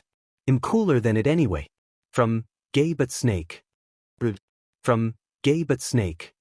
And also you're gonna be at a raid? From Hippocratic Oath? Don't know her. From Hippocratic Oath? Don't know her. I'm not fighting though. From Gay But Snake. Still cool. From Hippocratic Oath? Don't know her. From Hippocratic Oath? Don't know her. Even though I know I'm not gonna fight, I'm still a little nervous. Especially since one of my knives is broken. I don't want to get shanked more than usual. From Gay But Snake. More than usual? From Gay But Snake. Also one of your knives broke? How or do I even want to know? From Hippocratic Oath? Don't know her. I just broke it to win a spar against Eraser. From Gay But Snake. What did you do? From Hippocratic Oath? Don't know her. From Gay But Snake. 8 Answer me. From Hippocratic Oath? Don't know her. From Hippocratic Oath? Don't know her. I stabbed it into the ground to pin down his capture weapon. From Gay But Snake. From Hippocratic Oath? Don't know her. Shut. From Gay But Snake. Listen, do you really feel that nervous without one of your knives? From Hippocratic Oath? Don't know her. A little bit. I just kind of feel defenseless without it. From Gay But Snake. Alright, cuz I think can get you one. From Hippocratic Oath? Don't know her. Wait, SRSLY? From Gay But Snake. Yeah, from her. From Hippocratic Oath? Don't know her. From Gay But Snake. A trauma surgeon from the hospital. From Gay But Snake. He'd probably be fine with it. From Hippocratic Oath? Don't know her. Really? Thank you so much. From Gay But Snake. No problem, my guy. Thank Haru if he says yes. From Hippocratic Oath? Don't know her. I will. From Hippocratic Oath? Don't know her. This man will suffocate under a mountain of thank you cards. From Gay But Snake. Now that I want to see. From Gay But Snake. Take a photo when you do. From Hippocratic Oath? Don't know her. The C, smiley face. From Hippocratic Oath? Don't know her. Oh shit, I just realized it's 4 a.m. From Hippocratic Oath? Don't know her. Jesus Christ, I need to sleep. From Gay But Snake. From Hippocratic Oath? Don't know her. From Gay But Snake. Holy shit, Aide whispered. In his hands was a sleek black K-bar knife. It was made of strong, heavy metal and had a razor-sharp edge that promised the painful bite of steel for anyone who crossed its path. For a blade that was supposed to be used, the knife was free of any scratches or nicks. It almost looked brand new. He turned the blade over, the dark metal dancing dangerously in the light as he shifted it. On the grip of the knife he could see the steel tang running through the entirety of the handle, clasped between two sides of even darker mica with silver rivets running through both ends to hold it in place. Mesmerized by the deadly piece of art in his hands, he unwittingly moved his fingers to the edge of the blade, pressing his thumb against the sharp metal. Immediately, and without much more effort than just placing his hand along the blade, a bead of BLD formed from the cut, a dark red ruby, almost like a jewel adorning a crown of broken obsidian. Eventually, the drop grew too big and slipped down the black metal like a tear. The sudden movement snapped him out of his reverie, and he quickly pulled his hand away. He let healing energy flow to the wound, closing it as quickly as it formed. He liked the BLD off his finger, the taste of old coins assaulting his tongue. He didn't particularly like the taste of BLD very much. In fact, he didn't like BLD altogether. Unfortunately, BLD kind of came in his job description.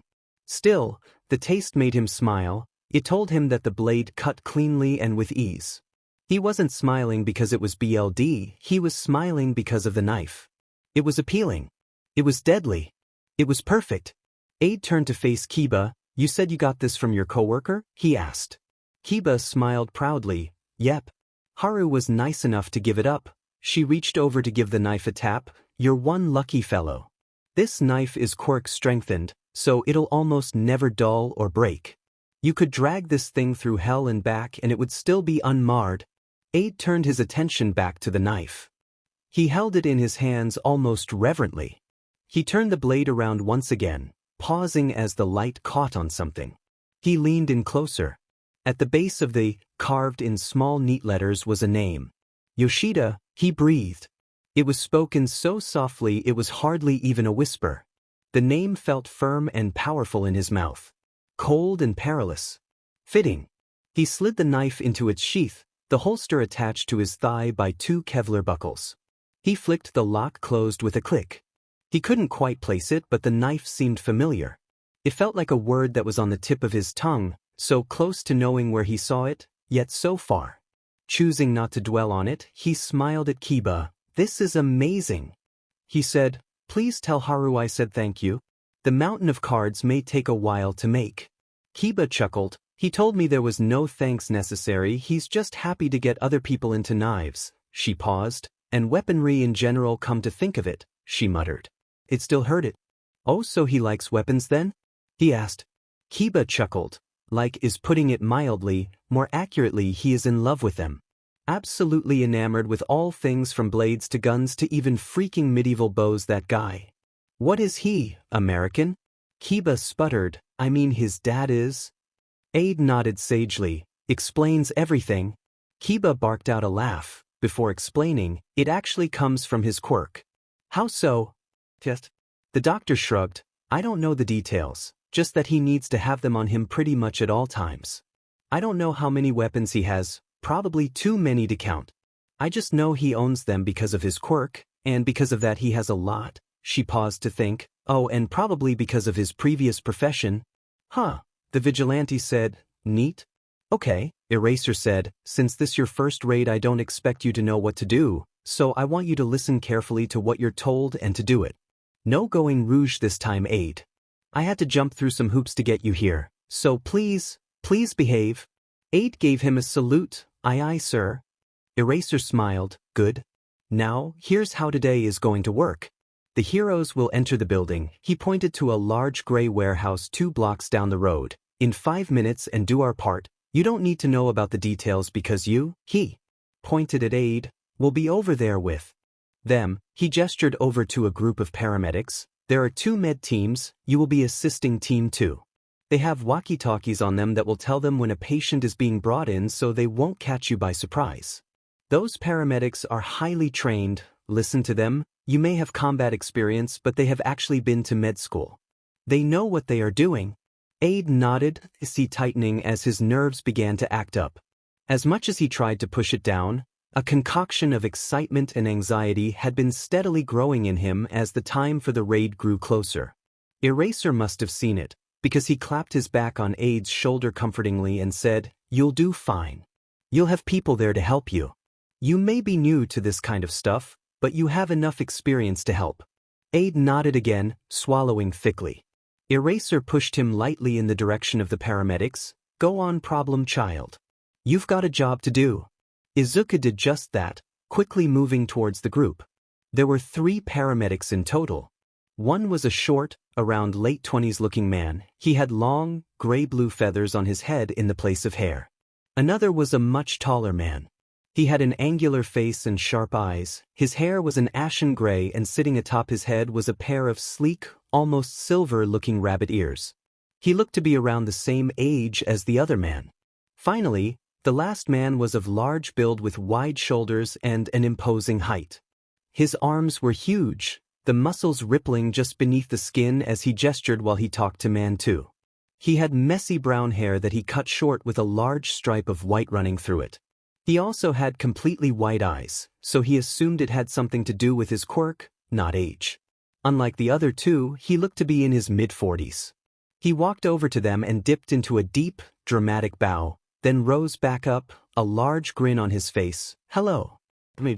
I'll be your designated vigilante for the evening. Would you like to have some more time to decide, or are you ready to order?" There was no response, just blank stares from the 3 of them. His smile fell. "Sheesh, tough crowd."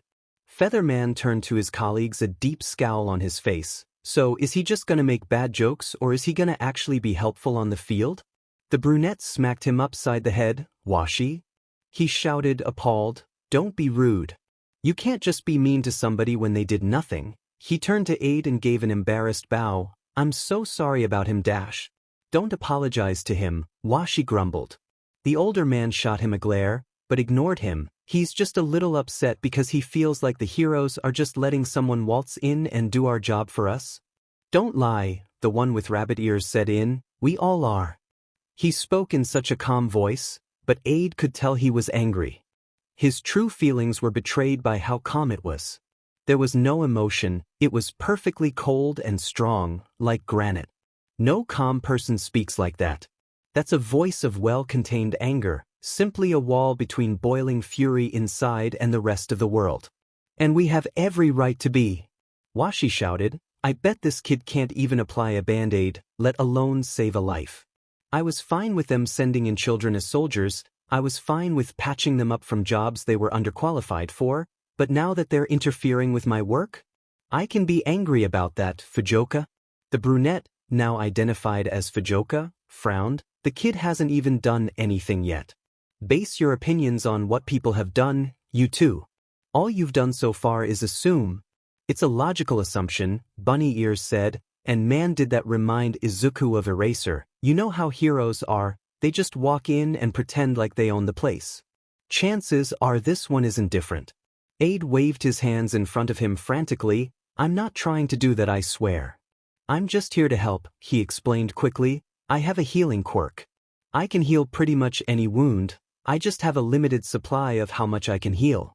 I also have a good deal of medical training so I can assist you with the easier stuff. Just think of me as portable health in a can, or a helper. The trio considered him, thinking about it. Izuku waited with bated breath for them to make up their minds about him. Surprisingly, Washi was the first one to do so. A large smile spread across his face, it was a sharp-toothed, predatory thing, and Izuku was vaguely reminded of Akano when she started teaching him. Welcome to hell. Izuku shivered. Now that, Washi said, grin remaining fixed on his face, I can work with. But if you even think of doing something you are underqualified for, I will have you out of here faster than you can say, I'm sorry. He was the first domino to fall, and soon Rabbit Ears joined him on team. Maybe don't murder the vigilante. Just follow our lead, he said slowly, and if you don't mess up, then maybe you're worth half a DMN. Fujioka, who had been on his side the entire time, breathed a sigh of relief. He turned to Izuku, welcome to the team, he clapped his hands together, now. You've introduced yourself, but I don't believe we have. I'm Fujioka Yoshiro, he pointed at Washi, that grumpy dwarf dash. F you Fujioka? Is Washi Sho, and our little bunny boy is Ishii Akihiko. Ishii waved at him. The walkie-talkie attached to Fujioka's hip suddenly jumped to life, a stat-icky voice crackling over the speaker, all units, PZZ teach prepare for action. Heroes will enter the building in 3, PZZ teach 2, 1. Distantly Izuku could hear the sound of yelling and faint crashing. Washi clapped him on the back, feral grin fixed back on his face, let the torture begin. Izuku was seriously starting to wonder if he and Akano were related. A few minutes passed of relative inaction, the paramedics making sure everything was in place and explaining a few procedures. Then, all hell broke loose. Dash 1 villain, large cut on arm, PZZ teats possible concussion dash. Dash 2 broken bones dash. Aid we need healing over here, yes right there dash. Dash 2 bleeding out dash. Aid wrap this dash. Washi I need help dash. CRP, CRP, CRP, CRP dash. Don't say that around patient's aid. Aid. Patient flew by. Aid held down patients when they were trying to set a bone, dressed wounds, and healed whatever he could. His supplies of healing energy was depleting fast, but it didn't matter. He was an outsider, that much was clear. The team was still cold to him, with the exception of Fujioka. He wasn't expecting anything more, but it's still kind of s-seeky. They didn't give him much instruction unless they absolutely needed to, and they didn't talk to him, pretty much at all. On top of that, Ishii kept giving him looks when he healed patients. He didn't know what that was about, just that it was uncomfortable and that despite that he could work with it. Things had slowed down a bit, but the battle was still raging on. Right now he was treating a villain with a long gash down his leg. It wasn't too deep, but it was still big. He had disinfected it and was about to heal it. His eyes started glowing blue, little jumps of static zapping between his fingertips. He was about to reach out and let the healing energy flow into the wound when a hand was placed on his shoulder. He looked up over his shoulder in confusion. Ishii stood over him, his face a blank mask as always. "Don't heal that," he said. Izuku looked at him. Quizzically, "Why not? I have healing energy." "Save it? But I can help this man, why shouldn't I?" "You can do that without wasting precious resources. But it's quicker, more painless, and what do you mean by wasting?" Ishii frowned, exactly what the word means. "You are wasting healing energy on that." Anger rose in Izuku. He'd faced his fair share of discrimination for his quirk, and he wasn't about to let someone refuse treatment to an injured person. He wouldn't stand for it. "Aren't you people supposed to treat all patients equally? Why is this man a waste to you?" "He isn't a waste to me, just your use of resources is." "We are taught to treat patients equally," Ishii explained, "but we're also taught to conserve resources." "You're making no sense. What am I doing wrong?" Ishii stared at him blankly before sighing. "Let me explain. Let's say you got a steady stream of patients with minor injuries. What would you do?" "Heal them with my quirk," Izuku said, his voice resolute. "What happens when you run out of healing energy?" "Then ISW to stitches." "Now let's imagine someone with a life-threatening injury comes in. What do you do?" "Heal them." "Ah," Ishii said, "but you ran out." Izuku frowned. "Then I use traditional medicine." "But what if that doesn't work? What if they're bleeding out and you can't do anything to stop it? What then? What would happen?" Izuku felt blood beneath his fingers. He felt his face slick with sweat and tears. He wasn't standing in front of Ishii, he was in a dark alley. It wasn't a small cut, it was a life-threatening stab wound, and the patient he was treating wasn't some random villain, it was a racer. "Did he heal them?" he said, voice wavering. "The hero was going to die, and it was all his fault." "How? You have no healing energy." The sound of a cracking rib. "I'd find some." There was no guarantee he would be that lucky again. "And what if you don't?" The world snapped back into focus. There was no blood on his hands, there was no dying hero, it was just him and Ishii staring into each other's eyes. "Then they die." Ishii stared down at him, his face nor his steel-gray eyes betraying any emotion. "Correct," he said. "What do I do then?" Izuku asked quietly. Ishii sighed again. "You do what I've been trying to tell you to do. You conserve resources." He crouched down by Izuku and gestured at the villain's injury. "Look at this cut, it's just over 1/4 of an inch deep. Does that sound threatening to you?" "No," he answered honestly.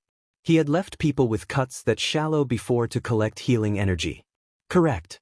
Now you were tasked to help this person, and your innate reaction is to heal them with your quirk because it is easy and it is quick." Ishii's hand fell to his knife strapped to Izuku's leg. "I know you fight, you're a vigilante, so you must know that you cannot rely on your quirk for everything. Healing somebody isn't going to help you fight now, is it? You have to rely on your skill instead." He brought his hand back up and started threading a needle. "Medicine is like that. You cannot rely solely on your quirk. If you do, then you will end up killing someone due to your negligence."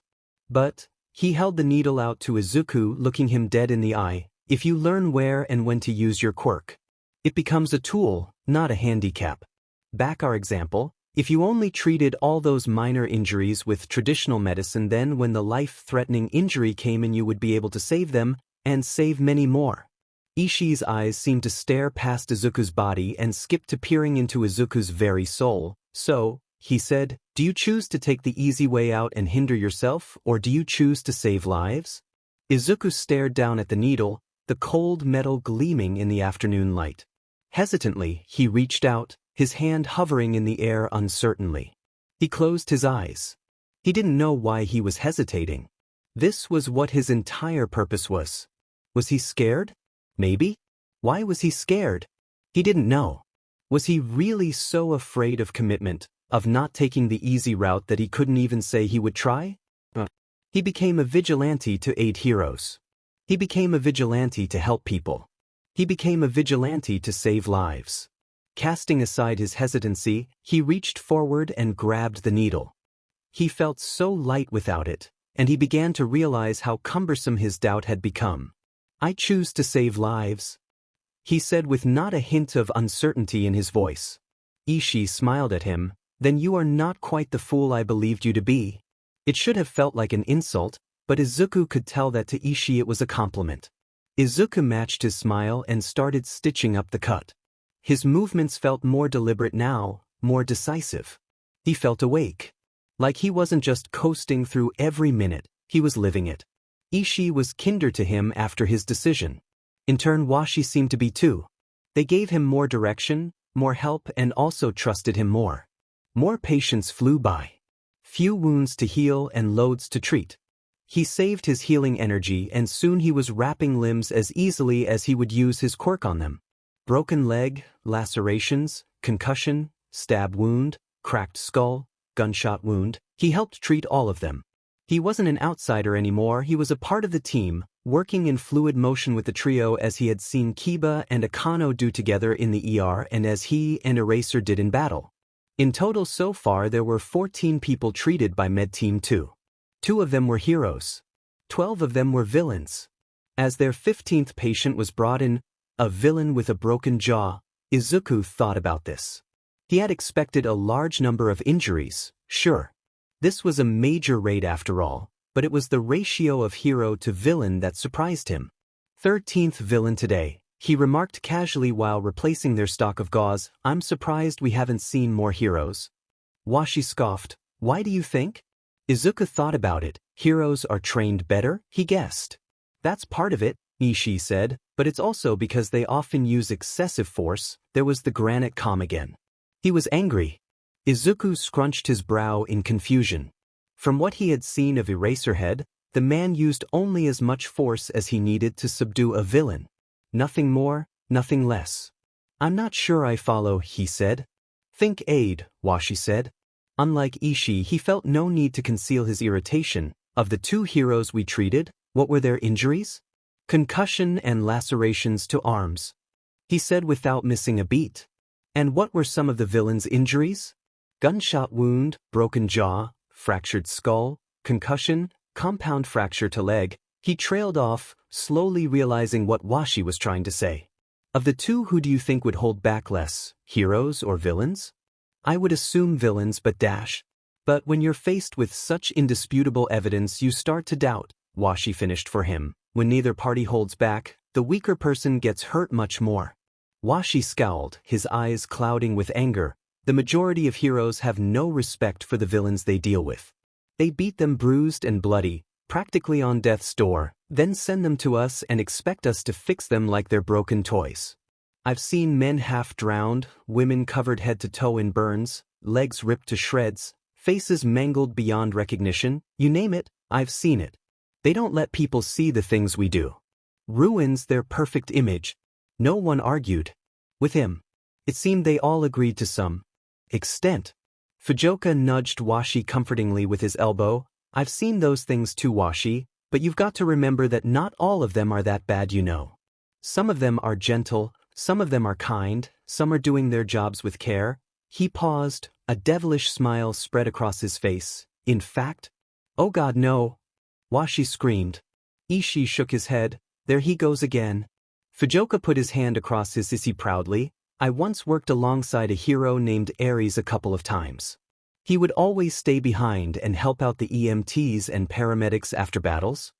He smiled at Aid, kind of like you. Izuku couldn't help the blush that crept across his face. Fujioka continued his story. He treated everyone so kindly and with such gentleness. Villains you would see him subduing ruthlessly only minutes prior, he treated like they were worth the world to him. They were all patients to him, people he loved to help, despite having them shoot, stab, and use their quirks on him previously. He was a true hero, I tell you. Izuku couldn't agree more. Ares was one of his favorite heroes before he dropped off the map. He turned back to arranging the new packages of gauze into their container. A warm feeling filled him. For one, it was almost peaceful. The battle was almost over after all. The action was calming down. For the first time since the raid started, he relaxed fully. A few minutes of relative calm passed by. Suddenly, he heard panicked shouting start in the distance. Then, he heard the sound of people running. Then, the warehouse exploded. Aide flipped around just in time to see flaming debris flying right at him.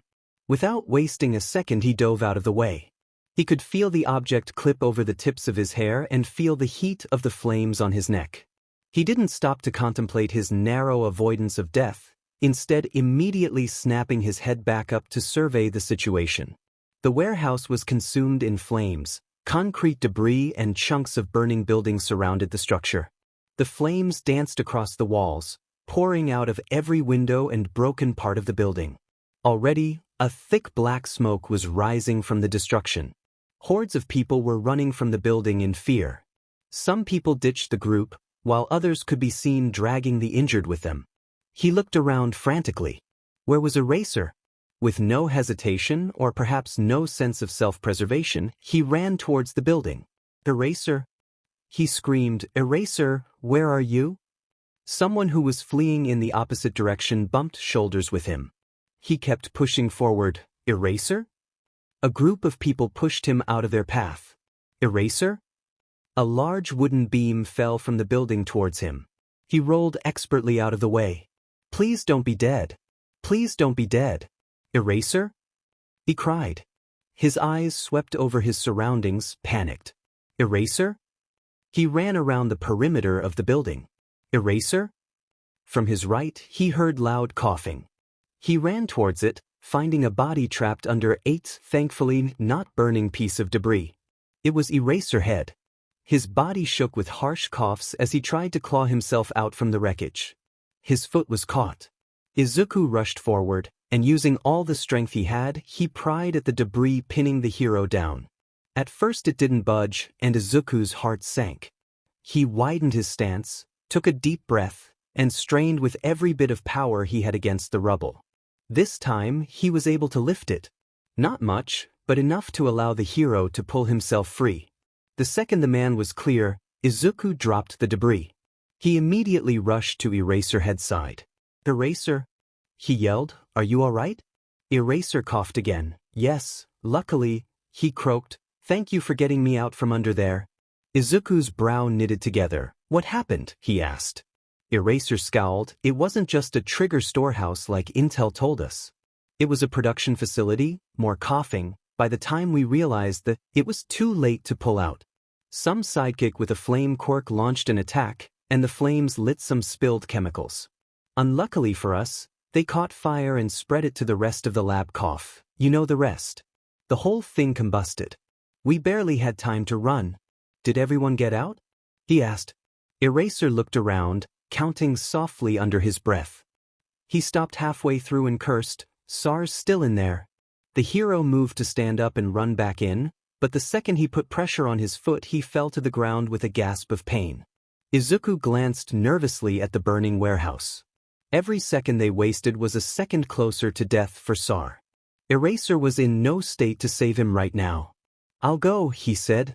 Eraser snapped his head over to him, scowl already fixed on his face. "No," he said, "no way." "Then who?" he asked, glaring right back at the man. "I can go," Eraser growled. "Just heal me. If you go in there you'll die from smoke inhalation or burns. That doesn't mean you should do it though, Aide." "Why not?" "I brought you to this raid as part of the med team so you wouldn't get hurt, Aide." Eraser shouted. "I can heal myself," Izuku argued. "You can't. You made a promise you wouldn't go rogue." Eraserhead screamed. Silence hung in the air, and he could see Eraser's eyes widen in understanding of what it meant. "No," he said softly with fear in his eyes. "No, Aide, no." Izuku gave him a bittersweet smile. "Sorry, Eraser. Looks like I'm going to have to break this one." He turned his back to the hero. "Aide, wait, dash!" he cried, but it was too late. The Vigilante had already started running. Eraser was left on the ground, only able to watch helplessly as Aide disappeared in a wreath of flames. As soon as Izuku entered the building, he regretted it. Immediately, thick black smoke clouded the air in front of him, swirling around between the flames. The fire danced and the smoke followed. They spun around the room together like a waltz. Izuku could have appreciated it if not for how much pain it was causing him. The smoke was so thick he could barely see in front of him. If he held out his arm, he could barely see the tips of his fingers. The fumes stung his throat and burned his lungs. Each breath was painful, like drinking lava. He felt like he was suffocating. In fact, he probably was to some degree. His eyes watered and stung. There was a steady stream of tears pouring down his face, the soot in the air sticking to it, making it look like he was crying tar instead of tears. In spite of all this, Izuku kept pushing on. He kept running and searching. He needed to find Sar. If he didn't, he could die. No, he would die. This brought Izuku to his next obstacle, fire. It singed his skin and burnt right through it. Epidermis, dermis, fat. Soon it would reach muscle. It was the worst thing he had ever felt, being burned alive. He had had third-degree burns before, but never this fast, never this many, never all at once. He had never been afraid of dying from those burns. He activated his quirk, letting healing energy circulate through him, healing his wounds instantaneously. Blue lightning crackled around him. In his rush, he forgot to turn his quirk off. Without anywhere for it to go, the healing energy just kinda sat in him.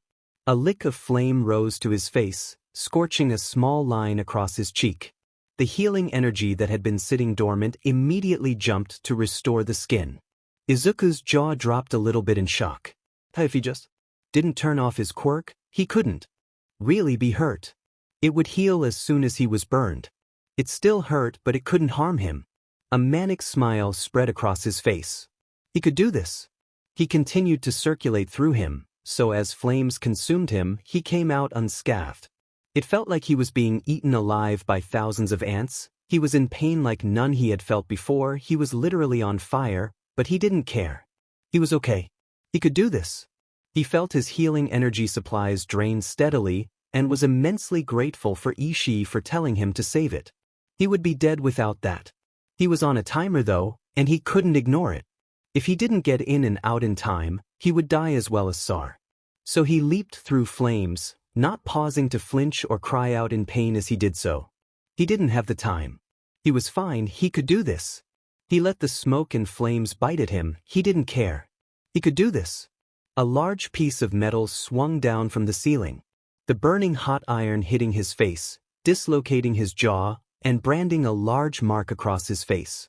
He popped his jaw back in, and the injury healed. He could do this. He healed his lungs as the cells died from chemical and thermal irritation. He could do this. His fingers turned black from smoke and bloody from burns. He could do this. Blisters formed and healed again and again and again. He could do this. He could do this. He could do this. Izuku bursted through a wall of flames into a new room. A figure lay curled up in the corner.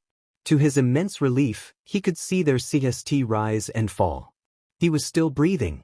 He ran up to them and pulled them over. They were dressed in a very familiar black coat and mask with red detailing. Izuku breathed a sigh of relief. It was Sar. Izuku checked him over. He had a good amount of burns on him, mostly first and second degree, but there were a couple thirds. Luckily there was nothing he couldn't fix, he just needed to get him out of here first. If they ran out of healing energy on the way back they were both screwed, so he didn't heal him right now. He leaned in to listen to his breathing. It was hoarse and shaky. Sheet, he cursed, smoke inhalation. Izuku hoisted Sar up on his shoulder, and was vaguely reminded of doing that to Eraser. With no small amount of effort he started hobbling out with the hero draped across him. The way out was in some ways easier than the way in. Before, he had been stumbling around blindly, simply hoping to find the hero. He had no idea where he was going and where he was. He was completely in the dark. Now though, he had a clear destination and a general direction to get to it. He didn't know the route out by heart, but he had an idea. He wasn't blind anymore. However, there was a new set of complications. First, he had to lug an Enitor Ifeng man with him. A man who was, might he remind you, a lot taller and heavier than him. Izuku was muscular now, but he wasn't goddamn an all might. He was just a slightly jacked 14-year-old the size of a Russian nesting doll with a baby face. He was short, and not nearly strong enough to carry Sar easily. At this point he was more dragging the guy along with him instead of carrying him. Second, he was still on his timer. His healing energy was depleting fast. Even faster now because he was using himself as a shield between Sar and anything that could harm him. He didn't have enough healing energy to manage both the hero's wounds and his own. He just had to pray to God that Sar would be fine. Izuku just needed to get them both out in time. That brought him to his last point. He had another timer now. Not just on himself, but now on Sar as well. If he didn't get him out in time, he was dead. He didn't want to spend the healing energy on him and strand the both of them in the fire, but he couldn't let Sar die. If he didn't manage both timers well, they were both FE'd. So with the added motivation of 2 lives are resting on your shoulders stupid, don't stop, he made his way out with haste. He pushed through flames and used his own body to keep them off Sar. He took the burns, he could afford it, Sar couldn't. He dodged falling objects and let smoke fill his lungs. He let his skin turn red and black. He let the fire bite into his flesh and bone and consume it. It didn't matter. He could do this. As long as he got them out. He could do this. As long as he got Sar out. He could do his. Izuku didn't know how long he had been running. He didn't know how many times he had been burned. Everything hurt. When Izuku saw the cool light of day shine into the golden glow of flames and embers, he felt like he could cry. Oh, there he went. Tears slid down his face freely. He didn't even try to stop them. He ran faster, dragging Sar with him. He ran towards that light with everything he had. His chapped lips broke into a smile, the soot-coated skin splitting and causing BLD to dribble down his chin. The cuts healed immediately. He ran into that light. The world seemed blinding. Sar was safe. They were safe. Relief flooded into him. It felt like stepping into a cool pool of water. He didn't have the luxury to indulge in that feeling, however. Sar didn't have the time. Help! He yelled, his dry throat screaming in protest. Help! He needs immediate medical help. Sar had been exposed to the smoke for far too long. Izuku could heal him, but he still thinks he will need intubation. There was still sheet in the lungs, and if he healed them fully there would be nothing left for the burns. Luckily that was one of the things he could do, as he carried the supplies to do so on him in his bag. It was important to stabilize airways.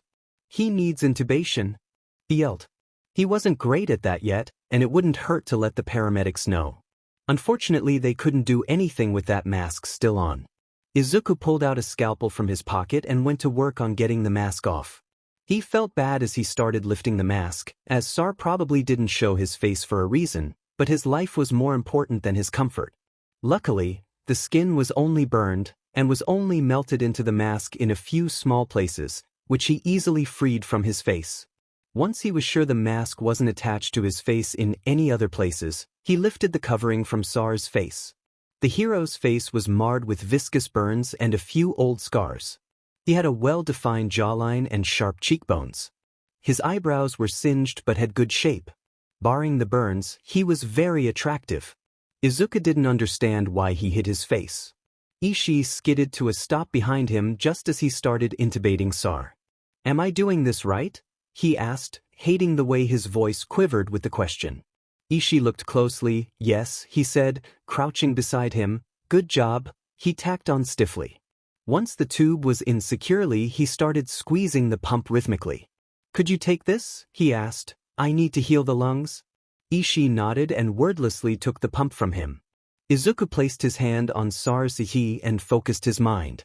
He had found that his healing energy would normally just jump to whatever was closest to the point of contact, but with focus he could direct it to some degree. He didn't want to heal the burns right now. He pictured the lungs in his mind, the pink tissue expanded and contracted, the image was clear as day in his mind. He let the healing energy go, and even though he couldn't see it, he knew it went to the lungs. He smiled. He just used enough to heal them. Partly. Just enough so there wouldn't be any permanent damage. He was dangerously low on healing energy now, but he could make do with it. He pulled out his new knife. Yoshida's black metal shone beautifully. Izuku cut off Sar's breaths quickly and ripped off his jacket and shirt, observing the burns as he went. He focused on the 3rd-degree burns and the 2 4th-degree ones he hadn't noticed before. They were small and located on his ankles. Just as those 2 burns closed up, his healing energy ran out. It felt like trying to shoot a gun, only for it to be empty. He could honestly hear the empty clicked in his head as he tried to activate his quirk again. He looked back over Sar's body. It was all second degree and first degree left. It would scar for a few months at most. His breath caught as his eyes reached Sar's face. There was no third degree, but it was burned, it would scar and bad. His face would heal from red and angry burns to a gnarled mess of silver scars. It might be vain, but he felt horrible for Sar. His face was going to have permanent damage. As much as Izuku was wrong to think it, it would look bad. It would be distorted and messed up. Immediately Izuku's mind filled with anger. Why did that in turn have to mess up? Why did the fire have to spread? Why did Sar have to be trapped? Why couldn't Izuku have gotten him out faster? Why couldn't Izuku have healed him? Why did Izuku always have to fail? Why did this stuff happen to people who didn't deserve it? Why didn't it happen to him? Why did he have to be so useless? Why did he have to be a failure?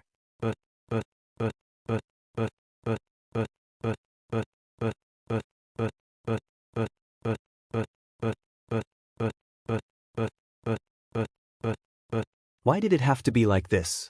The thought silenced his mind for a moment. He looked to Yoshida sitting calmly in his hand awaiting his decision. He saw how its edge shone bright and sharp as if speaking to him. It didn't have to be like this. He moved back from Sar and Ishii, checking to make sure no one was watching. When he was sure no one was, he rolled his breathes and lifted the knife in the air. For a second doubt crept in. What if this was the wrong thing to do? He purged it from his mind as soon as it came. He tossed the idea like paper into flame. 1 second and it was gone. He stuffed a roll of gauze between his teeth and bit down, strong. With no doubt or fear, he ripped off the band-aid and plunged the knife into the muscle of his thigh. Once it was halfway sheathed into his leg, he dragged it sideways, though an area he knew was non-lethal, but harmful nonetheless. Pain seared through his leg, and the only thing that kept him from crying out was the gauze in his mouth. On the flip side, warm happiness crept through him. He felt fuzzy and light-hearted. Dopamine was flooding through his brain. Why did his quirk have to be so contradictory? His leg throbbed with the beat of his heart, and a pained tear slipped through his eyes. Pathetic. He should be able to deal with the little pain. He pulled the knife out and removed the gauze from his mouth, stuffing some in the hole, and used the rest to wrap his thigh. He could stitch it up when he got home. He rolled his breathed leg back down and slid back over to Sar and Ishii as if nothing had happened. As far as Izuku was concerned, nothing did. He just had healing energy that he didn't before. He just had the means to heal Sar's face now. He reached across the body to touch his face, letting blue lighting fly.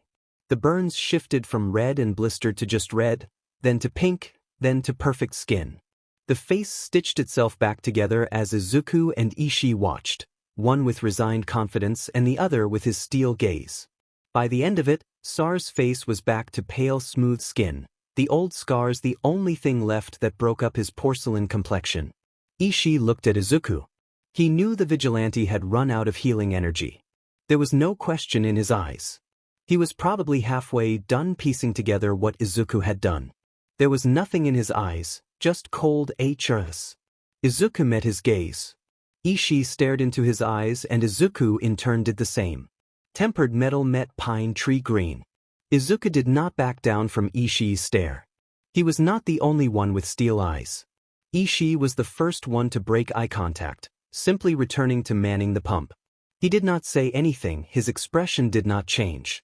His eyes stayed cold, and his mouth stayed in an impassive line.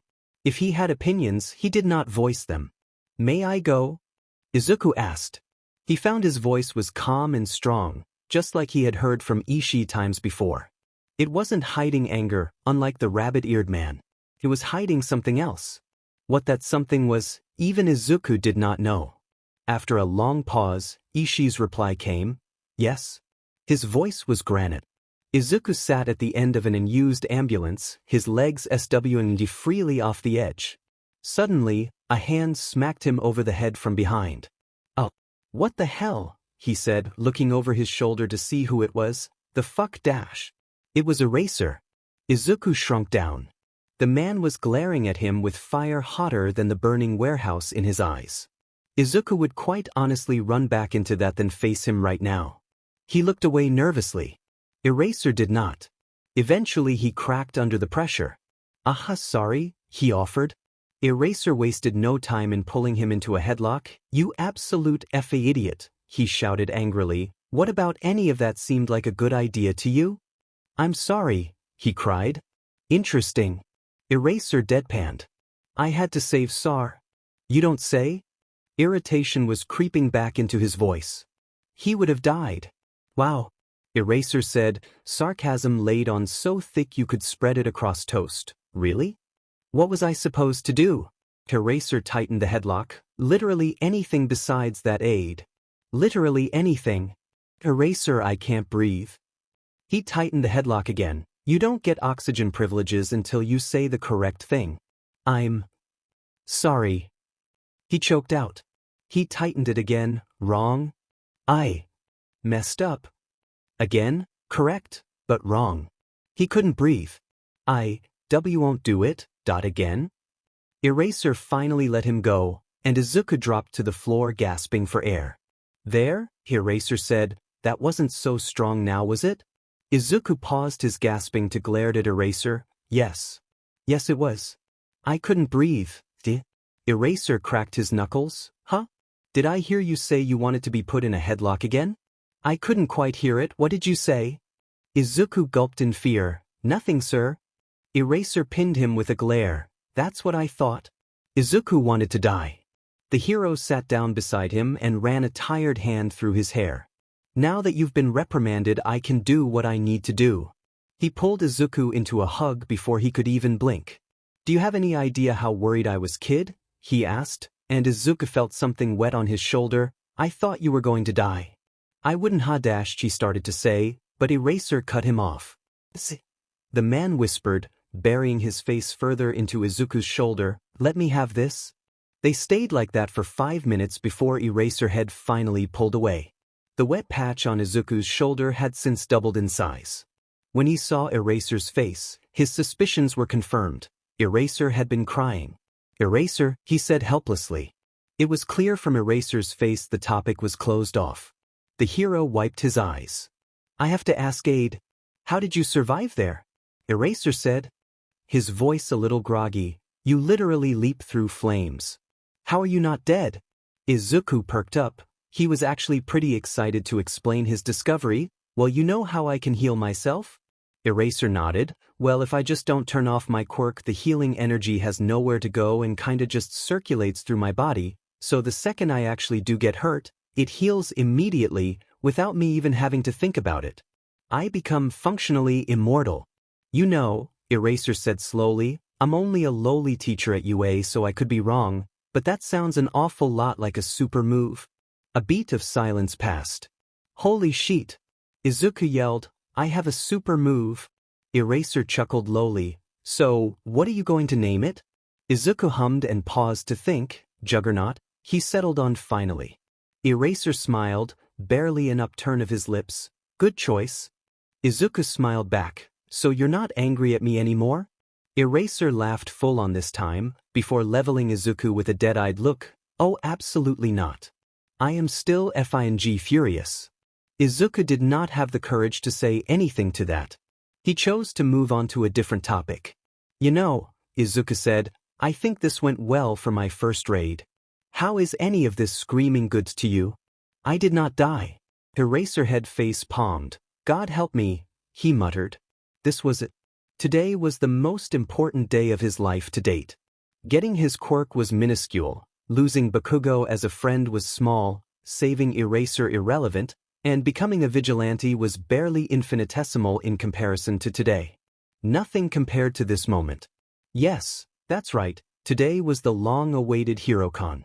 More importantly, it was his first HeroCon cosplaying. He looked up at the entrance. Large posters of All Might and various other heroes plastered over the large windows. Their smiles loomed over him, the sun reflecting against the glass beside them and surrounding the posters in warm light akin to a holy glow. Yes, holy. As far as Izuku was concerned, this was sacred ground. It was HeroCon for Christ's sake. What's more divine than that? Izuku turned to face the voice, seeing Kiba jogging over to him. She was dragging Akano with her by the wrist. Kiba was dressed as Mandalay from the Wild Wild PP Cats. The costume was incredible, and if Izuku didn't know better, he could have confused her for the real thing. Everything from the wig to the skirt was perfect. The only thing that set her apart was her voice and her sharp-toothed smile. Akano was dressed as Tiger. Her face was fixed in a scowl, but what else was new? Her costume had a few more alterations to it. The skirt was more conservative, the shirt didn't expose any stomach, and she wasn't wearing a wig, her red hair instead tied up in a messy ponytail. One thing that was similar to Kiba's costume, however, was the craftsmanship. Not a single stitch was out of place. Kiba was much the slim figure he knew from the ER, but with Akano out of her scrubs and more skin exposed, he could really see how muscular she was.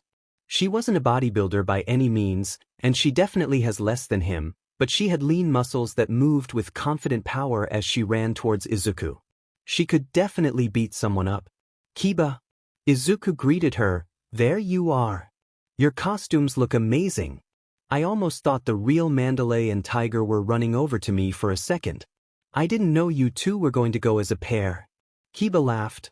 Thank you. We usually do a theme. It was actually Akano's idea this year. Akano's face stayed mostly impassive, but her embarrassment was betrayed by the faint blush that spread across her face. You did all the sewing. She grumbled to Kiba. I hardly did anything. Izuku gaped. Wait, you made this all yourself?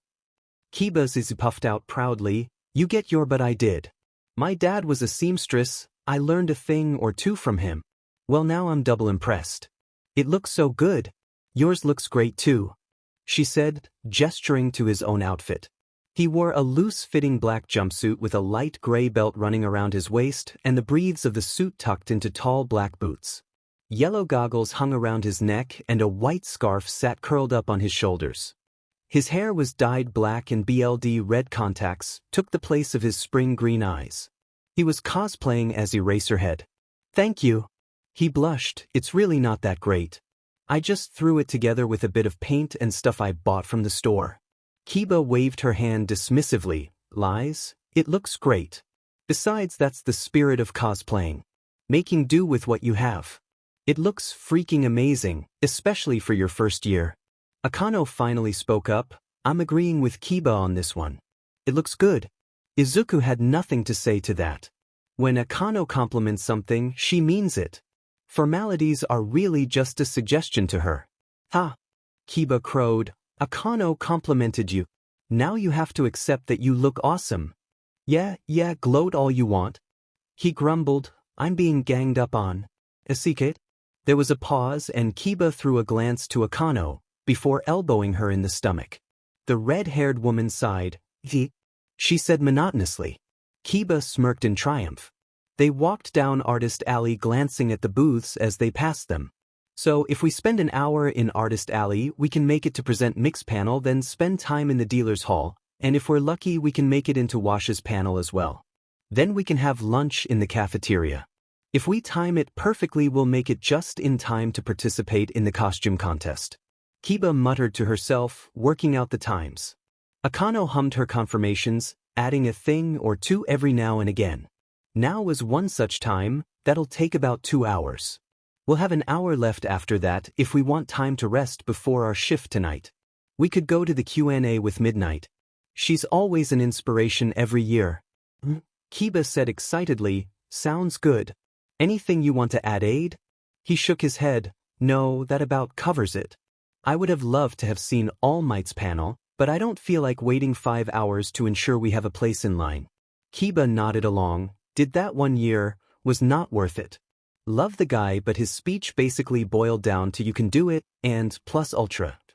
Akano chuckled. We could always go to Endeavor's panel and throw tomatoes at him again. Aid sputtered. Again?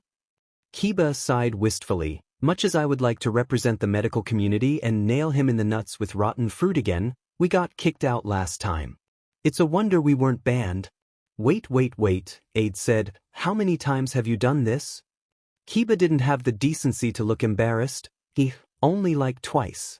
Don't get worked up about it. How have I not heard about this? he asked, mostly to himself.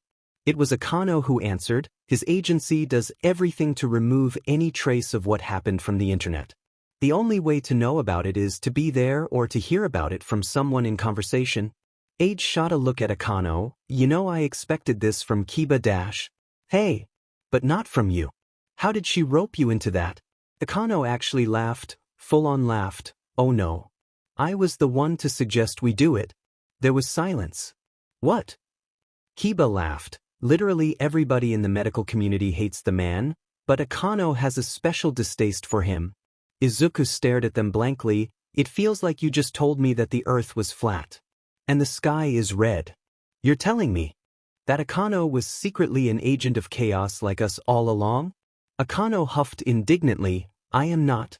Izuku gave her a dead-eyed look. After what I just heard, don't even try to deny it. I am nowhere near the same level as you two. She protested. Yes you are, you just don't want to admit it. Kiba shouted. I am not. R2. They continued to peruse Artist Alley. Kiba found a few figurines to her liking and bought them while Izuku mostly admired from a distance. He didn't have the money to get a lot of the stuff he wanted. It was too expensive. His eye caught a present mic figurine. It was handmade and absolutely stunning. It was of the man standing in a triumphant position, one hand in a peace sign, the other on his hip.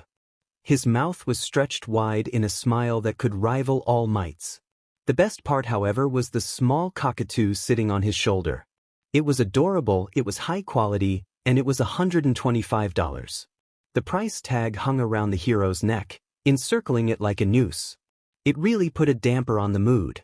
See something you like? Izuku practically jumped out of his skin. Holy hell, when did you get there? He asked Akano. She ignored him. Are you going to get it? He looked back at the figurine wistfully. Its price was more than he had on him. Nah, he said, I don't want it that much. Akano inspected the tag. I could get it for you. Izuku immediately snapped to attention. No. I really don't want it, Akano.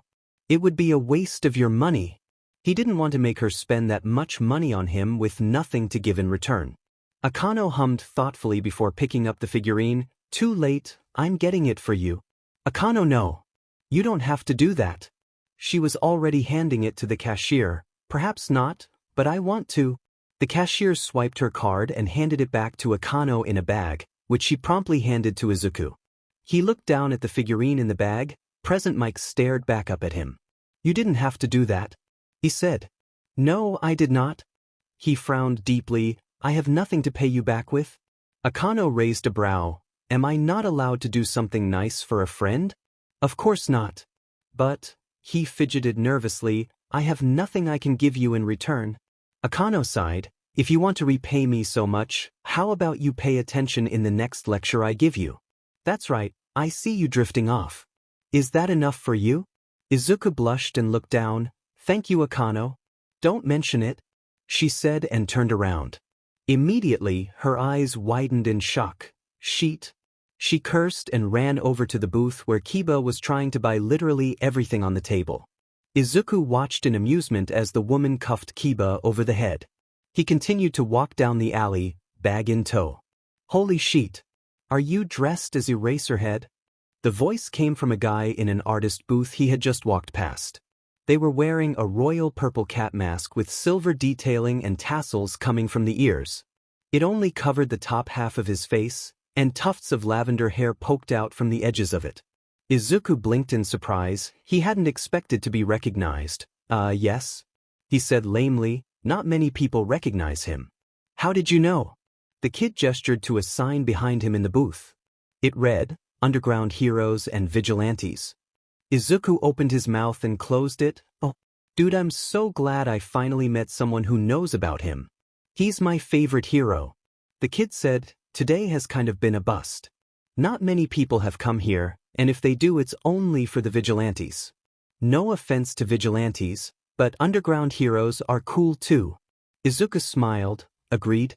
He stepped closer to the booth to look at what was sold. Eraserhead is also one of my favorites. He's really cool. I know, right? I swear, no one I have met here knows about him. It's nice to meet someone who does for a change. He hummed in agreement. What you selling here? He asked. Mostly figurines, but I've got some posters I drew as well. The kid pulled an Eraserhead figurine from the back shelf and placed it in front of him. It was so accurate it was almost scary. It was like someone had shrunk Eraser down and froze him in place.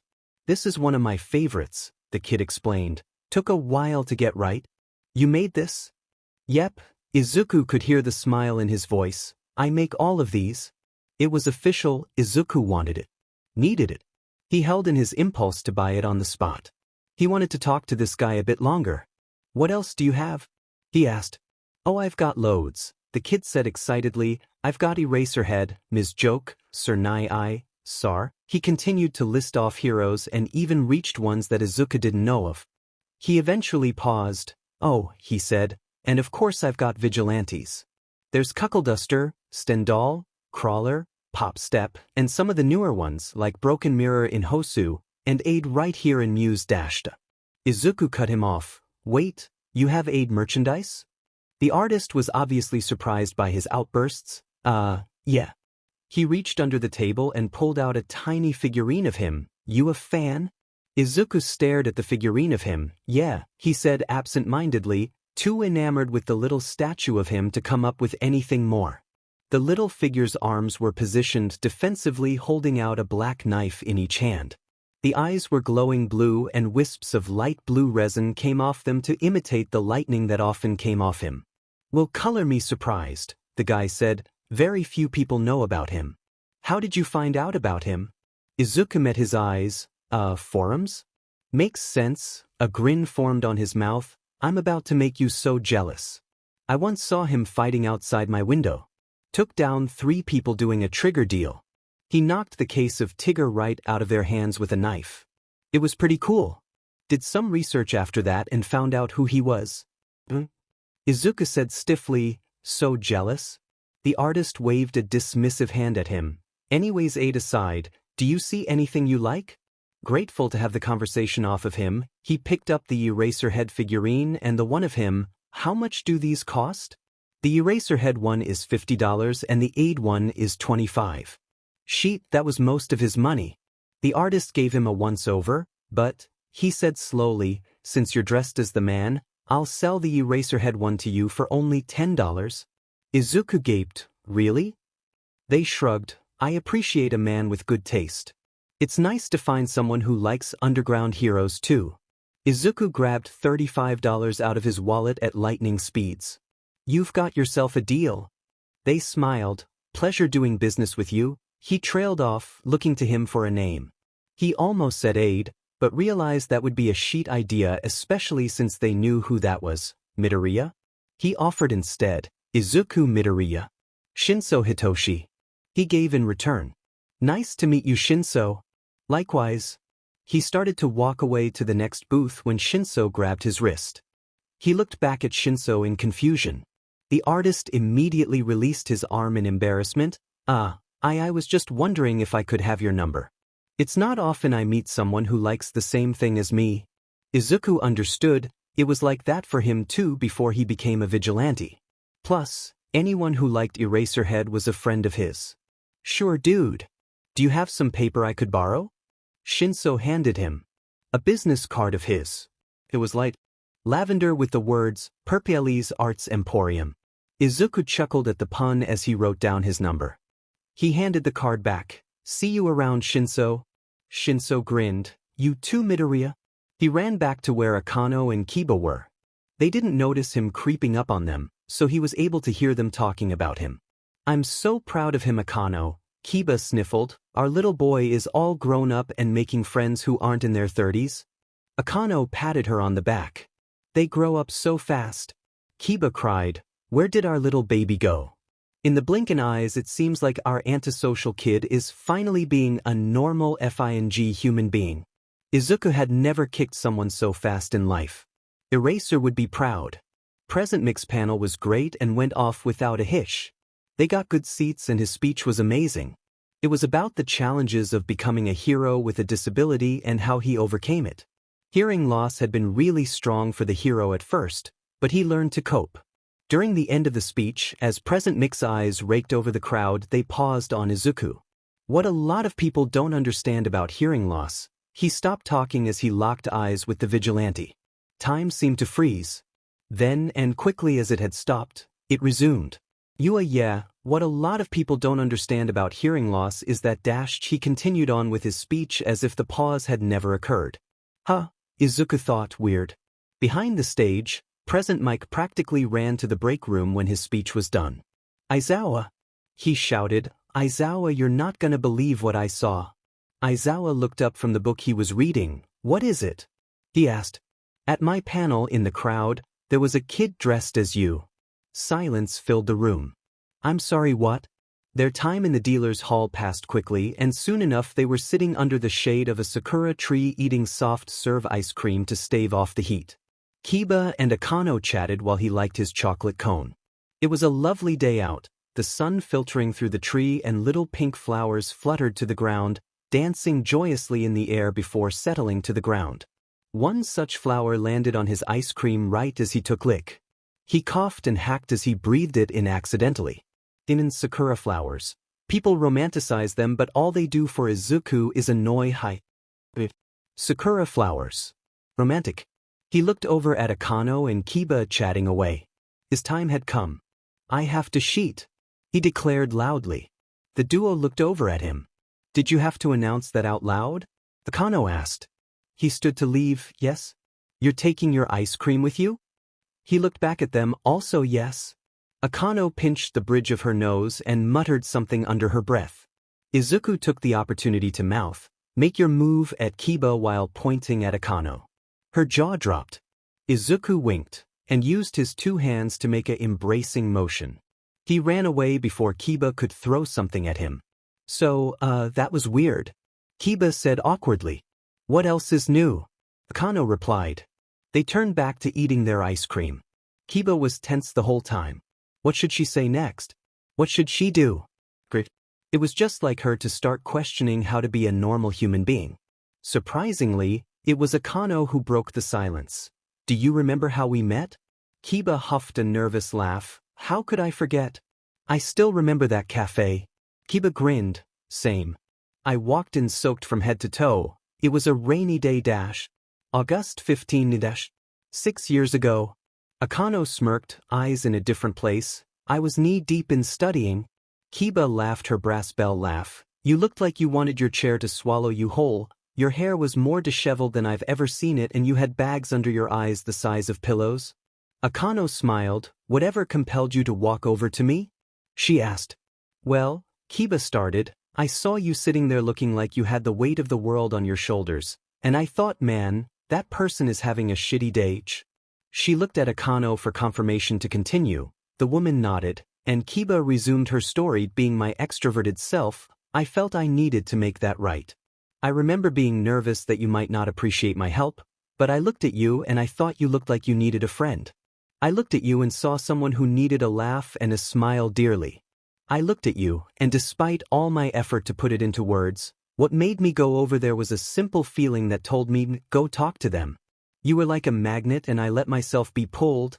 Akano picked up the story. You sat down across from me and said, nice to meet you, I'm Sanada Kiba, and I'm going to be your friend. And you said fuff. Akano chuckled. I did, didn't I? That you did. Akano bit her lip. What made you stay? Why didn't you walk away?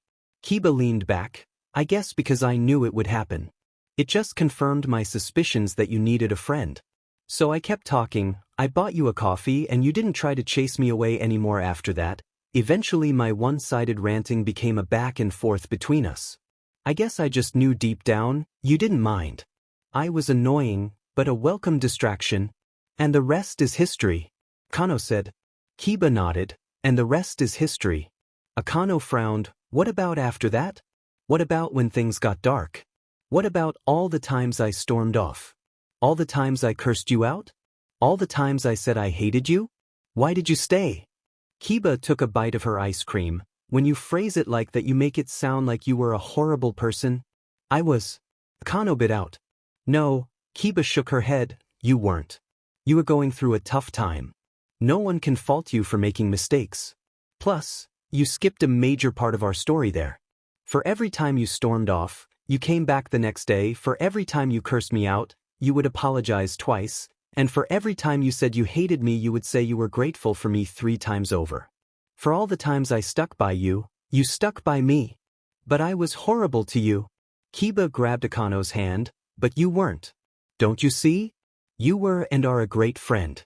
You scared off people who made fun of me for my quirk, you helped me study for midterms when you yourself were struggling, you took me out for lunch and made me laugh and smile more than I had before. You got angry, you got sad, but the Akano I knew always came back eventually. The Akano I loved always came back eventually.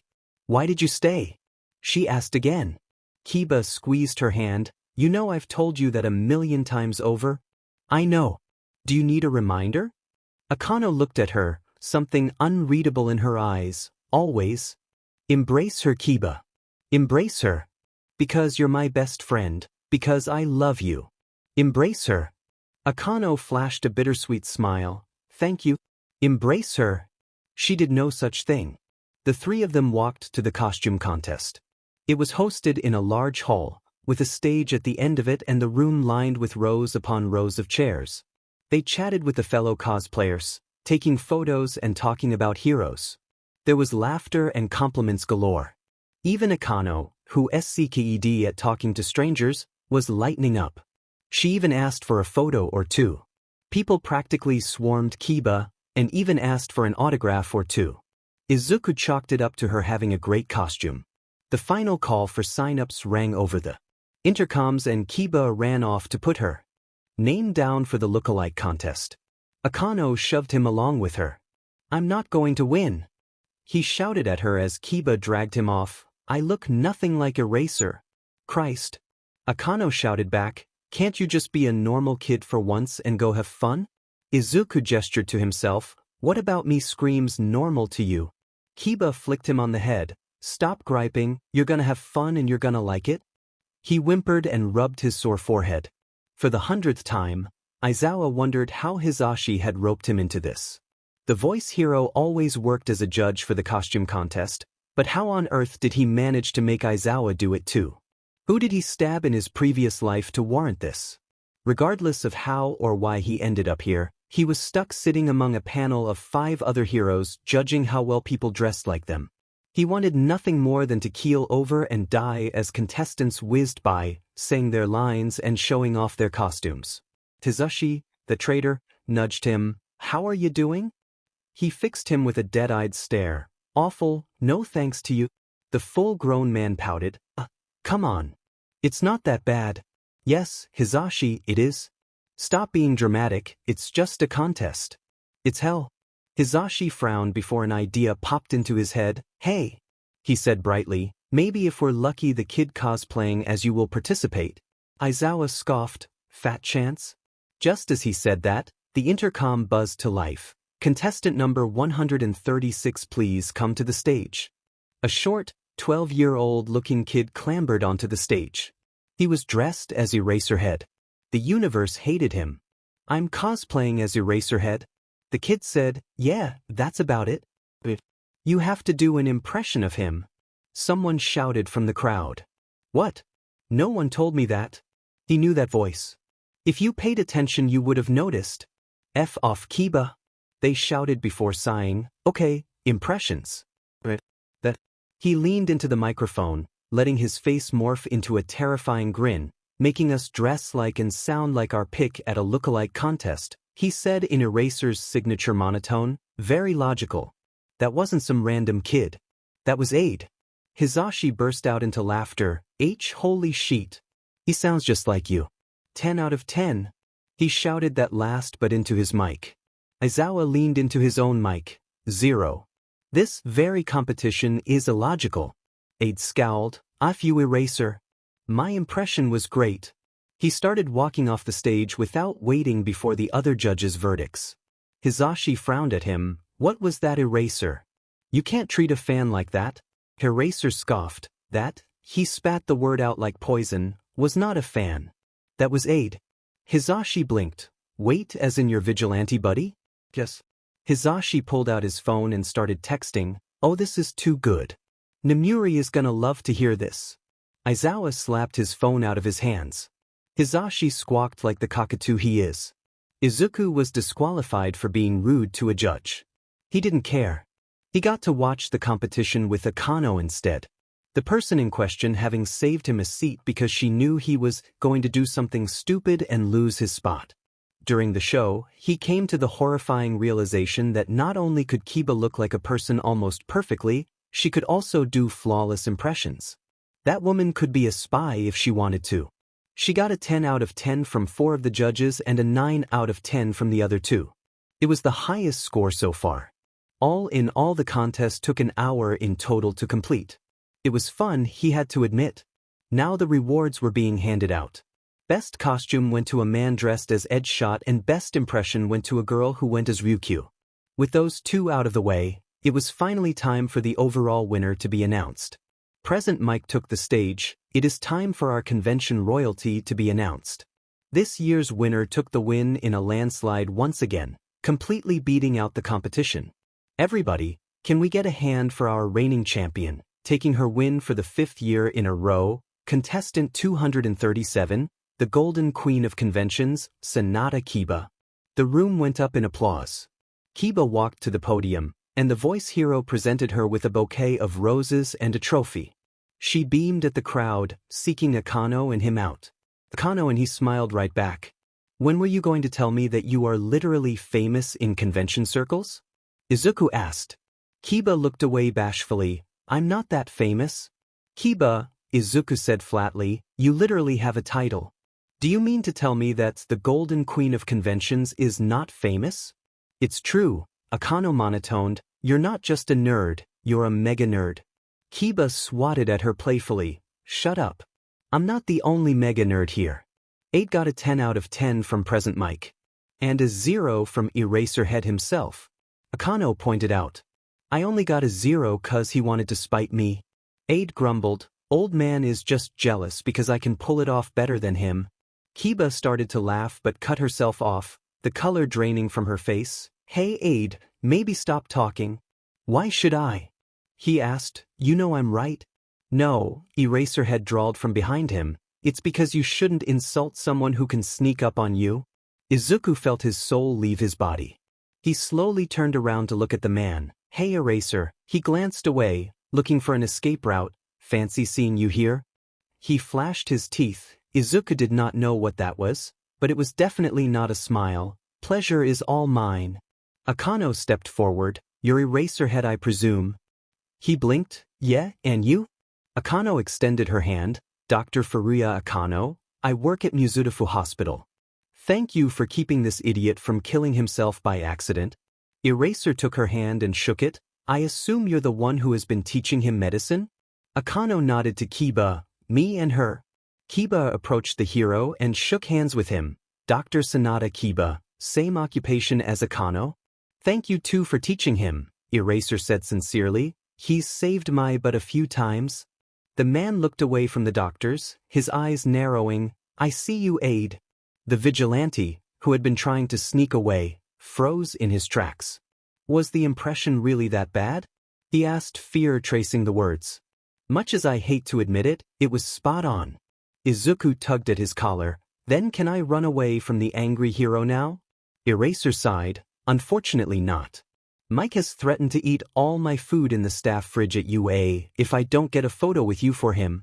A dastardly plan started forming in his head. Let me guess, we ruin it as much as possible? The hero grinned his toothy grin. You know me too well. How much do you think we can scare them? Depends on how well you can match my smile. I can match it pretty well, but I hate to break it to you, that is not a smile. He gestured to a poster of All Might. That is a smile. I have no effing clue what this is, he said, mouth mimicking his. Christ, that's terrifying. Kiba said, then she tried to do it herself, which would give Izuku nightmares for life. It was spot on. I second that statement, Akano said, recoiling from Kiba. Eraser pulled out his phone, and Izuku did his best to keep any emotion out of his eyes and keep his lips pulled up in what was almost a snarl. The photo was taken quickly with a clicked and Eraser showed it to him. I was right, he said, I do pull it off better than you. Eraser glared at him. You can run now, he said, mirth filling his sharp eyes. I'll give you a 10-second head start. Izuku booked it like a wild animal was chasing him. 10 seconds later, one was